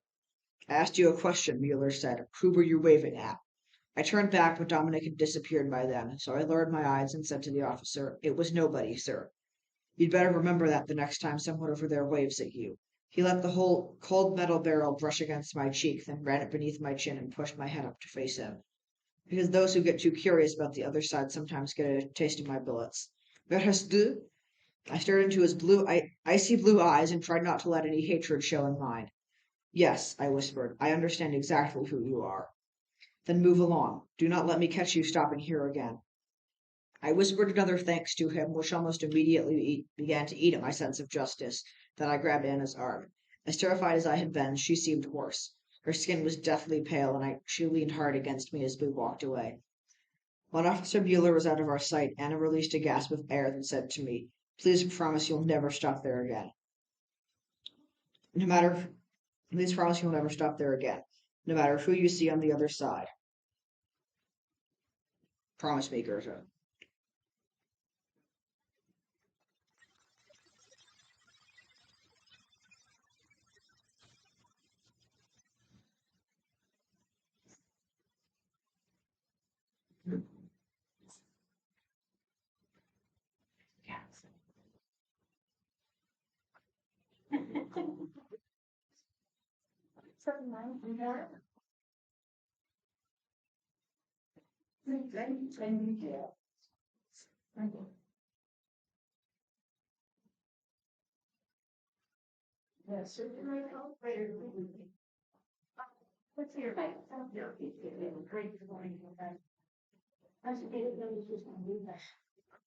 That's fine. Thank you. Nice job, Sam.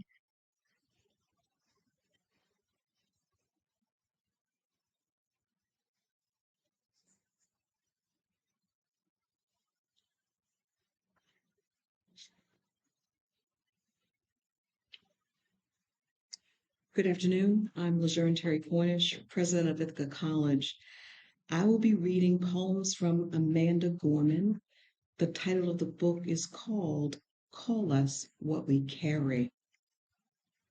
She dedicates this book for all of us, both hurting and healing, who choose to carry on. Ships manifest. Allegedly, the worst is behind us. Still, we crouch before the lip of tomorrow, halting like a headless hand in our own house, waiting to remember exactly what it is we're supposed to be doing, and what exactly are we supposed to be doing? Penning a letter to the world as a daughter of it. We are writing with vanishing meaning. our words water dragging down a windshield. The poet's diagnosis is that we have lived has already warped itself into a fever dream, the contours of its shape stripped from the murky mind. To be accountable, we must render an account, not what was said, but what was meant, not the fact, but what was felt, what was known, even while unnamed. Our greatest test will be our testimony. This book is a message in a bottle. This book is a letter. This book does not let up. This book is awake. This book is awake. For what is a record but a reckoning? The capsule captured, a repository, an arc articulated, and the poet, the preserver of ghosts and gains, our demons and dreams, our haunts and hopes. Here's to the preservation of a light so terrible. Requiem. Arborescent 1. We are arborescent. What goes unseen is at the very root of ourselves. Distance can distort our deepest sense of who we are, leave us warped and wasted as winter's wind. We will not walk from what we've borne. We would keep it for a while, sit silent and swing on its branches like a child refusing to come home. We would keep, we would weep, knowing how we would again give up our world for this one. At first, there were no words for what we witnessed. When we talked to each other, our sentences were stilted and stalled as a telegram. Hope we are doing well, as we can be in all these times, unprecedented and unprecedented. When asking others how things were faring, we did not expect an honest or full response. What words can answer how we're remaining alive? We became paid professionals of pain, specialists in suffering, aces of the ache, masters of the moan. March shuddered into a year, sloshing with millions of lonely and overcrowded solitude. We pray there will never be such a precise and peopled hurt as this. We began to lose words as trees forget their leaves and fall.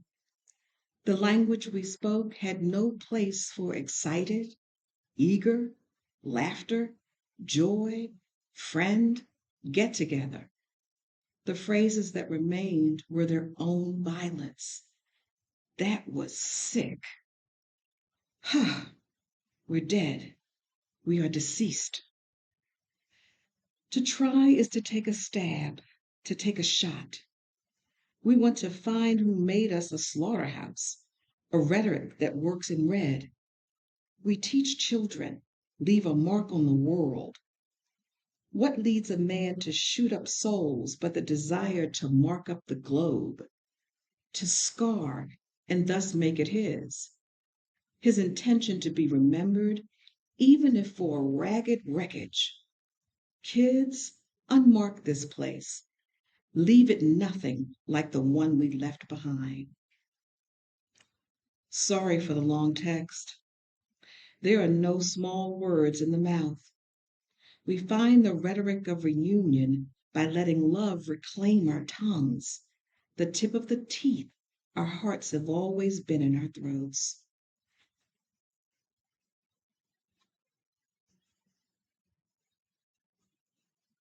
America.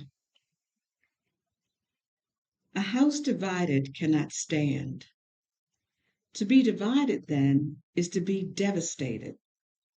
The fact of the matter is that our country seldom counts all who matter. This is why red seeps from our flag. We will say again that language matters.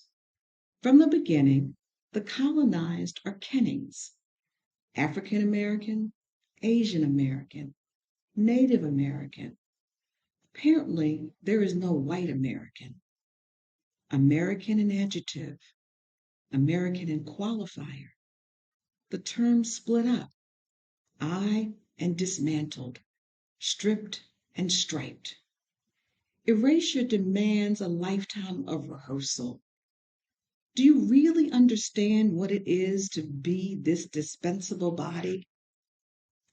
We recognize the sobs now for the flags they were. The jerk of our heads, if waking from a dream or a nightmare. You decide. This is not the nation we built, at most not the nation we've known. No, oh no, this is the nation we've sown. It is our right to weep for the wound we've always been. A silent shock of blue, a hand hung to another, or a head pillowed by a shoulder is by far worth more than anything we've won or wanted. When told we can't make a difference, we'll still make a sound. Fury and faith. You will be told this is not a problem, not your problem.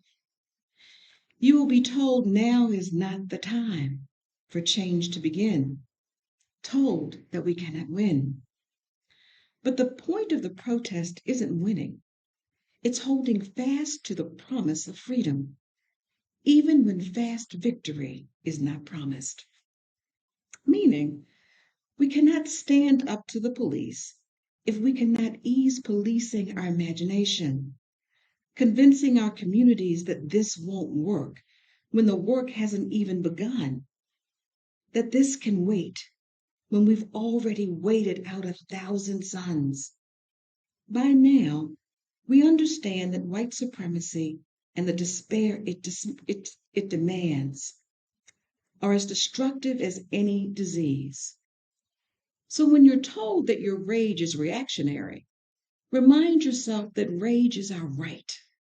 It teaches us it is time to fight in the face of injustice. Not only is anger natural, but necessary, because it helps us carry us to our destination.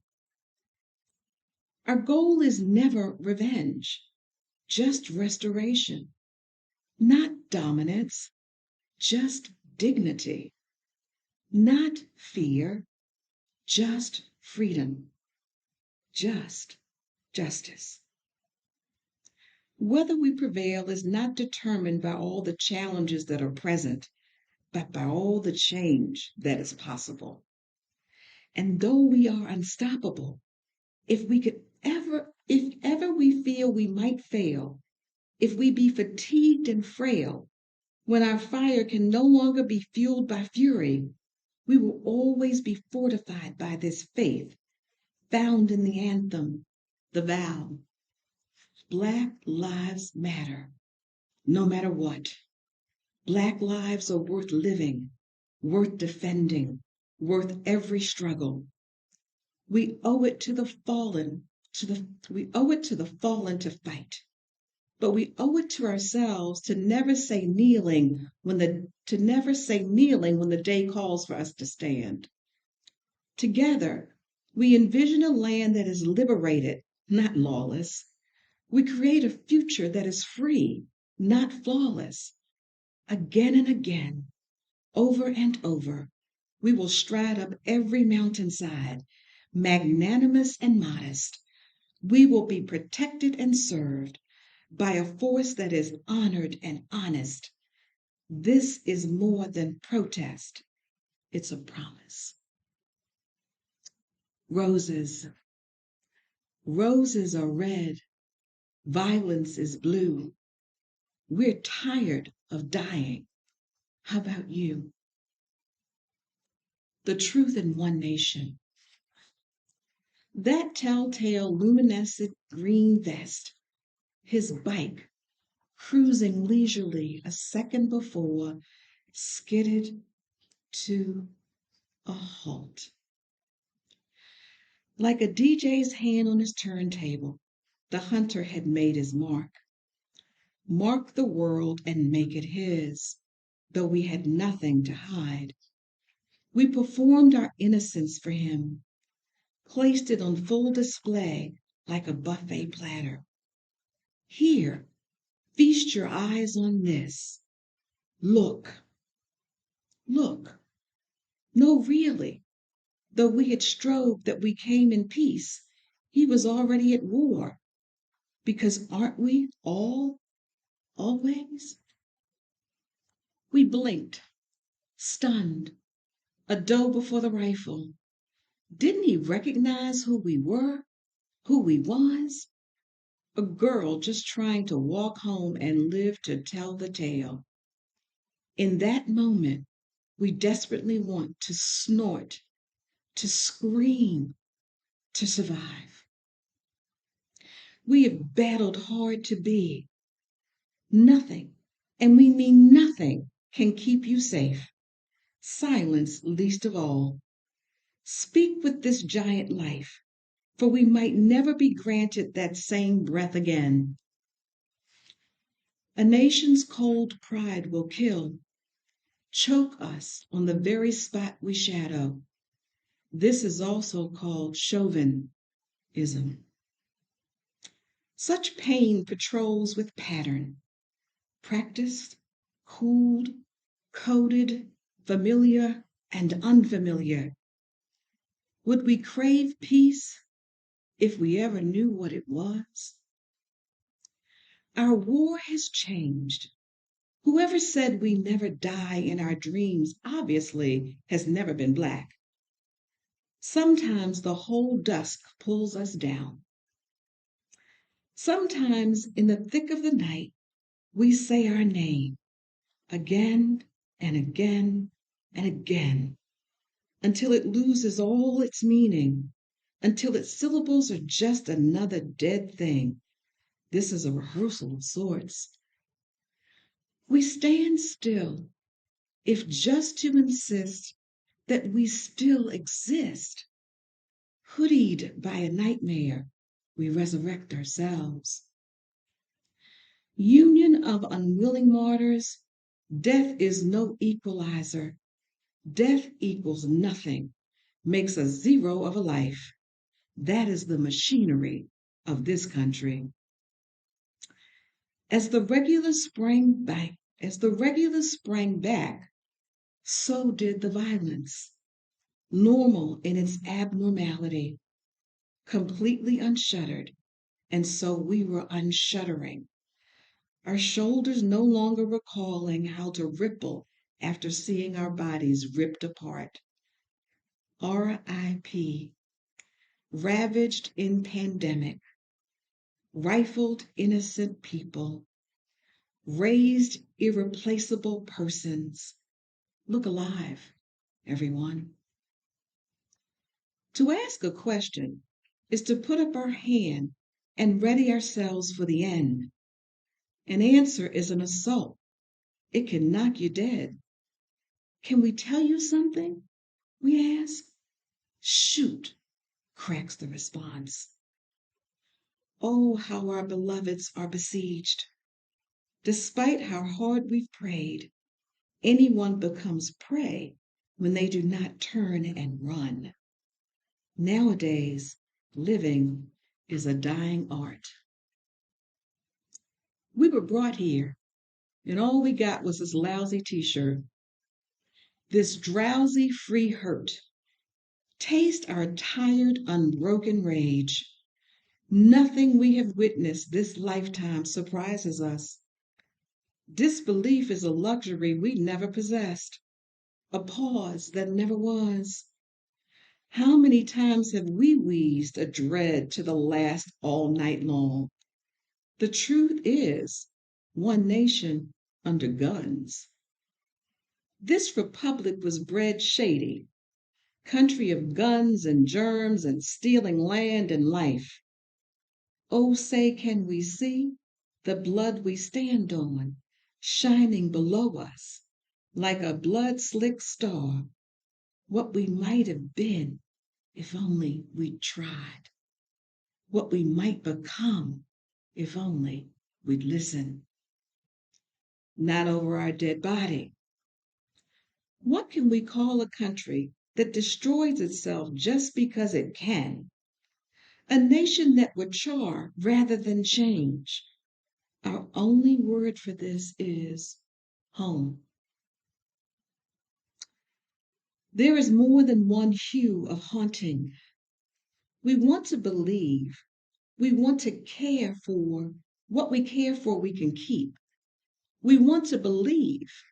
The truth is, we are one nation under ghosts. The truth is, we are one nation under fraud. Tell us honestly, will we ever be who we say? The world still terrifies us. We're told to write what we know. We write what we're afraid of. Only then is our fear made small by what we love. Every second, what we feel for our people and our planet almost brings us to our knees, a compassion that nearly destroys us with its massiveness. There is no love for or in this world that doesn't feel both bright and unbearable, uncarryable. We built this place knowing it could lead, knowing it might not last, knowing it might lose. Our people, we take thee to have and to scold, to love and to change, in sickness and in health, till breath do us part. How do we pronounce you? Land and strife. Our hands must not lay down what they've begun. Young our country seems, and stumbling but striking, like a lion leaning in its legs, one nation blunder pawed. What we have not done delicately, at least let us do decently and deliberately. For there is still a promise here. We have promised here of all. Some days we believe in nothing but belief, but it is enough to carry us forward. We believe we can transform war or weariness. We are stubborn, not simple, strategic, like a general who sees they may not win this battle. We're optimistic, not because we have hope, but because only by being optimistic can hope be ours to have. Grief depends on love. What we cherish most shall leave, but what we've changed can last, chartered and chosen. We imagine us and all we'll make of one another. Our faces wet and shimmering like an open wound, dazed by the flare of our new-made selves. The truth is, one world, wonder-awed, raw with revelation, may say such a prayer, a people, a peace, a promise, be ours, be right and radiant and real. Libations. Today, as we listen to, speak to the past, the pain, the pandem, we call out, we carry on, we arc, we move, remembering, renaming, resisting, repairing, rousing our world, our world, our world, our world, like haunts, like halls, like humans, loosening, lighting our mouths home. Resolution.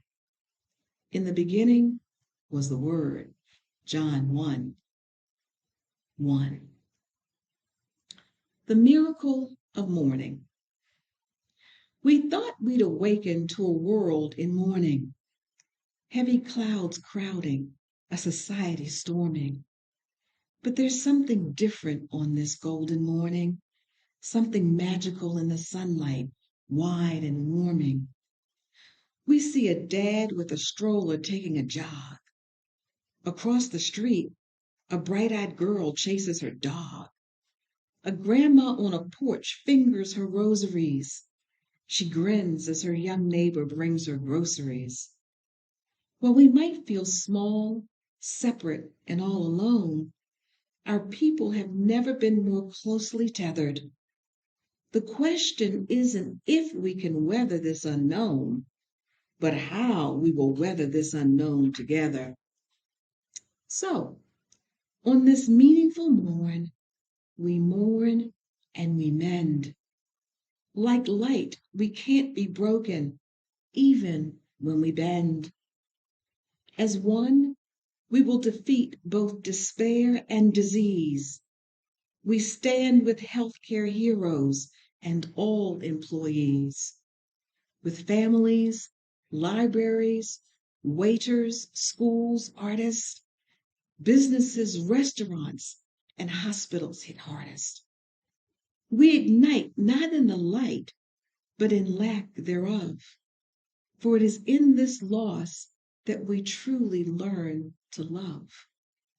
In this chaos, we will discover clarity. In suffering, we must find solidarity.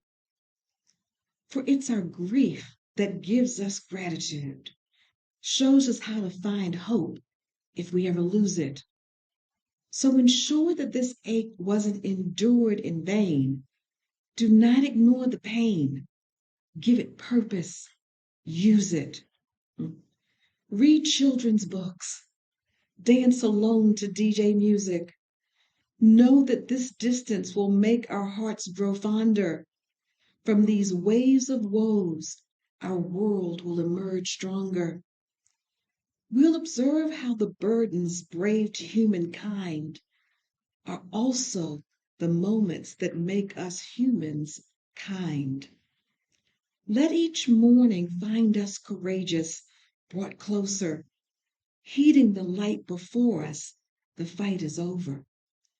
When this ends, we'll smile sweetly, finally seeing in testing times, we became the best of beings.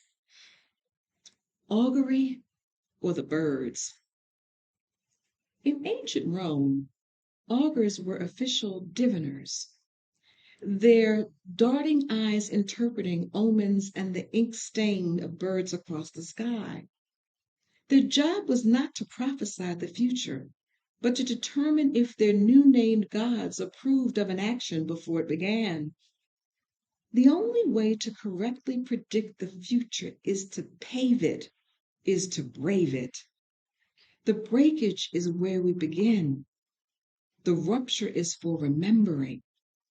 That is to say, here is where we hold our hurt. We inaugurate our dreams at the injury. We consecrate at the cut. Under a suture of sun, we sense ourselves stir, slowly, sweetly, as if for the first time, this nearly tore us apart. Yes, indeed, it tears us to start. Last one. Practice makes people. The making of plans when this is over, the we can't wait, really our knuckles rapping against the future, sounding out what lies beneath its hull. But tomorrow isn't revealed, rather rendered, refined, wrought. Remember that fate isn't fought against, it's fought for, again and again. Maybe there is no fresh wisdom, just old woes, new words to name them by, and the will to act. We've seen life lurching back in starts and stops, like a wet-born thing learning to walk. The air charged and changed, us charged and changed. a yoked out eternity for that needle to pierce our arm. At last, a pain we asked for, yet it is enough to be moved by what we might be. Thank you.